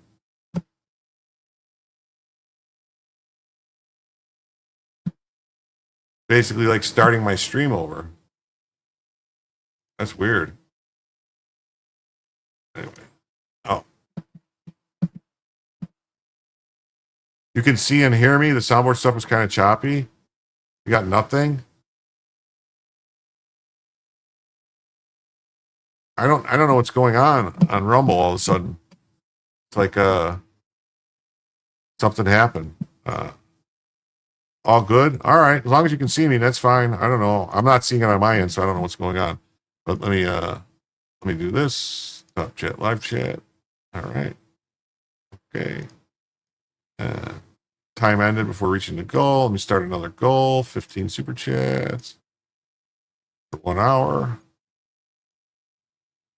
Are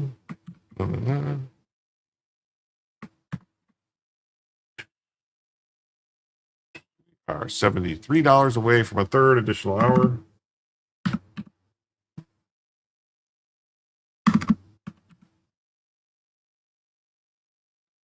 Okay. Keep it running. Keep it rolling. Just like that. Yes. Yes, like that. Yes, like that. Just thought I'd check in. It's all good on your end. All right. All right. As long as it is. So people in the community are mad and it showed at Thursday night's board meeting, though several disruptions during the first 2 hours of the meeting. At one point, a truck outside blasted music so loud the board called a recess, causing even more frustration for the people attending. With the voices and signs demanding justice and accountability, dozen parents demanded Superintendent Gina Potter's resignation before the meeting began. We just want to say enough is enough, said Aid Gayton, a mom with 2 Addie, two students in the district. The meeting quickly became tense as the crowd burst out in chants and boos. This is your second warning, said board member Zenado Rosario. Parents met with the district for the first time since they confirmed the alleged sexual assault of a 4-year-old girl. The kids had not been the same child since before this happened. Well, of course not. Godinez allegedly touched the child inappropriately during nap time on January 15th, according to Habas. And when the girl told the mom what happened,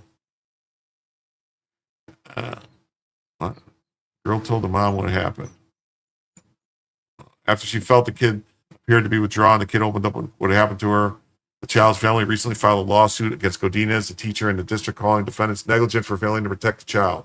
According to one of the board members, the superintendent supposedly was notified about the incident in January, adding the board did not find out at the time, but couldn't tell us when they learned about the case. Sometimes these scars never go away. It's our hope she heals, but they live, and you live for a lifetime. Well,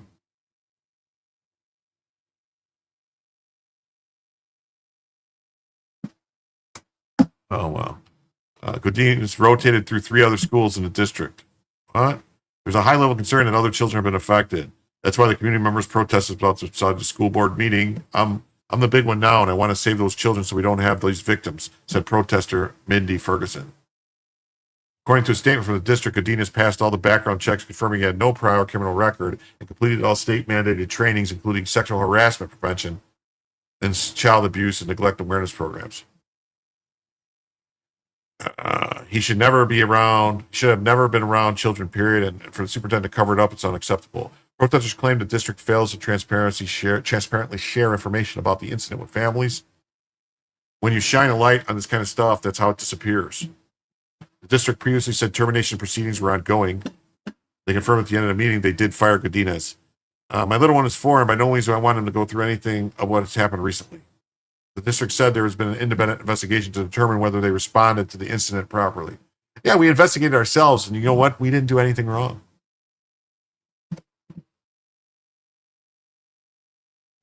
And here's the,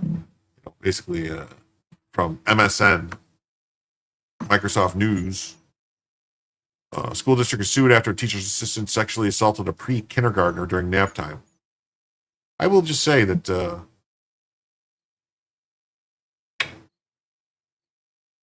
I agree. I concur. Most definitely. The family of 4-year-old who was sexually assaulted is suing the school district. During nap time, she was molested. Okay.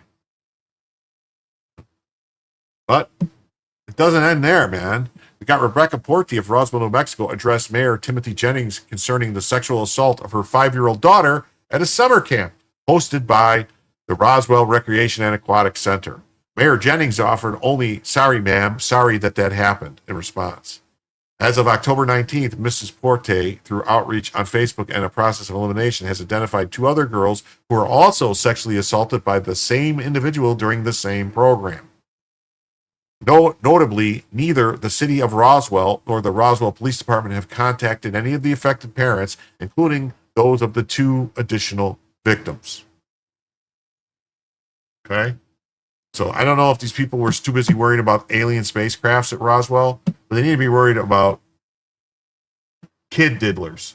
Here, step forward on the podium, please.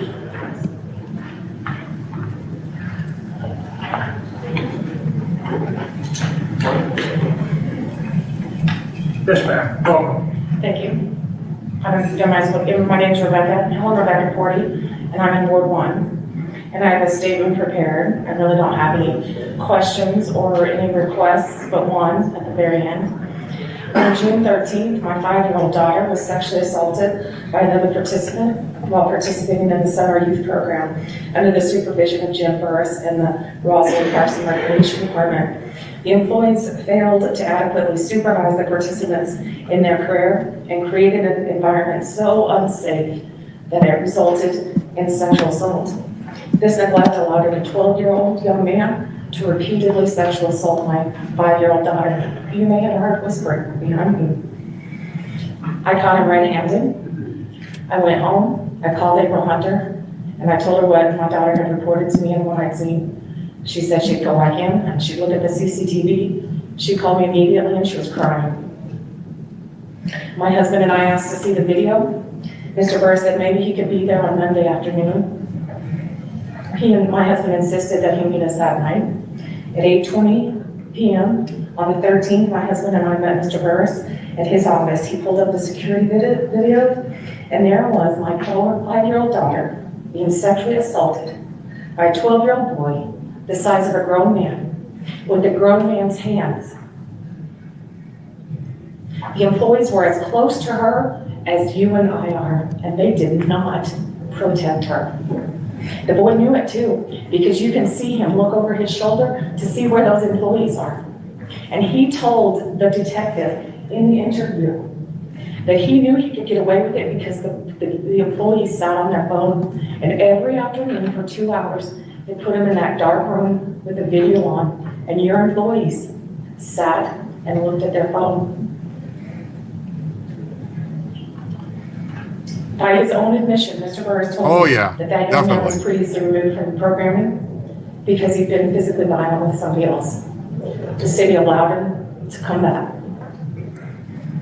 Mr. Burris's employees failed in their duties and a sexual assault occurred.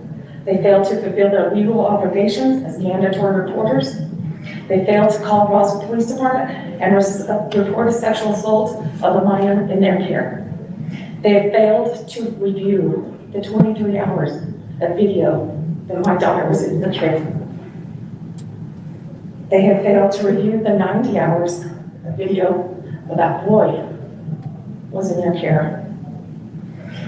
I requested through the IPRA twice and been denied. No one is looking at that video. The only good thing I can say is that the city spent some money on a really good security system. You can see him in clear, crystal clear digital TV right there in front of you. He's bigger than me. The RPD has not watched the video. Who is going to make sure that there are no additional girls who were assaulted? Who? The evidence is right there. It's right there and nobody's watched it. The police took 49 days to interview that boy. And guess what? He confessed to a lot more than we expected. Somebody needs to review the video because there is now a warrant on the DA's desk for their approval to arrest that boy because of what he confessed to doing, even though it was in the power of your employees to have looked at that. 90 hours is a long time. It wouldn't have taken us, I wouldn't have left my office. 23 years of youth service. I wouldn't have left my office until I knew that no one else's child had been touched. Someone should watch the video. And I am very angry at Mr. Burris and the Parks and Recreation Department employees. Very angry. And I expect you guys go over your basics, man. Mandatory reporting. I told them both. I reminded Mrs. Hunter that she was a mandatory reporter, and so was I. And I reminded Mr. Burris. Nobody called the police. I did. My husband and I took our 5-year-old, and then she was interviewed for an hour. And that's all I got. Sorry, ma'am. Sorry about that. Okay. Okay, I'm sorry about that happening. Okay, let's move on to the next thing. Wow. You know, it's like they don't want to admit what's going on. They don't want to admit there's a problem. They want to try to ignore it. And it only is going to get worse. All right. The show is not ending. Just want to tell you guys that. I do have to end the show on Instagram, and I'm going to end it on X too, because Instagram has a 4-hour. I'm live streaming on Instagram also, along with Twitch, Kick, Rumble, YouTube, Facebook. But anyway, there's a 4-hour limit, and we're right at the 4 hours, and it's going to cancel it anyway. So I'm going to say goodbye to anybody on Instagram. If you're watching on Instagram and you want to continue to watch, come over to YouTube or come over to Rumble or go to Twitch or Kick or Facebook. And if you're on X, the same thing. Goodbye, X. I usually cut X off earlier, but I did tonight. But so we're going to do that real quick. I'm going to end on X and tell the people to come on back some other time and have Jim tell you the news if you don't want to come and continue watching now. Remove from X. Okay, and remove from Instagram. Okay, smokers. I'm going to do this. End the live stream. Okay. All right. There's 135 people watching. I want to thank you all for being here. Remember to please hit the like button if you haven't already. Please subscribe if you haven't subscribed. And let's get into some more news here. Definite more news. News.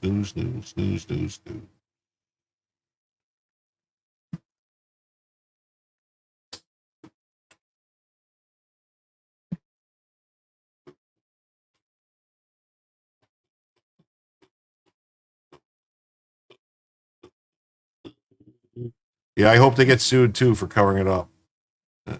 Should be a really easy lawsuit. Should be a really easy lawsuit. And yeah, it's not the only time he's done it. Well, they know that there was at least two other people. She said that they talked to two other people that they know about. So, okay. All right. Now on to this next story. We got this. Check this out. So this is in New York. All right. So what's going on in New York? You got Mondami appears smiling arm in arm with the unindicted 1993 World Trade Center bombing co-conspirator and terrorist apologist. Read today's cover here. There we go. This is them. Mondami is gleeful selfie with the World Trade Center terror-linked imam who called for jihad in New York City. Photobomb. Socialist NYC mayor candidate Zohran Mondami was all smiles this week campaigning in Brooklyn with notorious imam Siraj Wahaj, an unindicted co-conspirator in the 1993 World Trade Center bombing who once urged jihad on the Big Apple. Mondami posted the snap standing arm in arm with Wahaj, 75, at the Imam's Bedford-Stuyvesant Mosque on Friday, a day after the first mayoral debate. The fact that Mondami stands with the Imam is disqualifying, said Republican mayor nominee Curtis Sliwa. New York needs a mayor who protects New York from terrorism, not embraces terrorists. Yes. It's kind of crazy, isn't it? Kind of crazy that, it's been 2 decades since terrorism struck New York City beyond belief. And they're getting ready to it looks like they're going to elect a Muslim extremist, Marxist communist. Mm-hmm. It's crazy. It's crazy. Even there's Bella. There she is. There's Bella. Chilling. Bella's chilling. Chilling Bella. Chilling Bella. Chilling Bella. So if you had told people after 9/11 attacks on the World Trade Center that within a quarter century New York City would elect a mayoral candidate who campaigns with an unindicted co-conspirator in the bombing of the World Trade Center, you would have been considered to have a few screws loose. Yet, here it is, from fighting jihad to embracing it. Mm-hmm. What a slap in the face to the memories of those killed in both the 1993 and 2001 jihadist attacks on the World Trade Center. He won the primary because of record turnout by young first-time voters. These people weren't alive for 9/11 and couldn't care less. Hey, Ron, don't be worshiping in front of my... Yeah. New York City. We will never forget New York City 21 elects Muslim jihadist. Yeah. Got this is essentially Sharia laws. Husbands are allowed to beat their wives. Zohran Mondami says the NYPD shouldn't respond to domestic violence calls in resurfaced podcast interview. Bella just moved her head off camera. No, I'm looking. She's right there. I see her. Unindicted equals CIA confidential informers. It's possible. It's crazy that they are. It's crazy that they are crazy. Crazy and stupid is a bad connection. You must be a little bit behind, Critter Sitter, because I fixed the camera. Mm-hmm. Mm-hmm. This is extremely misleading, according to Eric's Reloaded. Oh, okay. Eric debunks. Mm-hmm. Let's discuss what Islam offers. It offers rape and beheadings and burn people alive, female genital mutilation, hostage taking, honor killing, slavery, oppression of women, and jihad and pedophilia. That's what it offers. Women are objects in Islam. Women are your property. You can take 4 of them if you like. They're stupid anyway. They're worth half as much as a man. You can have sex with them even if they don't want it. Otherwise, you can beat them. There's no question. These are all in the sources. Quran, Bukhari, Muslim, Buhari, Kana, Buduwada. New York City slogan, Allahu Akbar. Yeah. He says, today at the Masjid Al-Tawada Mosque, I had the pleasure of meeting with Imam Siraj Mohadi, one of the nation's foremost Muslim leaders and a pillar of the Bed-Stuy community for half a century. I was also joined by Yusuf Allah Sahaman Hala, beautiful. Your dog figured out how to jump up in a tree today. Was hilarious. If I am crazy or stupid, am I dangerous? Jihad is legacy media now. Yeah. Or not war. I don't know.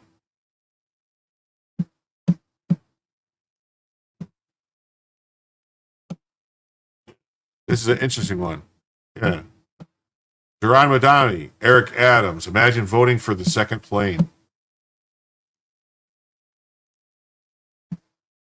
And breaking news. This is Zoran Mandami's Imam Siraj Wahid calling America filthy and sick, screaming an honor. It's an honor to die in jihad, and then getting involved in politics as a weapon in the cause of Islam. The woke left is electing a terrorist as the next mayor of New York City.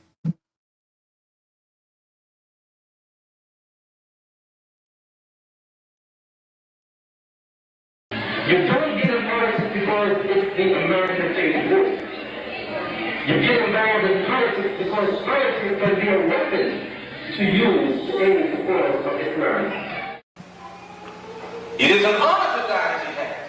Yes, it's an honor. You want to defend this country. You know what this country is? It's a garbage can. It's filthy. It's filthy and sick.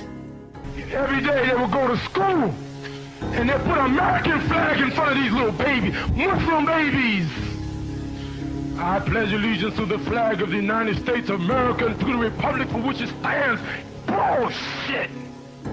You don't get involved because it's the American thing. It's Zoran Mandami campaigns with the mom tied to the 1993 Trade Center bombings. Just typed that before you saw my message. That's okay. Deport them. Deport them all. That's what I say. He seems angry, doesn't he? He seems like a little angry. A little angry. One day after New York City mayoral debate, Assemblyman Zoran Mandami, Kami Mandami, his name is Kami Mandami. He comes to take your shit. He's going to say it's free, but nothing's free, you nitwit. He openly campaigned at a mosque alongside Imam Siraj Wahajaj, an unindicted co-conspirator in the 93 World Trade Center bombings. Instead of dissing himself, Mandami proudly highlighted the event, even posted about it publicly as if daring New Yorkers to overlook the danger. For years, warnings about Mandami's tie to Wahajaj have been circulated. Wahajaj was named by federal prosecutors as a co-conspirator in the terror plot that killed 6 and injured more than 1,000. Hey, what's up, Snarf McGrew? How's it going? It's not that New Yorkers forgot 9/11. It's that there's not many left in New York City that were there for it. It's nothing but illegals and new residents who have no allegiance to the city or country. Wow. Wow, wow, wow, wow, wow. Wow, wow, wow, Joe. Wow, wow, wow, wow. Despite this, he continues to serve as an imam in New York and has donated to Mandami's campaign. He remains an influential figure in the same activist networks that have normalized radicalism under the banner of progress. The connections don't stop there. Linda Sarsour, the anti-Israel activist who has publicly defended Hamas, calls Wajid her mentor. Her son, Siraj Wajaj, his son, Siraj Wajaj Jr., operated a jihadi compound in New Mexico where children were indoctrinated and trained to commit terrorist attacks. Yeah. Federal authorities reported that the group stockpiled weapons, plotted mass murder, and buried the remains of children on the site. Members of the compound received life sentences. These are the people surrounding Mandami. G.S. Harkman says, guessing I'm not first. No, you're not first tonight, buddy, but it's always great to see you. Please remember to hit the like button. Instead of dissing himself, Mandami, the Kami Mandami embraces them. Zoran Mandami proudly campaigns with Imam Siraj Wajaj, naming the unindicted co-conspirator. Beyond terrorism, Mandami is also advancing a dangerous vision for education. Your dog is just an avid squirrel chaser, Shih Tzu mix, who knows what, smart as hell. He prioritizes radical policy over academic excellence, using classrooms to promote ideology rather than learning. That's where Youth Vote comes in. Youth Vote's mission is straightforward but urgent. Protect America's schools by exposing extremist candidates, holding school boards accountable, and giving parents the tools to defend their children's education. The organization has conducted dozens of investigations nationwide, uncovering how radical candidates twist education into activism and leave students behind. Every student deserves a classroom focused on knowledge, not indoctrination. Every parent deserves the right to choose schools that prioritize learning over politics. Every voter deserves to know when candidates like the Kami Mandami align themselves with extremists who have spent decades undermining America. New York City cannot afford leaders who cozy up to radicals and have histories of violence and extremism. Youth Vote will continue to shed light on these candidates, defend families, and fight for classrooms free of politics. Support its mission by subscribing and sharing their work, because protecting children's education must always come before protecting politicians with extremist ties. Film at 11.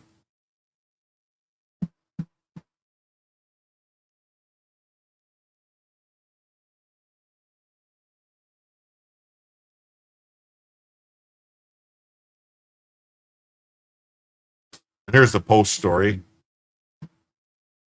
It's okay to call you Sharkman? Well, you told me before it wasn't Sharkman. It wasn't G Sharkman. It was G.S. Harkman. That's what you told me. Now you want me to call you Sharkman? I don't know. What's next? You're gonna make your profile a shark. Wait a minute. Your profile's a shark. Why did you tell me it was Harkman? I'll keep the bit going forever, dude. I don't mind. I'm one of them people that'll beat the bit, that the bit will just continue until people are like, how did this bit even start? Where did it come from? What is happening?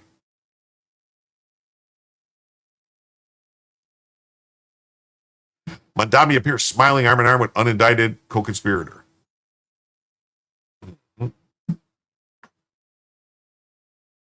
The Kami Mandami was gleefully campaigning with a terrorist.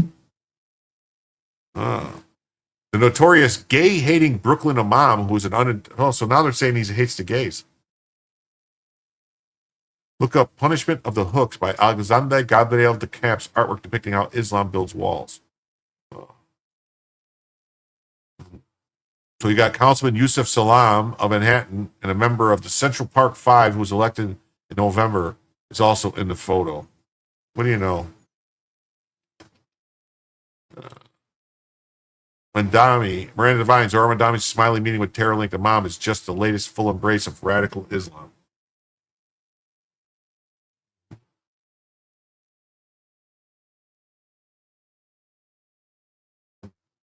Democrat socialist Kami Mandami. That bit me. Yeah. It's hard to believe that 24 years after 9/11, New York is on the brink of voting for a Ugandan-born Islamist mayor who campaigned with a co-conspirator in the World Trade Center terrorist attack that killed 6 New Yorkers. 3 weeks before the election, polling says the runaway frontrunner, the perpetually smiling socialist Kami Mandami, will be the city's first Muslim mayor. Through Takia, he is winning over the idiots who don't read and don't know anything except for vote D, or it's got to be.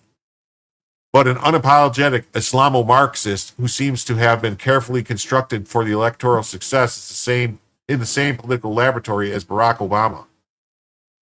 Mandami is so cocky that he boasts on social media about his visit to the imam, despite which it's linked to terrorism.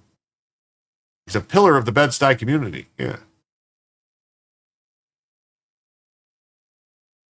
I wonder how all these Democrats feel about voting for somebody who's connected with such an anti-gay person. It's weird. For military veterans like Mark Lucas, who answered the call to defend his country after 9/11, Mandami's ascent is a kick in the guts. There's a lot of emotions. This is tearing up wounds for veterans all across America. Lucas, who grew up in Wilton, Iowa, was 19 on September 11th, and he had just embarked on a career in tech, was about to win election to his local council when he walked into his office that morning where the TV was showing the Twin Towers on fire. Changed my life. Like many patriotic Midwestern boys whose families had a long history of military service, he felt a calling to join what George W. Bush called the War on Terror. I thought it was supposed to be a crusade. Wanted to avenge what happened. Avenge me! Boys, avenge me! He didn't even like New York City, but after 9/11, we were all New Yorkers. He now wants to use his voice as a founder of Veteran Action to raise the alarm and urge other veterans to speak out against the Islamist threat Mandami poses. Let New City fall. Don't look back at the city. The grassroots advocacy group for veterans influenced this information of his friend, Secretary of War Pete Hegseth. And then in 2009, a 2019 video unearthed on social media, Mandami portrays himself as a victim of that day, saying that his teacher pulled him and fellow students out of class to warn them that they would be bullied because they are Muslim. There's still this illusion, partially as a result of settler colonialism, that all this could become New Yorkers, and that there would be these moments where I would be reminded by someone that you do not belong. Mandami left this Columbia professor, Mahmoud's reaction to 9/11 was to write a book blaming the U.S. for bringing the attack on itself and claiming about Islamophobia. Mr. Sharkman says, I know it won't buy an hour, but it does go towards the goal, towards a third extra hour. So we are now $68 away from a third extra hour.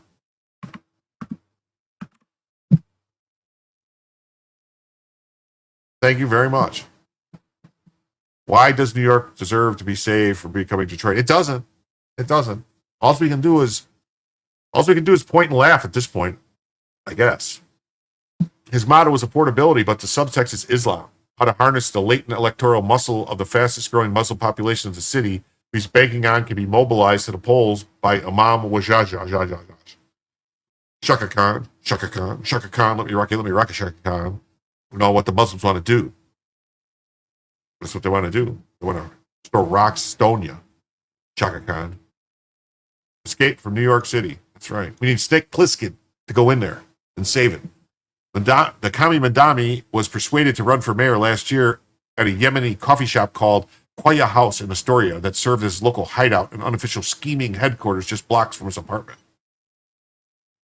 He saw an opportunity to form a coalition of Muslims, South Asians, renters, young people, and communists.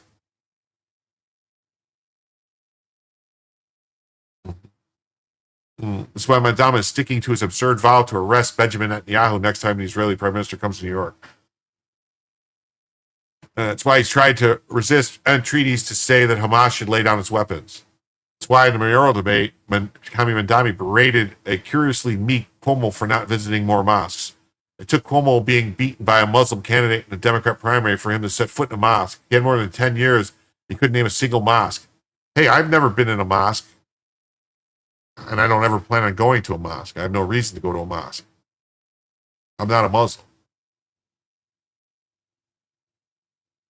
New York City needs to be in a conservatorship. Clearly, they have all lost their ever-loving minds. Yes. Once New York City falls, in about 10 years, we'll have about 5 more cities under Islam control. Instead of telling the pipsqueak to pull his head in, Cuomo flapped around defending himself after being a big fan of the Muslim community. And Kami Mandami is dangerous. He's embraced Islamist radical mentors. The vile Cuomo and his plucky but electoral challenge Republican Curtis Sliwa seem doomed. But as Lucas says, we can't quit on New York. Why? As New York are gay lovers, we can't quit on you. Can't quit on me, boy. Is that where New York is? Because I don't think so.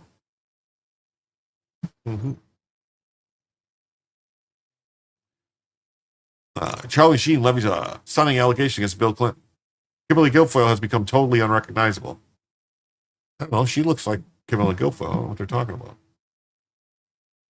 But it's not, folks. It's not just New York. It's not just New York. All right? It's not. It's also Minneapolis. Minneapolis mayor candidate Somali Omar Fattah says he will not clear Cuomo's encampment, says the real terrorists look like my white Republicans. The real terrorists are the white Republicans. Just look at the crime stats. It says all those people are white in the crime stats. Don't let your lying eyes fool you by what they look like. Look at what we wrote on the crime stats. He wants to fast-track approvals for taxpayer funding to his wife's Housing Stabilization Services, NGO. The program grew from $3 million to $91 million annually before being suspended due to widespread fraud.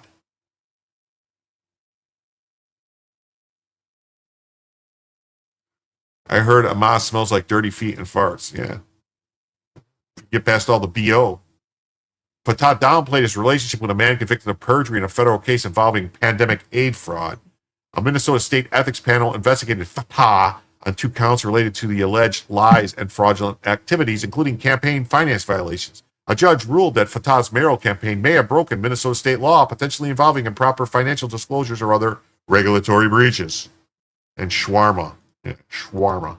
Omar Fatah has been tied to a larger Minnesota fraud cases such as Feeding Our Future scandal. This man should be in prison, not running for mayor.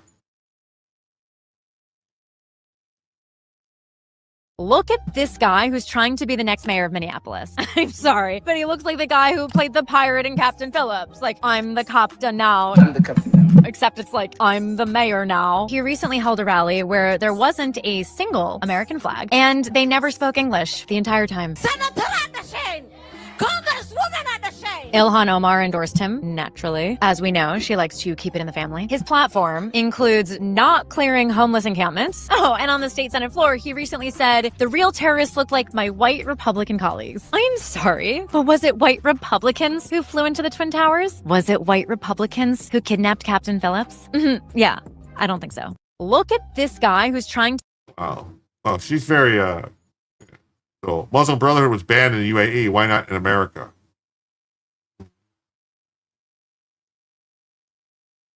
What are some of the things that the Muslim Brotherhood has achieved? Mainstreaming Islamism. So they have gone in the West and essentially said it's Islamophobic to say we're afraid of political Islam. And that, in my view, is the greatest achievement by the Muslim Brotherhood. Because now we are in a position where if you believe that Islamism poses a threat to Western values, to Western societies, you're an Islamophobe. And this, for me, is almost unthinkable. Now, the other thing they did was this coalition between Islamists and the left. So, liberals who believe, in tolerance and, being nice to people, weaponize this in a way to align them with the Islamist views. So now we have this alliance that is increasingly dangerous. Well, thank you, Mr. E. Dungarian. I appreciate that you can't clip me. I'm just trying, it's trying to give the people, keep them informed. That's all. No threat. You can take them on.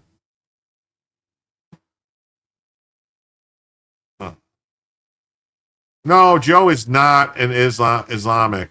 He was in the military. He was in Iraq and Afghanistan, I believe. He was in Kuwait. He was in the Middle East. I believe he was a Marine, either a Marine or Army. So he's not. He was just. Why is it that lands taken by Islam are not also called occupations? You are an Islamophobe. I'm not afraid of Islamists. I'm just don't like them. Never have. Joe Rogan used his platform to raise awareness. Minnesota Democrats are rigging their elections by allowing illegals to vote with their issued driver's licenses. He says, I'm Catholic, all Egypt. I was there on business tours sponsored by the U.S. government. All but Egypt. I want to go to Egypt. I want to see the pyramids. I really do. Before the next great flood. Minnesota election confirmed non-citizens can vote with driver's licenses. State hearing, Minnesota Director Elections Paul Linnell testified that non-citizens holding driver's license under 2023 driver's license for all law can register to vote, cast ballots by affirming eligibility. So that's right. See, the Democrats just say you can do it and we'll let you. As the ID verifies identity but not citizenship. Joe Rogan says the Dems are rigging our congressional seats because illegals are counted in the census. Let's see. I'm probably going to get hit. Army. I mean, nothing wrong with Marines, but come on. I didn't know. I thought maybe you had an affinity for crayons. Happened a couple of days ago. Find it. Yeah, I'll find it. I'll check on Twitter. Illegal. I have to say I find it very hard to believe. One of the things about when you do a census, it doesn't count how many people. It's just how it's the way our census is set up. So the way a census is set up, it's just counting people. It's not confirmed. Non-citizens can vote with driver's licenses. October 14, 25. This is it. State hearing, Minnesota Director Elections Paul Linnell. What's going around Twitter? Secretary of State Steve Simone That just happened a couple of days ago. So, yeah, he goes, I don't believe it. I don't believe it. I don't believe it. Oh, you better believe it. That's what they're doing. That's what they're doing. I had to play with that just to try and, try because Joe Rogan's people will have a tendency to copyright claim every fucking thing. How dare you? How dare you? Well, the green ones are quite tasty, according to Joe. Not you, Joe Dolio. Technical wisdom. He says green ones taste the best. Cuomo is staying in the race to give the city to Islam. I'm sorry. I hate to have to break this to you, but even if Cuomo was not in the race, Curtis Sliwa would not win. The people that are voting for Cuomo would not vote for Curtis Sliwa. They just wouldn't.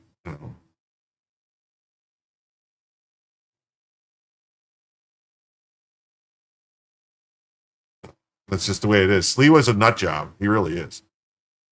He's a wackadoo. Always has been. Not to mention all the shit he said in the debate stage. Sliwa basically said he would, not help. Basically, he sounded like a Democrat. He didn't sound like a Republican at all. So he did not, Republicans suck. They could win. Well, if someone was actually running like a Trump there, maybe they could win with getting Republican votes, but the Republicans aren't going to vote for Sliwa because Sliwa's not a fucking Republican either. He didn't disagree with anything that any of these other people said. He raised his hands and said he wouldn't help ICE. He raised his hand and said he wouldn't do deportations. He said he wouldn't let the NYPD work with the National Guard if the Guard got deployed there. Yeah, Sliwa is a New York Democrat. He is.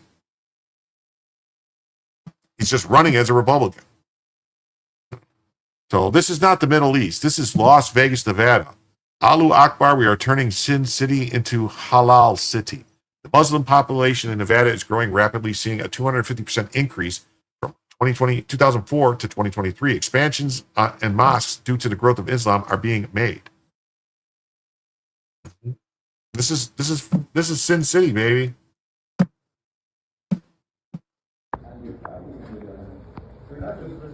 This is amazing today. Allahu Akbar. It's amazing. Allahu Akbar, yeah.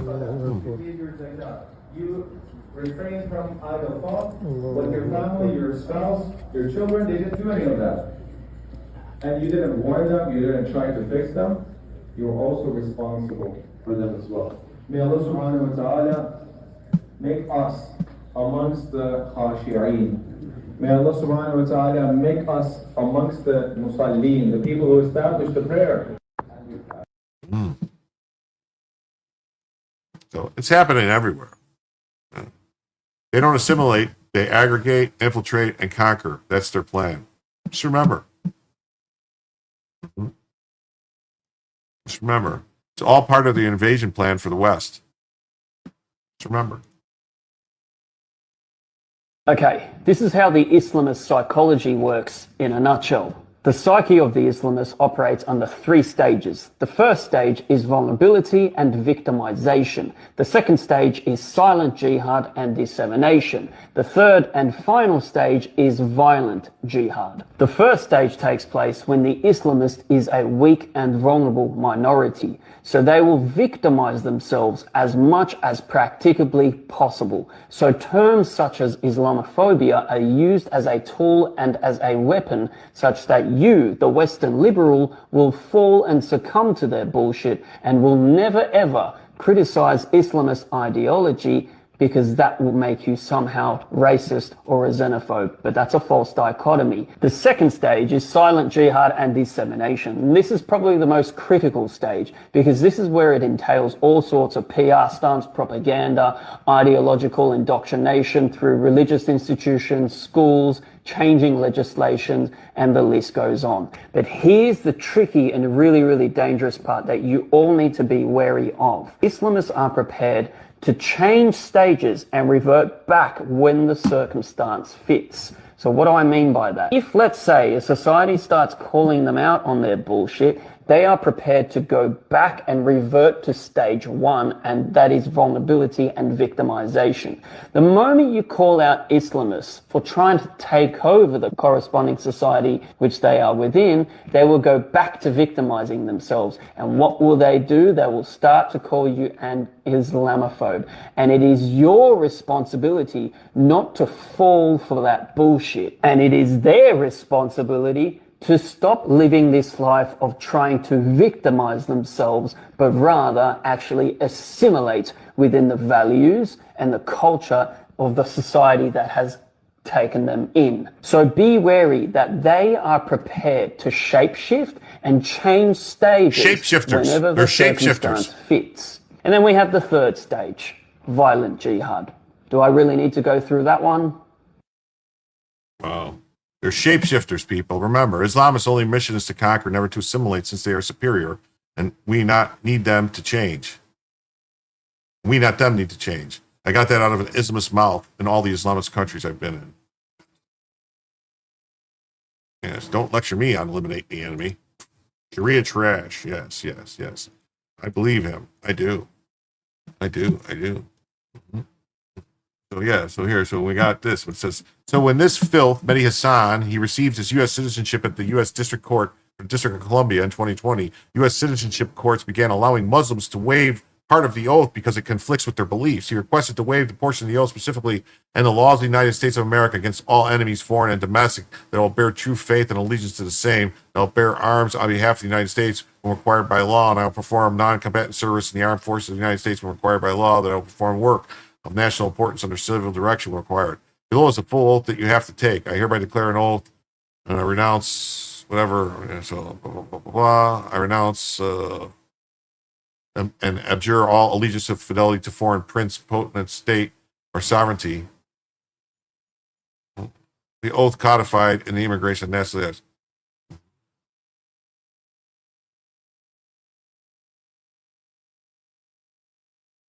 Well, that's him, Mehdi Hassan. I don't know why we let these people become U.S. citizens. There's no reason for it. There's 164 verses of jihad in the Quran, and the Quran considered less violent than the Hadith or the life of Muhammad. I don't want to get into all this. This wasn't supposed to be. It's easy to be a scumbag. Don't need a manual. Get the flock out. There you go. That's right. Yes, they're allowed to lie if it serves Islam and advances to conquering whatever lands they inhabit. That's why New York should have been fought for harder.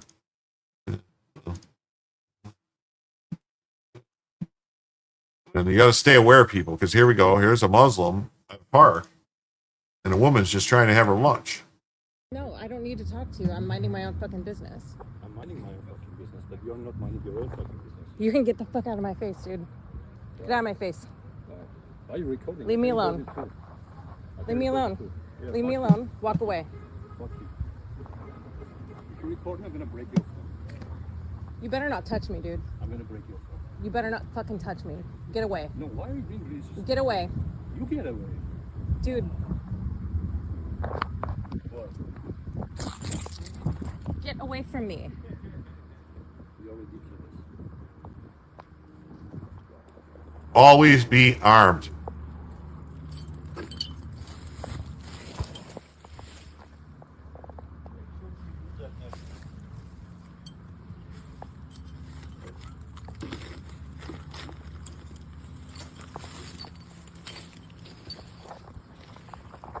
Yeah, obviously she isn't in Texas.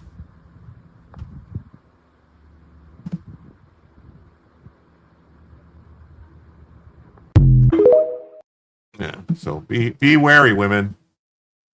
And then even Stephen A. Smith has a chilling warning to the Democrat Party for propping up. Yeah, you can't have a firearm in New York City. This is rocket science. Yes, you need to have some rocket balls. Yeah. Stephen A. Smith's got a major warning for the demon rats. Ladies and gentlemen, let me be very, very clear. If the Democratic Party becomes the likes of Zoran Mamdani, who, by the way, I like, not trying to throw any shade on him or anything like that, but if the Democratic Party becomes him, you have no chance. You have no chance on a national basis in terms of the presidency. In Senate, seats in the House, you have no chance. You have no chance. I want to be very, very clear about that. You might have a democratic socialist sprinkled here and there, but that ain't what America is. America's about capitalism. America's about dollars and cents. America's about an economy, a flourishing economy. Okay? And you know what it's not about? Free stuff. Somebody got to say it, so I'm going to say it. Somebody got to say it, so I'm going to say it. Ladies and gentlemen, let me be very, very clear. Mm-hmm. Yep, someone's got to say it. It might as well be him. I saw this about Thomas Massey. The free stuff people will return. Yeah. Yeah. Feels got the U.S. fucked. It does. Yeah. Feminism's reimagined. Yeah. Mm-hmm.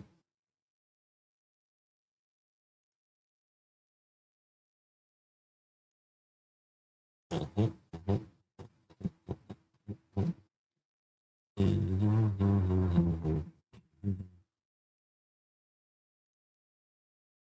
Okay. A Muslim cannot declare Jesus as the Son of God even when performing taqiyya, deceiving the infidels. They cannot call Jesus God. Thomas Massey doesn't take money from AIPAC, but he does take money from IPAC, which is working with the Democratic Socialists of America to fight ICE. The DSA is the same organization that's responsible for Zoran Mandami the Kami. Thomas Massey is a fraud. That strange bedfellows meet the PAC working to re-elect Thomas Massey and partnering with the DSA to fight ICE. The embattled Kentucky congressman traveled to Pennsylvania to meet with the IPAC around the time its founder wrote his campaign a check. Yeah. Earlier this year, in June, Integrity Political Action Committee announced a new coalition with the Democratic Socialists of America aimed at fighting ICE's crackdown on immigration violations. 2 months later, an unlikely figure traveled to the area to meet with IPAC's leaders, Representative Thomas Massey, the man who describes himself as Kentucky's most conservative congressman. Huh. Full story here. What do you know? Oh, look, there's a girl wearing a keffiyeh. Free Palestine, free Gaza. And there's Thomas Massey. What do you know? This is 100% false information. Right. Grok's never been wrong before. Yeah. So Massey isn't principled. Not one bit.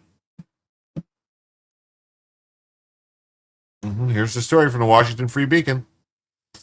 Strange bedfellows meet the PAC working to re-elect Massey and partnering with the Democratic Socialists, communists.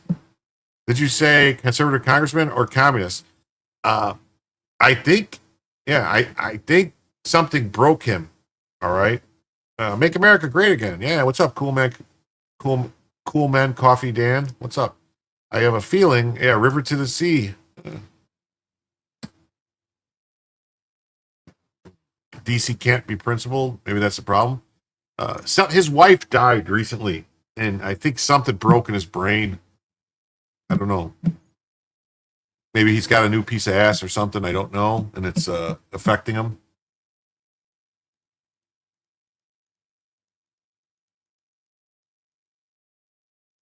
And then here's Joe Concha. So wait, Massey fundraises off of almost anyone outside of Kentucky? Weird. Such a principled guy. Here's the story. Strange bedfellows meet the PAC working to re-elect Thomas Massey and partnering with the communists to fight ICE. The embattled Kentucky congressman traveled to Pennsylvania to meet with IPAC around the time its founder wrote his campaign a giant check.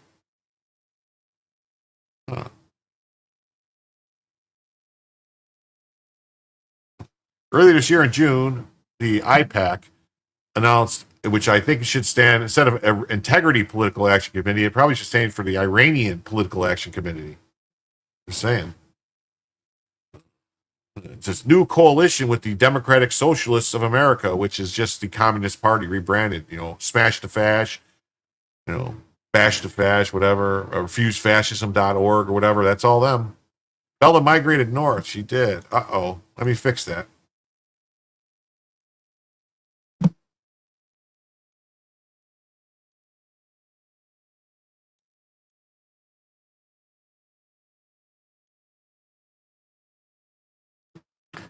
I think you're right about both Massey things. Damn shame. I'm just reading the story. I don't know if it's true or not. I find the news stories, I read them to you guys, I take them at face value. Sometimes I try to look through, read between the lines and find other stuff to back it up. But this seems, yeah. How much you care about the Middle East is almost zero at this point. Yeah, but see, why is Massey involved in this, though, Allegan? Why is Massey doing this? What's he up to? Like, this libertarian conservative guy is not taking money from socialists.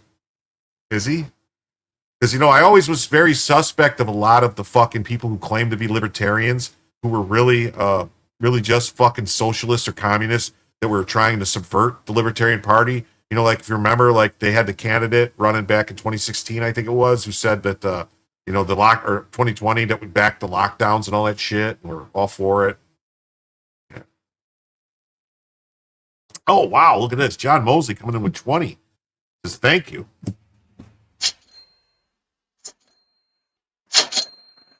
With that, we are now $48 away from adding a third additional hour. So thank you very much, John Mosley. You meant the wife and the other thing between the lines? Yeah. Oh, and another $10 from John Mosley? Well, thank you, John. Wow. With that brings us down to $38 away from an extra third additional hour. I know you're trying. Got about 8 minutes left to add the other hour. We'll see what happens. Trump declared war against Massey, who has stayed consistent forever. Well, true libertarians don't have a party. Well, why is Massey taking this money and going to meet with these people that are aligned with the fucking Democratic Socialists? That's who this pack is, DSA. How is that anything libertarian or being consistent? Just saying. Charles just gifted 5 memberships. Whoa. Thank you, Charles. With that means we're $8 away from a third additional hour. Just $8 away. Just $8 away. Wow.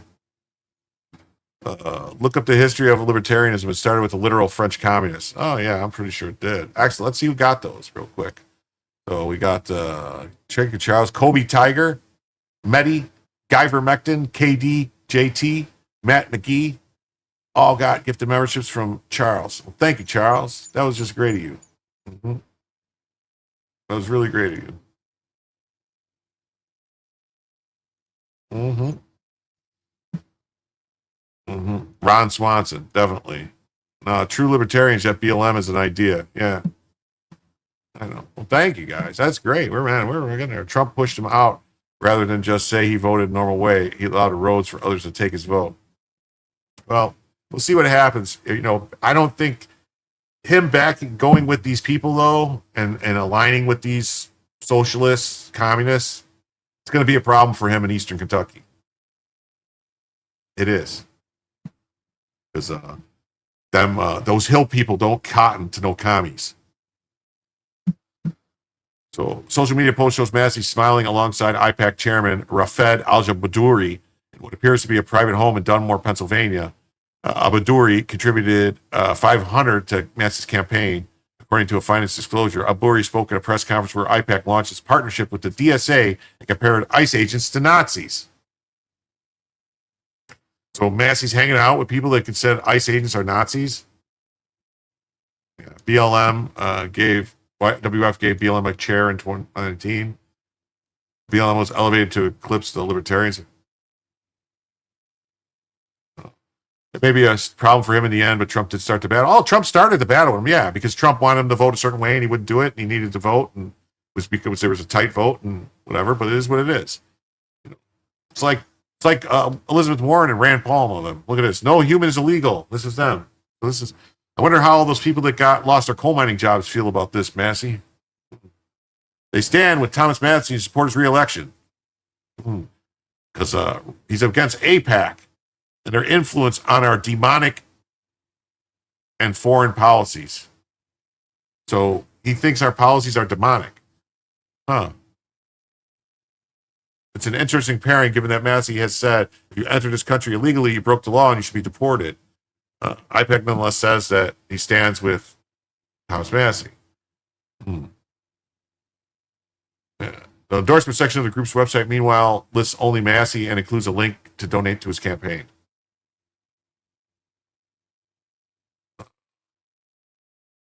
How much money until the goal is met for an hour? I don't know. $10.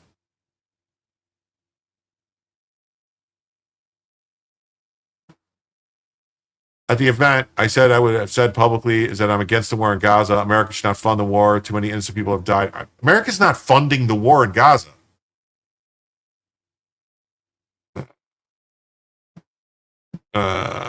Yeah, Trump won Kentucky by 64%. Massey is literally just ignoring the will of the electorate he represents. Massey is very popular in his district, though. I will say that. Massey is very popular. 3.5? What? 3.5. 35? That's a leftist talking point. We give Israel as much as we give Egypt. Yeah. I didn't think we really gave it. I thought we just gave Israel a discount on the weapons they buy. Unless I'm mistaken. I thought they buy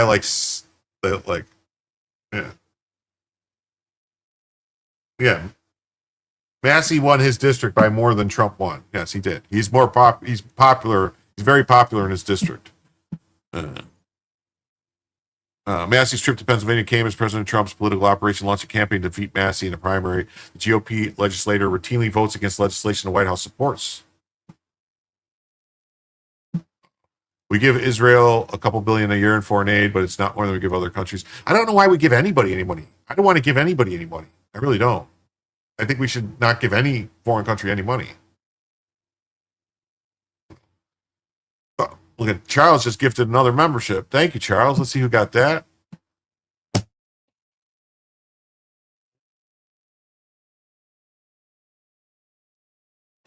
Future Conflict received a gift of membership. Scott received a gift of membership over there at Future Conflict. So thank you, Charles. And Scott's going to thank you too. And with that, you got to go milk Bella? Oh, Bella's fine. Trump funding to push against Massey's stupidity. I thought Trump would fall into. I am not a super pro-Israel guy. I think APEC should be banned, but the idea that we fund the war is absurd. Yeah, we do sell them weapons and stuff like that. I agree. We sell them weapons, but we're not funding the war. And someone says PayPal. Okay, PayPal. And then another gifted membership from Charles.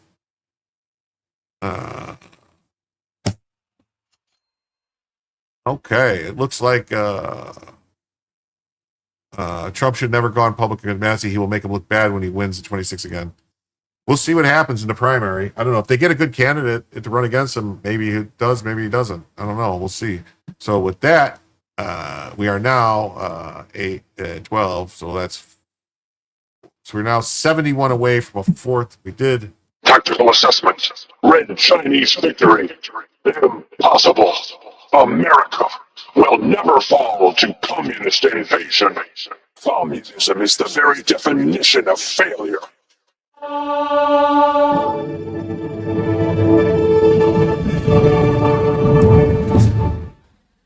With those two donations on those two gifted memberships, that makes us now, we hit another hour and we are $71 away from a fourth additional hour.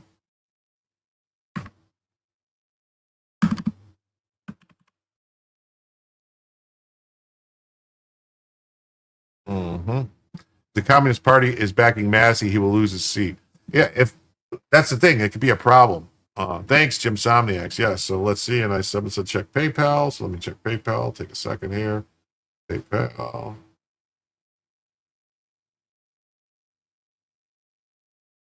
Oh, there we go. Someone sent $5 on PayPal. Thank you very much, KPT. The clock is still ticking. That's right. The clock is still ticking. It is. And with that $5 now, we'll take this banner down. That makes us $66 away from a fourth additional hour. Thank you very much. It stopped. What stopped? The clock? Yahoo! All right. Let me do this. The bomb blew up. Let's see. No, we hit the time. We made it, though. We made the goal. We're going to start another goal. Again. Start another goal. 15 super chats. For 1 hour.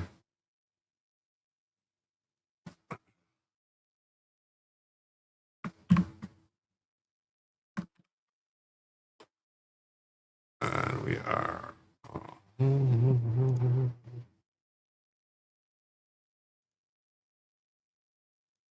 We are $66 away from a fourth additional hour.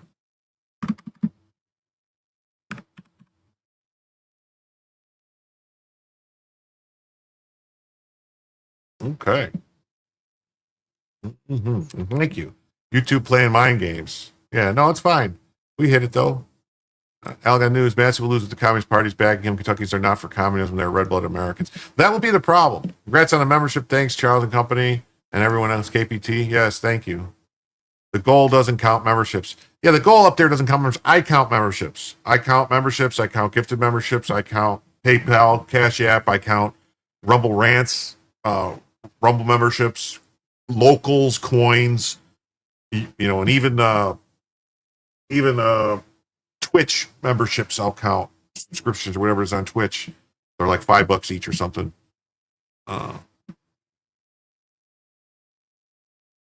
Yeah, this person says, opposing the president who's massively popular in his district while also getting in bed with literal socialists. Yeah, I'm thinking he's not going to be popular in a 4th district law. Yeah. Massey grandstanding with the victims looked exceptionally foolish and insincere.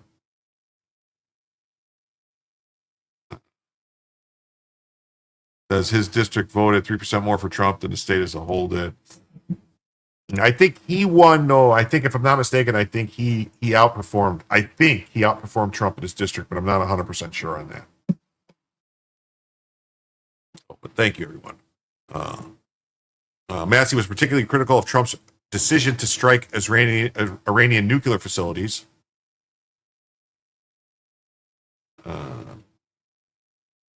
Saying the Islamic Republic posed no imminent threat to the United States and introduced a bill with Rep. Ro Khanna, another socialist. Ro Khanna is a socialist, just saying, to block the U.S. military action in Iran. He's teaming up with other socialists, just saying. Through IPAC's website features a bald eagle flying in front of the American flag while holding the Constitution. It says the organization is dedicated to influencing political cause to promote the common good and general welfare of the community and the nation. Its X account represents a different picture. There is a group boosts pro-terror and anti-Semitic voices. It routinely reposts Jackson Hinkle, a communist who has met with Houthi terrorists in Yemen. He attended former Hezbollah leader Hassan Nasrallah's funeral in Lebanon, and it boosted a video from the podcast Stu Peters titled, "Everywhere you look, every stone you turn, you find a Jew." What the fuck? Does Massey hate Jews? Is that what it is? Open source gov. President John F. Kennedy was assassinated. He was murdered by Jews and their Shabbos Goy in the United States government and his CIA. What the fuck? This is crazy. There's too many breadcrumbs. What is with these people? Do they really believe this? To say Massey won 68% of the district, Trump won 67%, so yes, technically outperformed him. But how many of those Massey votes were people assuming he would not be constantly voting against Trump? Yeah, Jackson Hinkle is a grifter. Yeah, he is. So I just think this is another frequent figure featured in IPAC is Eric Warson, an independent journalist who posts more than 400,000 TikTok followers. He has described the Holocaust as a Zionist false propaganda created for false sympathy. What the fuck, man?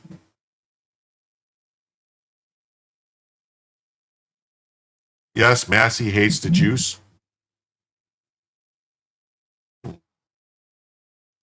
Goy is a funny word. The Quran does say that the rocks will call out there's a Jew behind me. Hebrew is a funny word. Public school.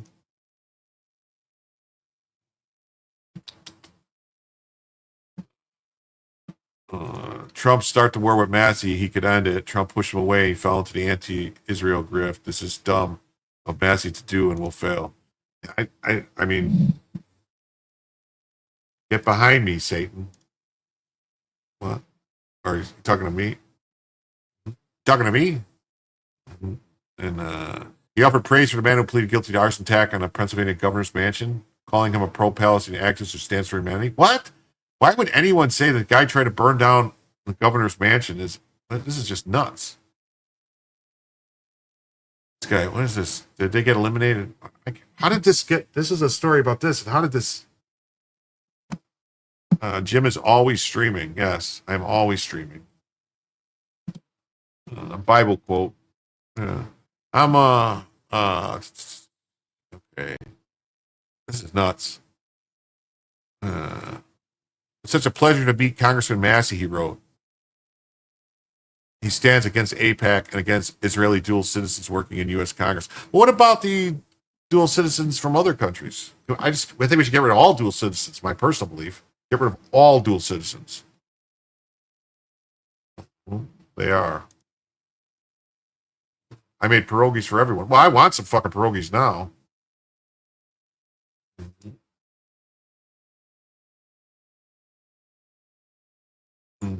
Warsaw Post indicates Rabu Chaudhry hosted an event. Chaudhry cow-funded Muslims for Trump, but has since criticized the administration, arguing that some of Trump's cabinet picks, like Marco Rubio, do not align with America First and its vision of peace.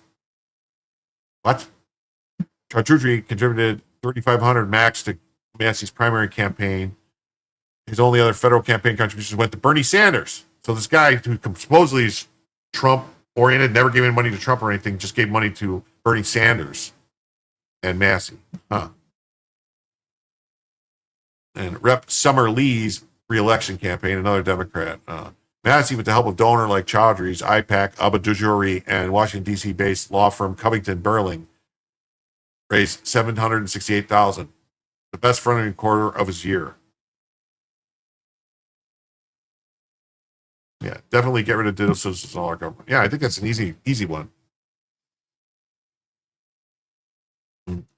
I agree with banning dual citizenship and foreign lobbying. It doesn't mean you have to be a leftist, though. I didn't say anything had to be a leftist to do that stuff.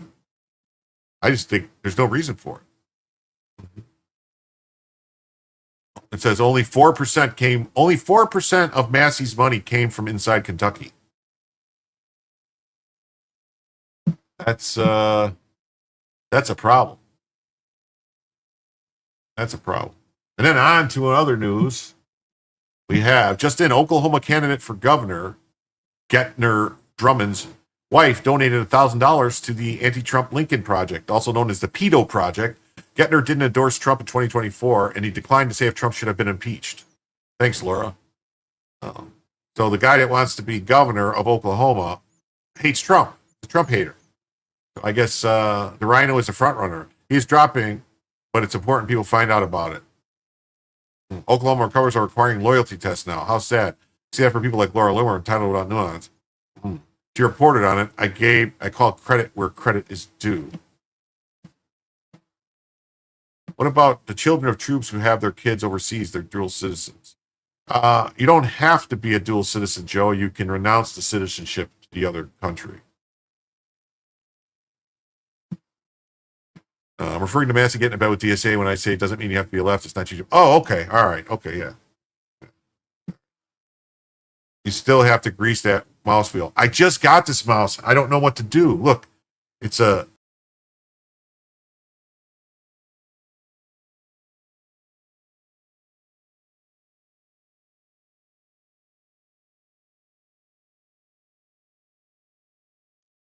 See what happens when I tried to show you the mouse now?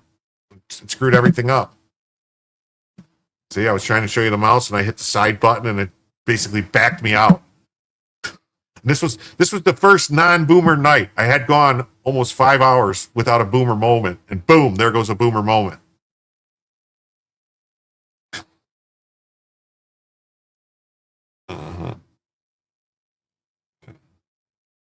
Yeah, so this is a Corsair Pro XT gaming mouse.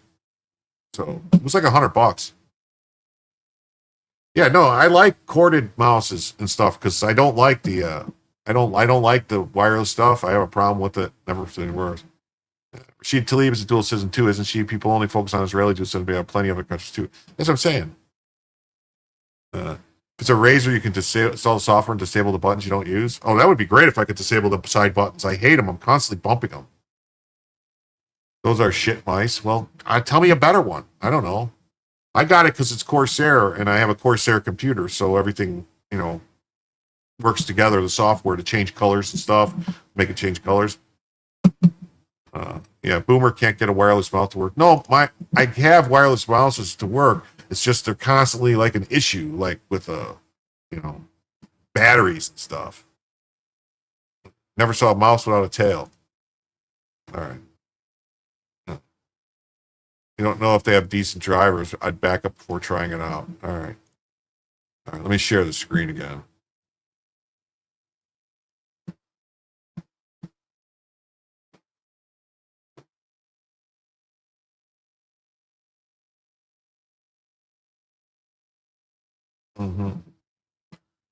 Get a Logitech mouse. I have Logitech mouses, but I don't know. They keep breaking.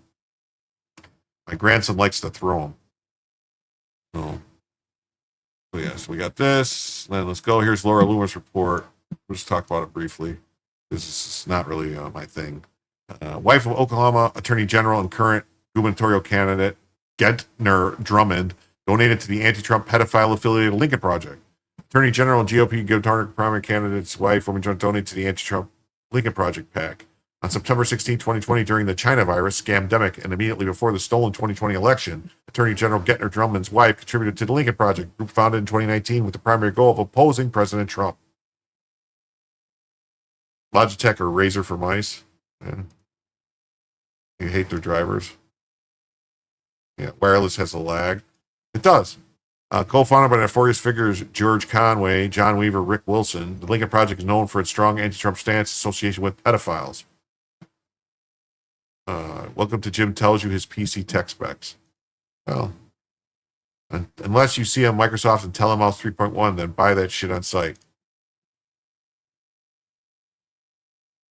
I guess they don't make those anymore. Like I said on YouTube, shit mouse. All right. Wendy Drummond's donation reflects her anti-Trump views, which is concerning since she would be the first lady of Oklahoma if her husband is elected governor. Oklahoma deserves a first family that truly aligns with President Trump, not one that opposes him and then pretends like they didn't when they're caught and publicly exposed.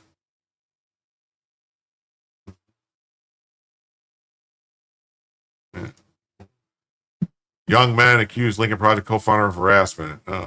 Lincoln Project has disavowed its former co-founder, John Weaver, after several men accused him of sending them overtly sexual messages. John McCain looks over documents with campaign advisor John Weaver in 2000. That's right. 21 men accused Lincoln Project co-founder of online harassment. Yeah.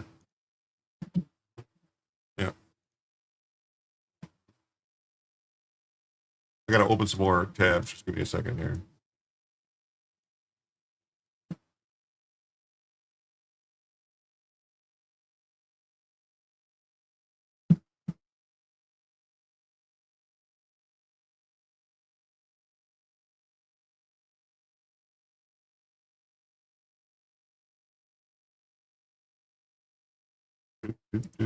Opening tabs, opening tabs, opening tabs, opening tabs, opening tabs, opening tabs, opening tabs.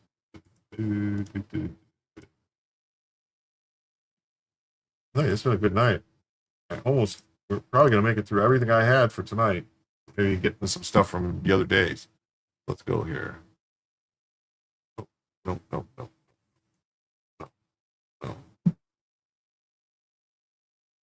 There we go. All right. So we got some racism from the Democrat Party. Going to sleep, Joe? Says, okay, brother. Had to be up in 3 hours. Enjoy the rest of the stream. God bless and good night. Hasta mañana. All right, buddy. Take care, Joe. Thanks for coming by. It's always great to have you here. Use the copper wire, Luke. Okay. Lol, snarf. That's good. Not if you're interested in a place to drop a few hundred on a wireless mouse. You can get wired speed. Must be nice.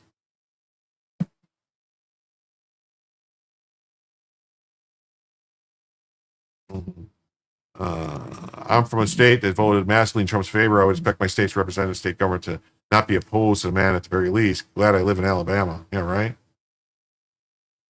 Save a USB port, get a USB only or Bluetooth only mouse. I've got a lot of USB ports on my computer, though. You can't sleep on only 3 hours. Pasta lasagna. Yo. White Democrats yell at Winsome Sears, tell her to go back to Haiti. She's not Haitian. And he calls her a traitor. You know, he thinks he's the good guy.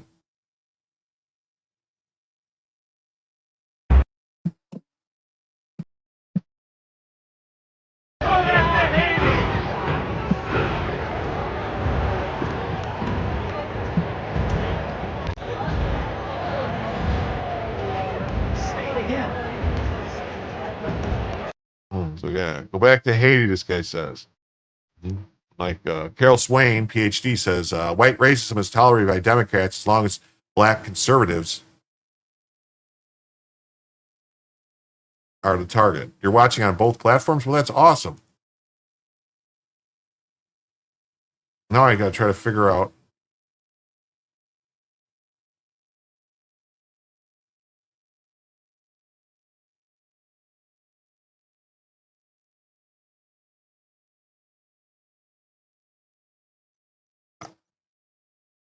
Black racism tolerated? Yeah. So white Democrat yells, we saw that. He calls or says to go back to Haiti. And then you got this. Look at this. This is what this other person said. Hey, Winsome, if trans can't share your bathroom, then blacks can't share my water fountain. That's pretty crazy that they would say something like that, isn't it? You know? The bad news for this guy is the racist Scott Pogorelic was at the football game last night yelling slurs at Winsome Sears because his son transferred to JMU football this year and is a redshirt senior. You don't know anything about Winsome Sears, but seeing her in a debate trying to talk to her opponent like a human being, ask her to disavow murder, made me like her. Right? Proposal accepted. It should be easy. You'll figure it out. I'm trying to figure out which one was you. That's what I'm looking at. I think I got it figured out, but I'm not 100% sure.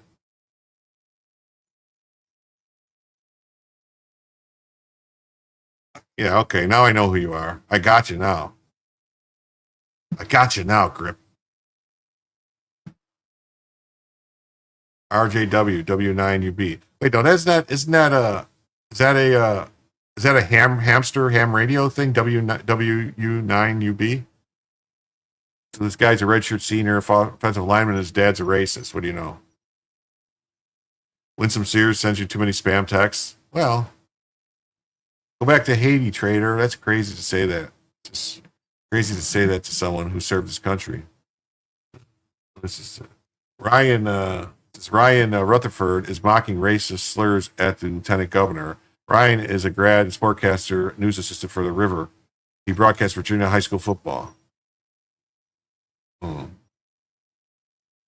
Don't worry, no one in the stadium could hear him over the boos when they announced her. Well, that's not very smart of an announcer. Yeah. Sportscast news assistant. Yeah. It's not very smart. Probably going to lose his job. They don't. Yeah. It should because of that ponytail. Lose his job. That's what I would say. He looks like a fucking fruitcake. And then there's this. You know, the Democrats are trying to complain about Trump pardoning and commuting people's sentences. There's now been 10 former Republican members of Congress who the president's either pardoned or issued clemency for. Let's see. Mike Johnson's going to respond. Tell him. What you talking about, Willis? Let me ask you about the president's pardon of George Santos. What do you make of that? The president has the right under the Constitution for pardon and commutation, of course.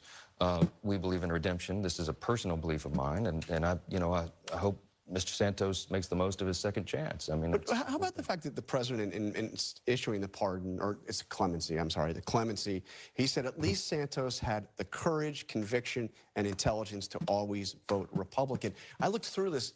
There have now, I think we have a list of them, 10 former Republican members of Congress who the president has either pardoned or issued clemency for. 10. Okay, 10. you want to talk about what Joe Biden did with that power? No, I he want to pardoned talk his own about what... family. The only thing he signed, by the way, with his own pen, everything else is auto pen. Yeah, but categories of hardened criminals that they just released from prison.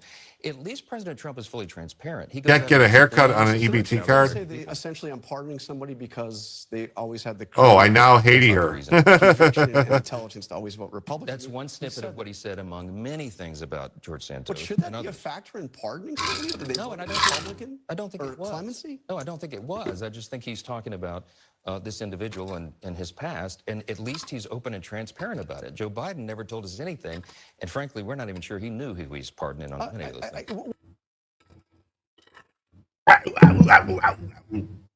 Mm-hmm. Do I need a haircut? Is that what you're telling me? I gotta get a haircut? All right, I'll go get a haircut. I'll go get one tomorrow. You can see it's getting a little long. A bit late. Rachel Boone's late? Where's Rachel Boone?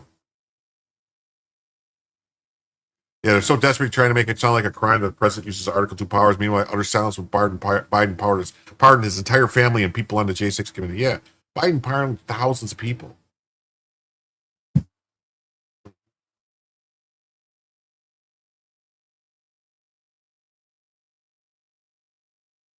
I don't see Rachel Boone. Where are you seeing Rachel Boone? Oh, there she is. Dang it, I didn't know you were streaming. I see her now. Hi, Rachel Boone. Well, I'm always streaming.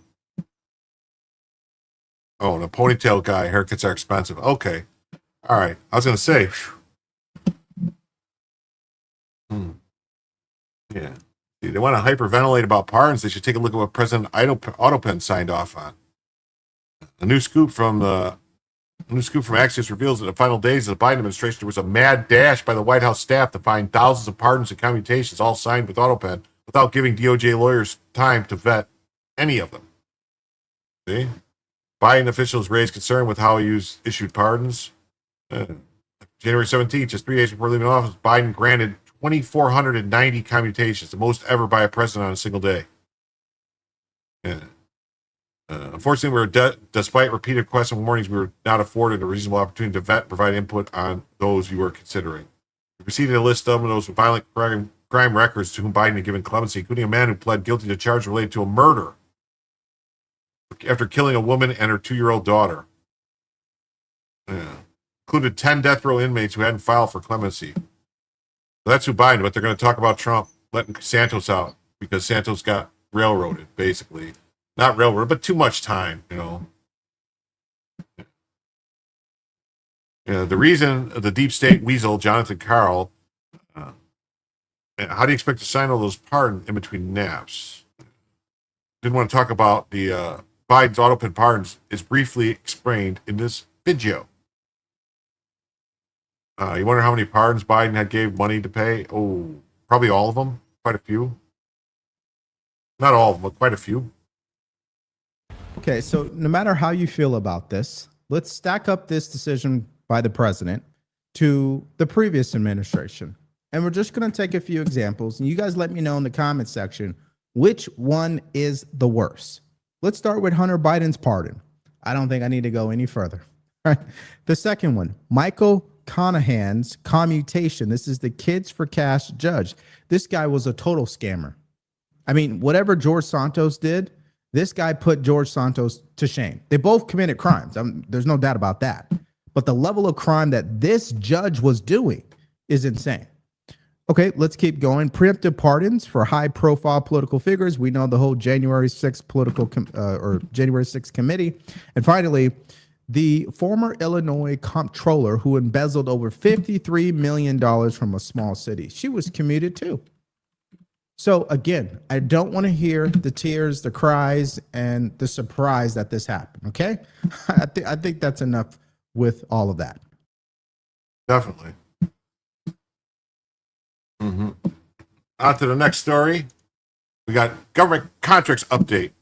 Over the past 4 days, agencies terminated 150 wasteful contracts with a ceiling value of $3.2 billion and a savings of $240 million, including a $67,000 U.S. AGM makeup artist contract.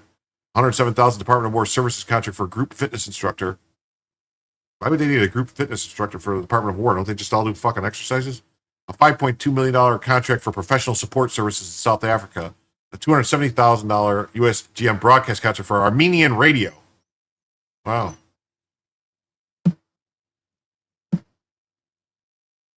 Another day, another $240 million saved by axing DC's absurd pet projects. Yeah. The super mayor got left off the pardon list. What the hell? I don't think she was even charged yet. Oh, Bella's hiding behind a QR code. Good girl. Well, yeah, you got to hit the QR code if you want to. Please.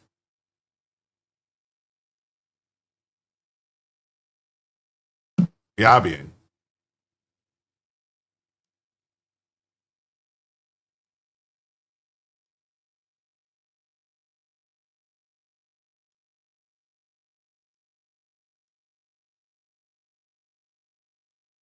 That better? Better?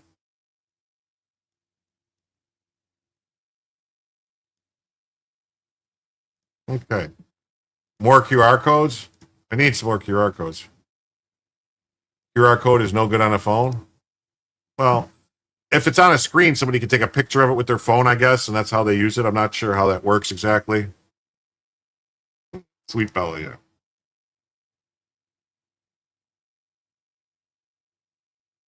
Mm-hmm.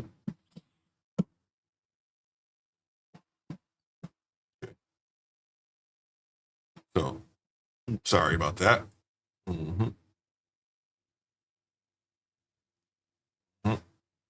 Another day. Yeah, so we'll see. Yeah.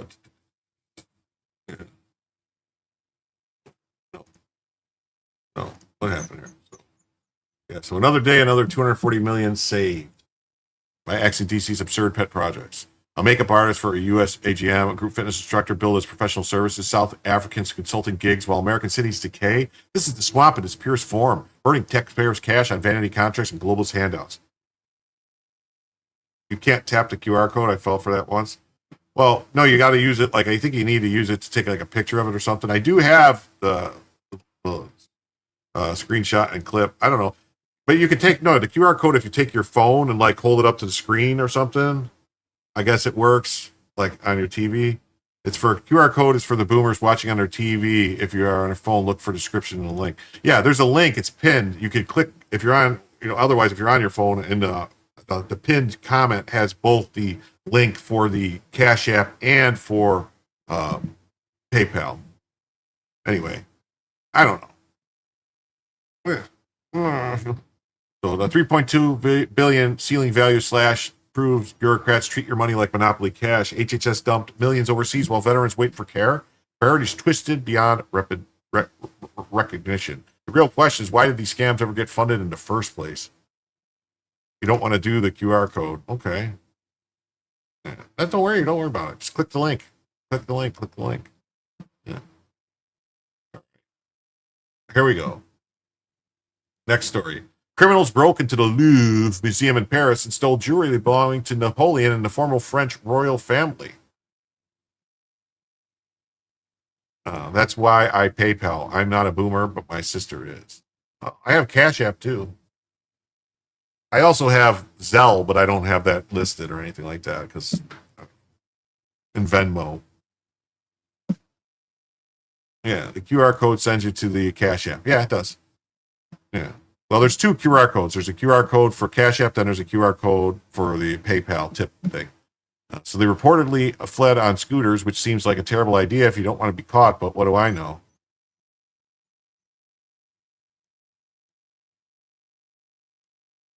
They came in and they put up scaffolding and a freight elevator to reach a window. They used a chainsaw to break through the window and then break through the glass of several display cases. And they did take quite a bit of Napoleonic jewelry, but they also took quite a bit You'll of send cash in an envelope. jewelry. I do have a PO box. Scooters, on public scooters. That's how they escaped. That's They still listed don't know on who they the are, where they are. about I think they'll page presumably be checking of the YouTube anywhere channel. where you can sell And on my locals gold page. or meld And on my gold. Discord. They're going to have a really hard And on time Rumble. selling something like this after the amount of publicity that this breaking is going to get. We did get some details quite recently from our very, very new Interior Minister, Laurent Nunez, who used to be the head of the Paris police. And he communicated to the media that the theft break-in took under 7 minutes. So it's Napoleonic jewelry, and it's royal jewelry from the French royal family. So priceless in terms of monetary value, but also priceless because, they're in a public museum there. They belong to the French people. There are always in cash, never in writing. So in that sense, also priceless. Use- the French, use the carrier world would come pigeons. to see them in the Louvre every day for many, many years. It's a crazy story, right? Crazy story. Robbery. The French Louvre Museum in Paris closed after someone stole the French crown jewels and other items from the Galerie d'Epion collection. The thieves entered around 9:30 a.m. using a window and lift. Goods elevator access pro display cases and escaped on motor scooters. That's one fast motor scooter mooter. Yeah, new director, definitely not an inside job. Oh, the Louvre. Mm-hmm. The Louvre was closed and sealed off by security on October 19th after French cultural minister Rachida Dati announced the museum's Napoleon jewels had been robbed. We've been robbed. Those jewels are so well known, cutting them will reduce the value. Somebody might want them. Somebody might want them, or they might. 50 years of fiction and someone finally managed it. Yeah, 50 years of fiction of people robbing the Louvre and someone finally managed it. It's crazy, isn't it? Crazy. In a world where security cameras are everywhere, even in the jungle, and where the whole internet knows if you log in from a different device, it's absolutely crazy that on a Sunday morning, 3 people in 7 minutes could rob the Louvre, stealing Napoleon's jewels and family treasures. The French crown jewels at this point were already fake and sold off to pay for socialist society. What's the address? Show me. It's on. Fine. I do this. I do this just for you. Do this just for you.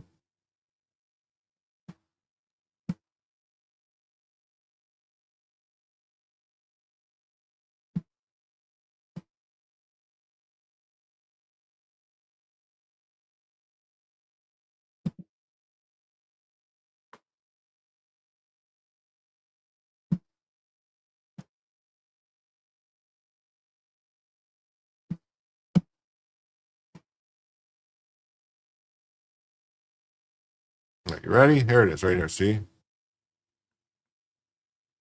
Right there. This is Jim tells you, news and commentary. You can make a donation in Cash App at this Cash App, $ Jim tells you, or PayPal at PayPal.ncp payment, blah, blah, blah, blah, blah. Correspondence or parcels can be mailed to P.O. Box 150277, Cape Coral, Florida, 33915.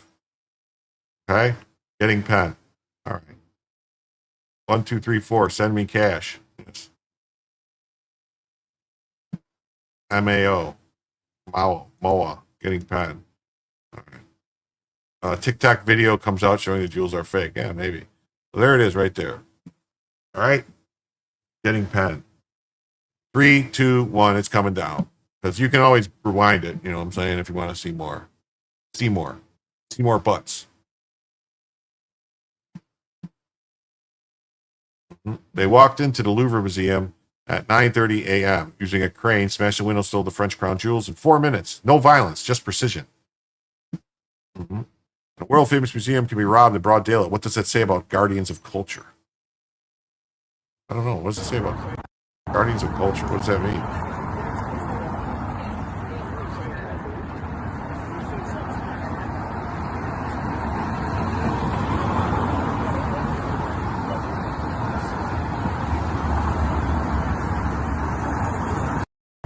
I thought the Louvre was supposed to be I thought the Louvre, dirty grandpa. Yeah. I tried. I failed. What do you mean? Get a pen? Seriously? There. All right. Get your pen. Write it down. Sounds like an inside job. Definitely. No. Okay. All right. Whatever, dude. All right. I know you're messing with me now. I thought you were for reals. Mass thieves riding motorbikes break into the world's most visited museum in broad daylight, steal priceless jewels of inestimable heraldal and historical value in just 10 minutes. Hudson Hawk. You got the address? Okay. 7 minutes. That's pretty quick. Yeah, Hudson Hawk came out of retirement. Yeah. Or maybe it was the guy from, what was that, from the, either the Italian Job movie or the, what was it called? The Thomas Crown Affair, or maybe it was Ocean's 11. Maybe this was Ocean's 17. Yeah. The Louvre, one of the most brazen robberies in recent French history, has taken the world by shock. Yeah, there you go. Snarf will help you out right there. P.O. Box 150277, Cape Coral, Florida 33915. Yes. Remo Williams, definitely. Yeah. Most art robberies are done by international crime syndicates. They use the items as collateral, major illegal deals. The provenance is proven by the fame of the theft. Yeah. Yeah, with a chainsaw? Bullshit. They had help, definitely. CBS News reported mass thieves carried out stunning daytime heist in the Louvre in Paris, with the world's most visited museum. Visitors were ordered out as police sealed off the area.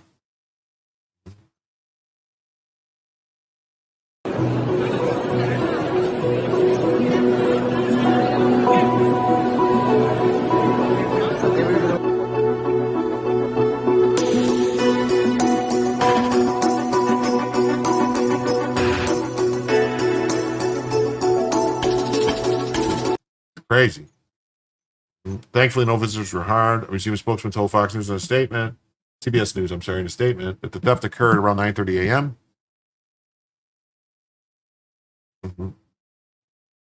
The whole operation took just 10 minutes. Investigations begun. A detailed list of stolen items being compiled. Beyond their market value, these items have inestimable heritage and historical values. Manchester Evening News reports that 2 men are believed to have stolen 9 pieces, and another man served as a lookout. Along the items stolen were a necklace, a brooch, and a tiara. Another historic item, a crown belonging to legendary French Emperor Napoleon's wife, Empress Eugenia, was damaged outside the gallery. 3 men were hooded and carried small chainsaws.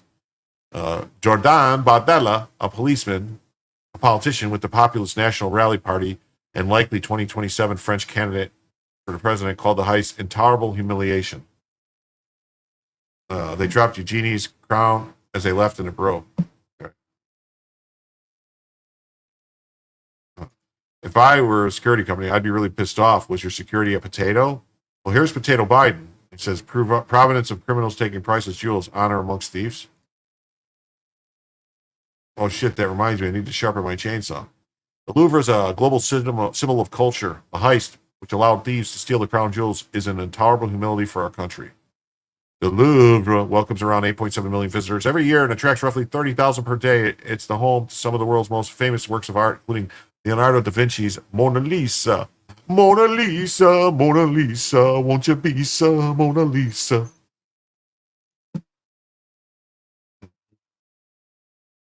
And it says, Louvre robbery footage captures thieves cutting into jewel case with saw during daring daylight chainsaw robbery.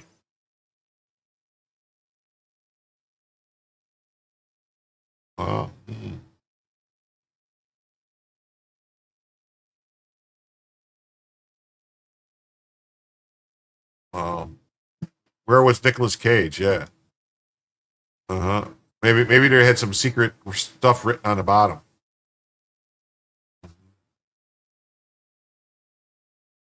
Those aren't chainsaws. That's not a fucking chainsaw. That's a diamond tip blade. That's like a concrete saw. That's not a chainsaw.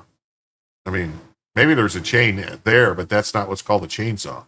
That's like for cutting concrete, cutting through steel and metal. And they can't remotely lock all the doors. I don't know. But that's not like a chainsaw like you're thinking of. That's for like cutting concrete, cutting steel, cutting rebar, stuff like that.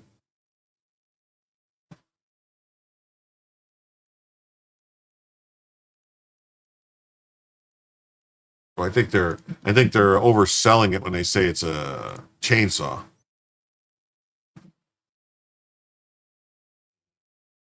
A total of 9 precious items were stolen. Intérieur du musée du Louvre. Fameux gilet jaune. Regardez cette vidéo. Wow. That's crazy. We have CCTV footage from the museum itself, and that the suspected thieves were highly prepared and organized. Among the priceless jewel stones, a large Bodice bow that belonged to Empress Eugenia, made up of 2,634 diamonds, which was bought by the museum in 2008 for $10.5 million. Wow. Among the suspected items, the crown of Eugenia di Montijo. 4 being bought at auction items from private hands in the U.S. So far, no details have been given about the identities of the robbers who allegedly drove to an aerial work platform at the side of the building. Diamond-shaped sapphire tiara, sapphire earrings, and sapphire necklace belonging to Queen Marie Amelia, the last queen of France, and the Queen of Hortense. Emerald necklace belonging to Maria Louise, Napoleon Bonaparte's second wife. Okay. A tiara belonging to Empress Eugenia, wife of Napoleon III. Possible DNA traces have been identified. The museum is currently analyzing special police units. It took the gang less than 10 minutes to enter the building and make off with the loot.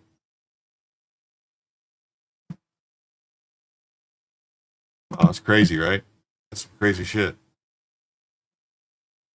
We got some Jack Smith news. Point Break Part 2, volunteer firefighters become bank robbers. Maybe.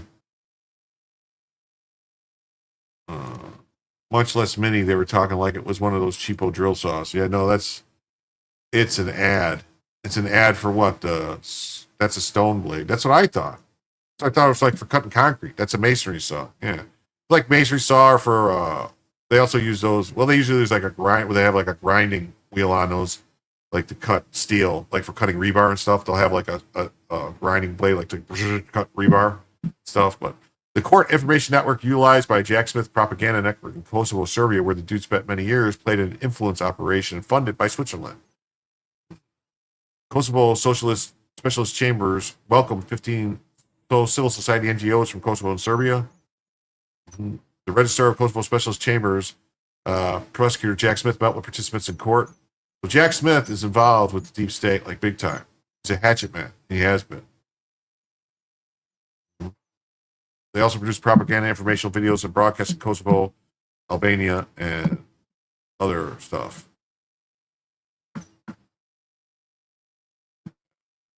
So, have to wait and see what happens with that.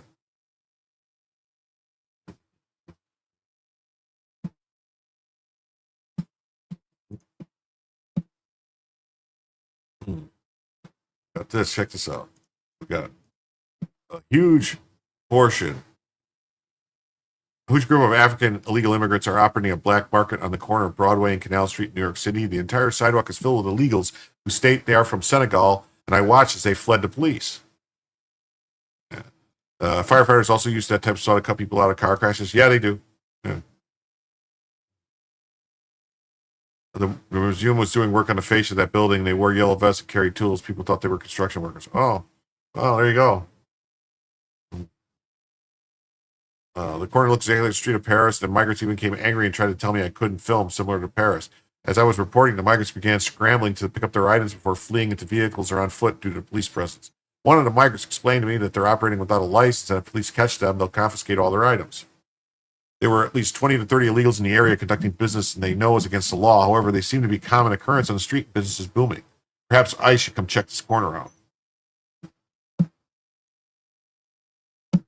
This is Savannah Hernandez in New York City, and okay, my friends, I was just driving down the street, I was Ubering, and I saw this huge market of African migrants selling all of these bags along this sidewalk. The sidewalk was actually completely full of people, so I was like, okay, pull over, let me see what's going on. Now, I'm walking along this street, and the entire sidewalk was completely packed with people buying these Louis Vuitton bags, buying these YSL bags. Obviously, all of them are knockoffs. Now, I spoke to some of the migrants. They were telling me they're all from Senegal. And as I'm walking around, they all start grabbing their bags very quickly. Again, this entire block was filled with all of these bags, and they picked them all up very quickly. Within 2 minutes, they all started jumping in vehicles, running away. I was speaking to one of the migrants, and he ended up telling me that they don't have the license to sell these purses. It's illegal, and if the cops catch them, they will come and take away all of their products. Another thing that I noticed too, because I was filming, is these migrants, very similar to Paris, telling me that I can't film here. Hey, you do the film with him. And that I wasn't allowed to be, using my camera. So they're being a little bit of aggressive toward me, and it just looked just like Paris. I was just in Paris, New York a month City, ago, and it looks the exact same here on the streets of New York as it did over there. Again, I've just never seen this. Maybe this is a common thing, but again, the entire sidewalk was completely filled with these knockoff fake purses. And then as soon as they thought the cops were going to come, they all just took off running. Craziest thing I've ever seen. Craziest thing I ever seen. It's crazy, isn't it? Crazy crime. Crazy crime. All right. Now we're into illegal alien crimes. That's where we're on now. We're on illegal alien crimes. Yeah, down the road. We're moving on down the road. Both adult suspects in last week's deadly double shooting are now on an immigration detainer holds. Jeremy Lopez is charged with the murder of Juan Pablo Caratas Paez. This guy, and he's look at this, male, race unknown. Oh, they changed this. I know we've seen this before, and it said he was white. They must have got caught up and switched it up. In Greenville County, South Carolina, 4 people, 2 adults, 2 juveniles have been arrested in connection with the double shooting that resulted in the death of Juan Pablo Caratas Paez. One of the accused, Alexson Gutierrez, has an immigration detainer hold. Now they both do. This says male Hispanic. Okay. Media coverage.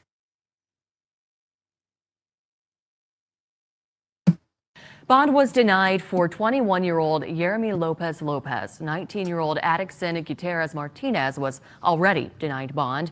We're told both are facing murder Savannah charges Hernandez among usually several has other security with charges her as when well. she's going somewhere, but Deputies say that maybe shooting not what she was happened doing Monday right there. afternoon at a home on Creektop Court. When deputies got there, they found 2 people who were injured. The coroner says 17-year-old Juan Cortez Paez died at the hospital. Deputies also say 2 juveniles were arrested and charged in connection to the shooting as well. Bond was denied for 20. Okay. And now we're going to go through. We have the 10/19/2025 Illegal Alien Crimes Roundup. It's been 2 weeks since the last roundup. Here's a rundown on 25 cases that have come to light. I'll post links to them in a reply. Davidson County, Tennessee, a man on detainer found with a fully auto handgun after chase. Charlottesville, illegal alien child predator released by the court. Illegal alien accused of assault and rape on a woman. So here's a list we're going to go through. But we're going to go through all of these, all right? We're going to look at them all because that's how we do here. All right, Miami-Dade. Baldwin County. So here's the first one. Here's our pictures. Oh. Hello, illegal aliens. How you doing? How you doing? Davidson County, Tennessee, man on detainer found with fully auto handgun after chase. Here's the. Metro police find their suspects early Thursday morning. They're driving a car that police recognize as a vehicle associated with multiple crimes across Metro. According to Metro Police, the vehicle is a white Infiniti with a dealer plate. Police say the car has been involved in numerous auto burglaries, thefts, and evading cases. And according to the arrest affidavit, in those incidents, the occupants were armed with handguns and long guns that were used to commit aggravated assaults. Metro police follow the car. They call for Air 1. That's when the driver cuts his lights, takes off, and drives wildly in and out of traffic. According to the arrest affidavit, the driver is a minor. The passenger is identified as 18-year-old Gelson Varela Dubon. Jail records show his address as the Nashville Rescue Mission on Lafayette Street. It's here at the intersection of Bell and Murfreesboro Road that police spiked the Infiniti's Communist tires. spamming Yet via the car judges. continues Yes, it to is. drive on, even with the tires disintegrating.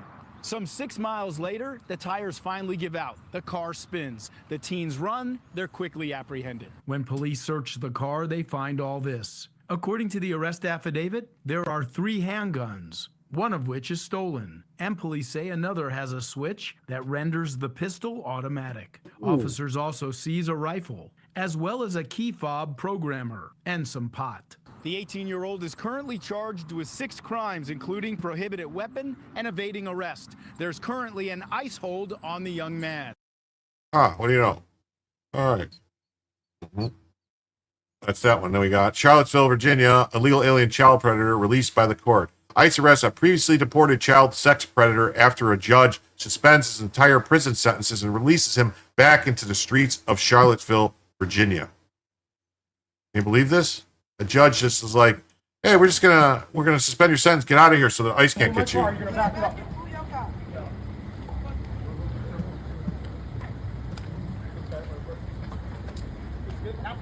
Did he have Tylenol? I don't know.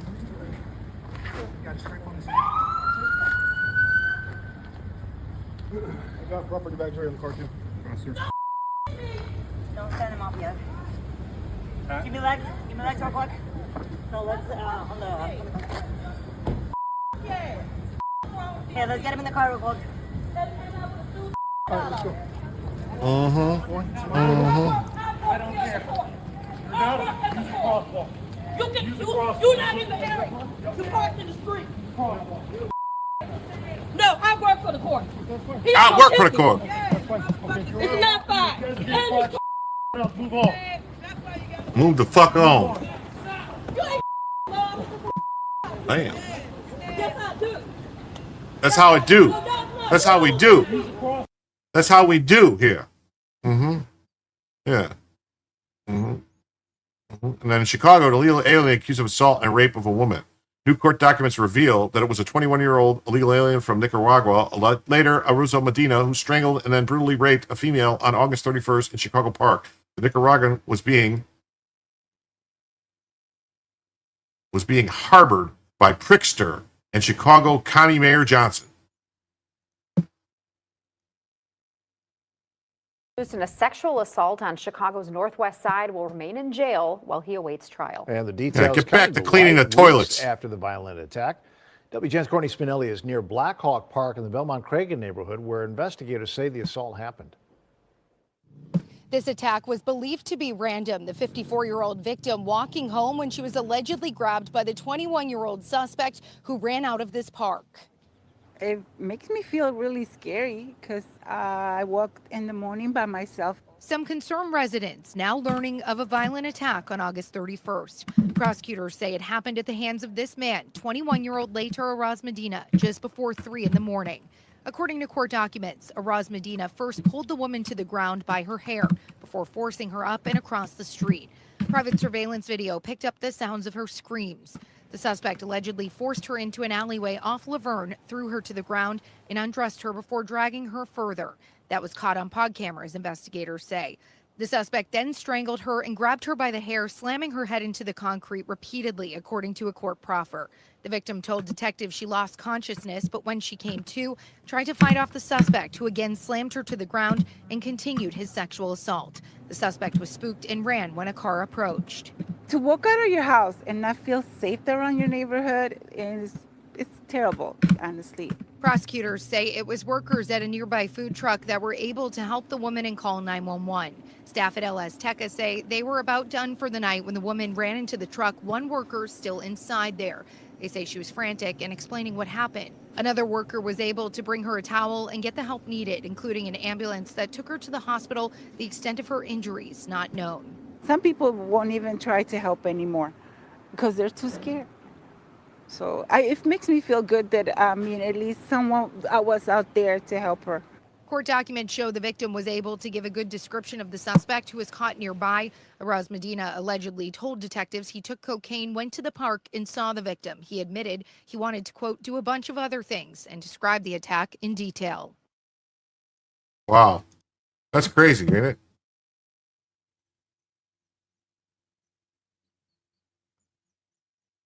Dallas County, Texas man and detainer arrested for murder. 2 men have been arrested in connection with last Sunday's triple murder of a father son, as well as an unidentified third person. It says black, brown, not married. Oh, look at white male.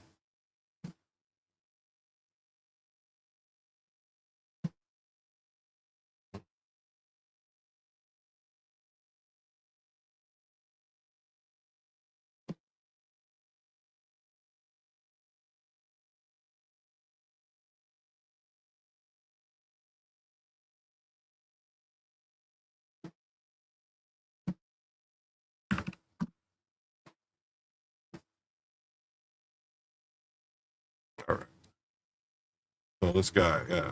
So he's white, another white guy. Then we got Greenville, South Carolina, a man and a detainer arrested for murder. 4 people, 2 adults, 2 juveniles, been arrested in connection with a double shooting that resulted in the death of Juan Pablo Cortez. Oh, we saw this. That was the one we looked at. Portland, Oregon, a legal alien sentenced for $2.4 million in SNAP fraud. An Italian man living illegally in Oregon has been sentenced to 2 years in federal prison for his involvement in a multi-state scheme that stole more than $2.4 million in SNAP benefits. 29-year-old Giovanni Spirera and his co-conspirators used skimming devices to steal EBT card data from low-income families and then used clone cards to buy thousands of pounds worth of goods in Oregon, Washington, and California. The items were resold on the black market. He pleaded guilty to conspiracy to defraud the U.S. and must pay nearly $62,000 in restitution. An Italian man living illegally in the United States stole a bunch of money. Porter County, Indiana, trucker on detainer accused of reckless homicide. A deadly crash that left one person dead, another arrested. Police say a semi-driver, Bracco Stankovic, swerved into oncoming 2 years, traffic, what a joke. hitting a Subaru head-on. The 54-year-old driver was pronounced Thanks, dead FDR, at the scene. definitely. Investigators say Stankovic did not have a Yearning valid to commercial steal. driver's Huddled license masses, yearning and to was steal. using a That's right. suspended license belonging to a A family suspended member. a sentence. He is now charged with They reckless homicide suspended among a other sentence. charges. He's being held on an ICE detainer due to his immigration status. A deadly crash that Wow. Craziness, right? We got Brunswick County, North Carolina, man on detainer accused of death by vehicle. Man accused of impaired driving, death now on immigration detainer.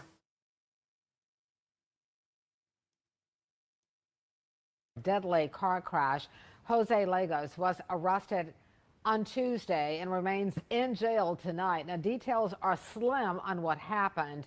ICE is looking into whether he should be detained and removed. The State Highway Patrol is investigating this case. Deadly car crash. In Sarasota County, Florida, man on detainer accused of trafficking, raping a girl. Sarasota County, Florida, Guatemala national Jose Perez Martin was arrested for sex assault of a victim 12 to 17. He has an immigration detainer hold. See. Sexual battery of a minor, both aware of each other's ages. In custody, no bond, ICE. Franklin County, North Carolina, a legal alien accused of sexually abusing a child. Franklin County resident charged last month. Why is he a Franklin County resident if he's an illegal alien? He's not a Franklin County resident. Apparent unrelated charge of sexually abusing a child under the age of 16.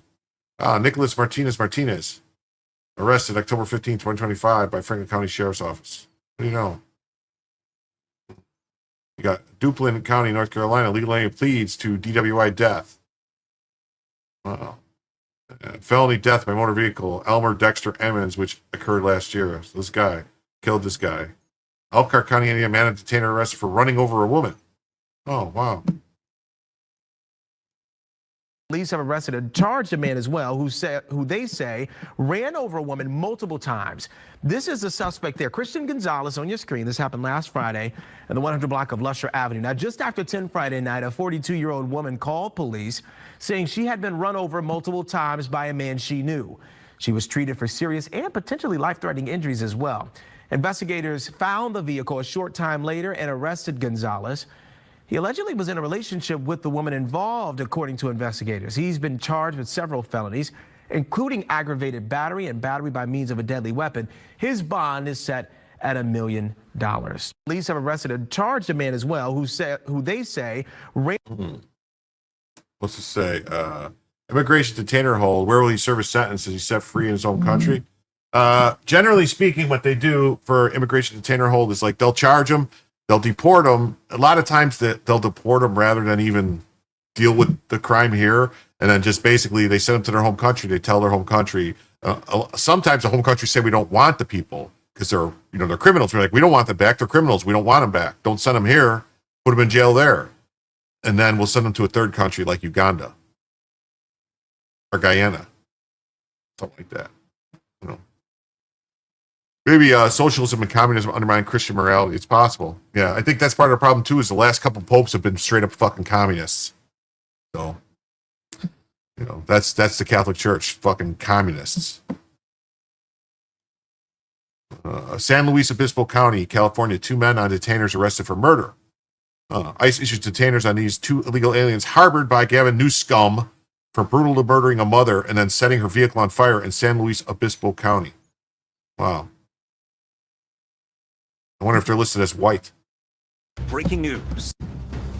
2 men have been arrested in connection to the disappearance of a Coalinga mother. 45-year-old Alejandro Soriano Ortiz of Coalinga and his brother, 40-year-old Celestino of Santa Maria, are now both in custody. Isabel Lucas Velasco was reported missing on September 13th. She was last seen at a job site in Arroyo Grande on September 12th. The Fresno County Sheriff's Office worked with the San Luis Obispo Sheriff's Office during the investigation. And on Saturday, during a search of Highway 198 west of Coalinga, a body believed to be that of Isabel's was found. The case is now being investigated as a homicide. Breaking news. Wow. 2 men. Wow. A lot of stuff going on. Napa County, California, illegal alien arrested for crash that killed 6. Napa County, California, illegal alien Norberto Celerino has been charged with the murder and is accused of a DUI rollover crash that killed 6 of his farm worker passengers. Wow. All 6 men who died and the 2 who were hurt were farm workers headed to work. The 2 survivors include the driver, the Mexicans suspect killing who has Mexicans. aliases, who was charged today with murder and DUI. The driver of a minivan that crashed over the weekend on Pope Valley Road in Napa County, killing 6 fellow farm workers, has been formally charged. 53-year-old Norberto Celerino, who has previous DUIs, was charged Tuesday by Napa County prosecutors with 6 counts of murder, 6 counts of gross vehicular manslaughter while intoxicated, and DUI. The crash happened on Pope Valley Road at about 6 Sunday evening. The CHP says Celerino went off the road and crashed into a tree. 6 male victims died at the scene. Celerino and another passenger were airlifted to hospitals. This is unlike any case that I've ever seen here, and their grief must be unimaginable. I sat down with Napa County DA Allison Haley, who's been a prosecutor here for 2 decades. I believe that we can prove that a defendant has been given a formal warning of the extreme dangerousness of driving while drinking. Celerino, a Stockton resident, has at least 2 DUIs in San Joaquin County and was warned by a judge he could face murder charges if he killed someone while again driving under the influence. Authorities say Celerino ignored that warning. CHP officers met with him at Queen of the Valley Medical Center in Napa, where they say his eyes were red and watery. He had the odor of alcohol on his breath and had slow and slurred speech. It's at that time when we believe that that extreme indifference to human life justifies a murder charge. Yeah, if Kamala won, then the news couldn't even suspect them of being men for fear of misgendering the killers. That's right. Mm-hmm. Beaches, boomers, blacks, and browns. BBBBs. Always the Bs. Mm-hmm. Mm-hmm. Durham County, illegal alien charged, deadly hit and run.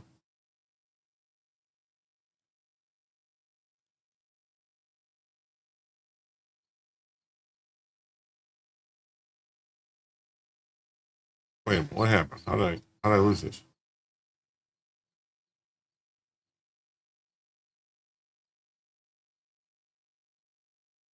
How did I jump, man? What the hell happened?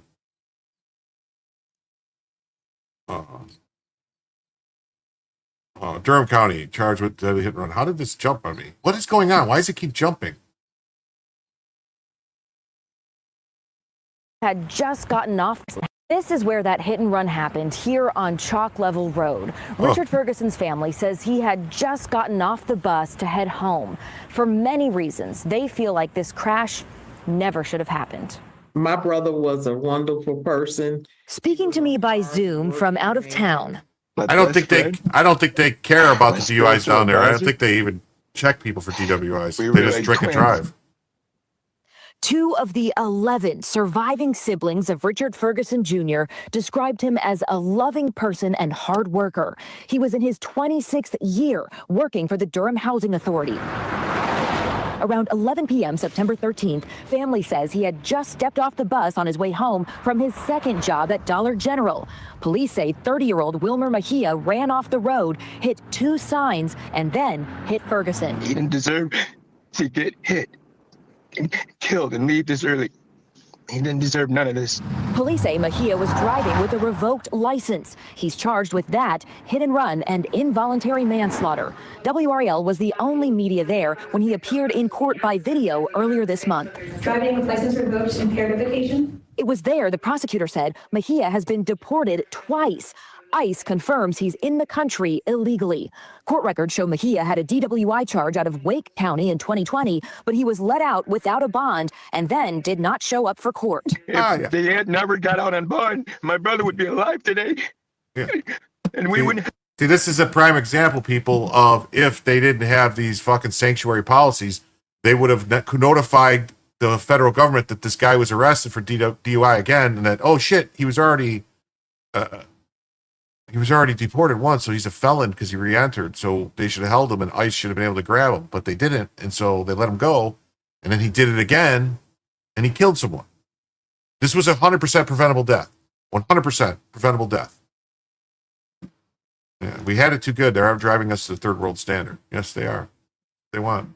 Have to go do this. Weighing that history, the Durham judge set Mejia's bond at $5 million. After court, Ferguson's family expressing relief. And I praise God. Hallelujah. Thank you, Jesus. They feel hopeful Mejia will remain behind bars as the case goes to conclusion. He does not belong outside. He's going to hurt someone else again. And then what? Someone else has to die? Court records show the suspect and the victim lived in the same apartment complex, which is just steps away from the... Wow, that's crazy. Mm-hmm. Got this. Marion County, Indiana woman on detainer arrested for murder. Oh, look at this. Mm-hmm. Mm-hmm. Mm-hmm. Sex female, hair black, complexion, date of birth, booking ID, race white, ethnicity Hispanic or Latino. I'll see they're playing games there. Playing games with the numbers again. Carrabas County, North Carolina, man on detainer arrested for threat with stolen gun. Mm-hmm. White male, another one. Look at this. Renando Frendon Samuel Ramirez. Another white male. These fucking white people got to stop with the crimes, whiteys. Miami-Dade, man on detainer arrested for murder. Police say the victim later died after being taken to Jackson Memorial Hospital, and that is where we find Local 10's Jackie Pascal with what we know so far. Jackie. Still very active scene more than 12 hours since police were first called here about shots fired. We now know that two men were injured, and one of them ended up dying at the hospital. And as homicide detectives now piece together exactly what happened, they say no arrests have been made. Evidence markers still scattered across this Miami neighborhood. It sounded like popping noises, so I just assumed it was fireworks after gunshots sprayed Friday night. It was like multiple back-to-back. This is along Northwest 16th Avenue and 47th Street. Miami police first got here around 8:30 p.m., alerted by their shot spotter system. And you can see why. A car here with multiple bullet holes. The victims were no longer at the scene when police arrived, though. The Miami-Dade Sheriff's Office telling police two men showed up at Jackson Memorial Hospital from their crime scene. One shot and pronounced dead there. The other was grazed by a bullet, we're told. He was treated and released. Back at the scene, one neighbor says where the shooting happened, there's been a lot of activity lately, leading her to be concerned like Neanderthals. something like this would happen. But I have seen that at that corner, like the past month, it has been. Cool. Okay. Hanover County, Virginia, illegal teens arrested for highway shooting. People are traveling on the roadway with their families. School buses are out at that time of the day. It is not acceptable for anyone to be shooting on the roadway. Sunday evening, VSP got word that someone was shooting from their car on 295 North near the Creighton Road exit. A deputy tried to pull them over, but instead they drove off, leading to a chase that ended in a crash in this Henrico neighborhood on Yeadon Road. We were able to come out, conduct a solid investigation in cooperation with the Hanover Sheriff's Office and make an arrest. The suspect, only 17 years old, is facing multiple charges, including reckless handling of a firearm. People are traveling on the roadway with their families. Pukin School Republic, buses are out at that time of the day. It is not acceptable for anyone to be shooting. Not acceptable. Sunday evening, VSP got word that someone was shooting from their car on 295 North near the Creighton Road exit. A deputy tried to pull them over, but instead they drove off, leading to a chase. Oh, we already watched this. Why didn't it repeat? Why did it repeat like that on me? Virginia Beach, Virginia. Illegal alien sentenced for rape of a child. Illegal alien and Salvadoran national Ricardo Mejia has been sentenced to 30 years for raping an 11-year-old. Ricardo Mejia will serve 30 years in jail for raping an 11-year-old girl multiple times and address the court before his sentencing. I'm sorry for the pain that... Yeah, they got rid of ShotSpotter. It was racist. Well, the WTKR News... No, you don't understand. You don't understand. They had to get rid of ShotSpotter because that way they can claim that shootings are down because they don't answer the phone and no one calls it in. And that's how they knew that shootings happened was through ShotSpotter. So that's how they would find bodies and stuff like that. So now they don't know about shootings. It's like if a tree falls in the forest and nobody's there to hear it, did it actually make any noise? So if there's a bunch of gunshots in Chicago and they don't have a ShotSpotter to report it, does anybody commit a crime? News 3 investigative team told you about this disturbing case last year when we uncovered details about his arrest. Almost a year ago, it was 2:30 in the morning, and the mother heard noises coming from her 11-year-old daughter's bedroom. The door was locked. She got a butter knife and forced it open. It states the parents saw a naked man grabbing his clothes and climbing out the window, the same man they hired to renovate their bathroom. The contractor, who lives in Norfolk, was arrested. We previously interviewed our crime analyst about this case. That is a clear violation of trust for someone who clearly understands the layout of your home, how to get in your house and how to get out of your home, because this person is a contractor. Court records state that he's accused of climbing through the window on 3 occasions and raping her 3 different times. The first time the parents weren't home, the other 2 times were at night. Since his arrest, he's been held at the Virginia Beach jail without bond and pleaded guilty to the charges in June. The judge sentenced him to 75 years for the 3 rapes, but suspended 45 of that, meaning he'll still here 30 years. Still here. Wow. Yeah, this guy gets a wood chipper. Ward County, North Dakota, man and detainer arrested for attempted murder. Miami-Dade, illegal alien deported after rape arrest.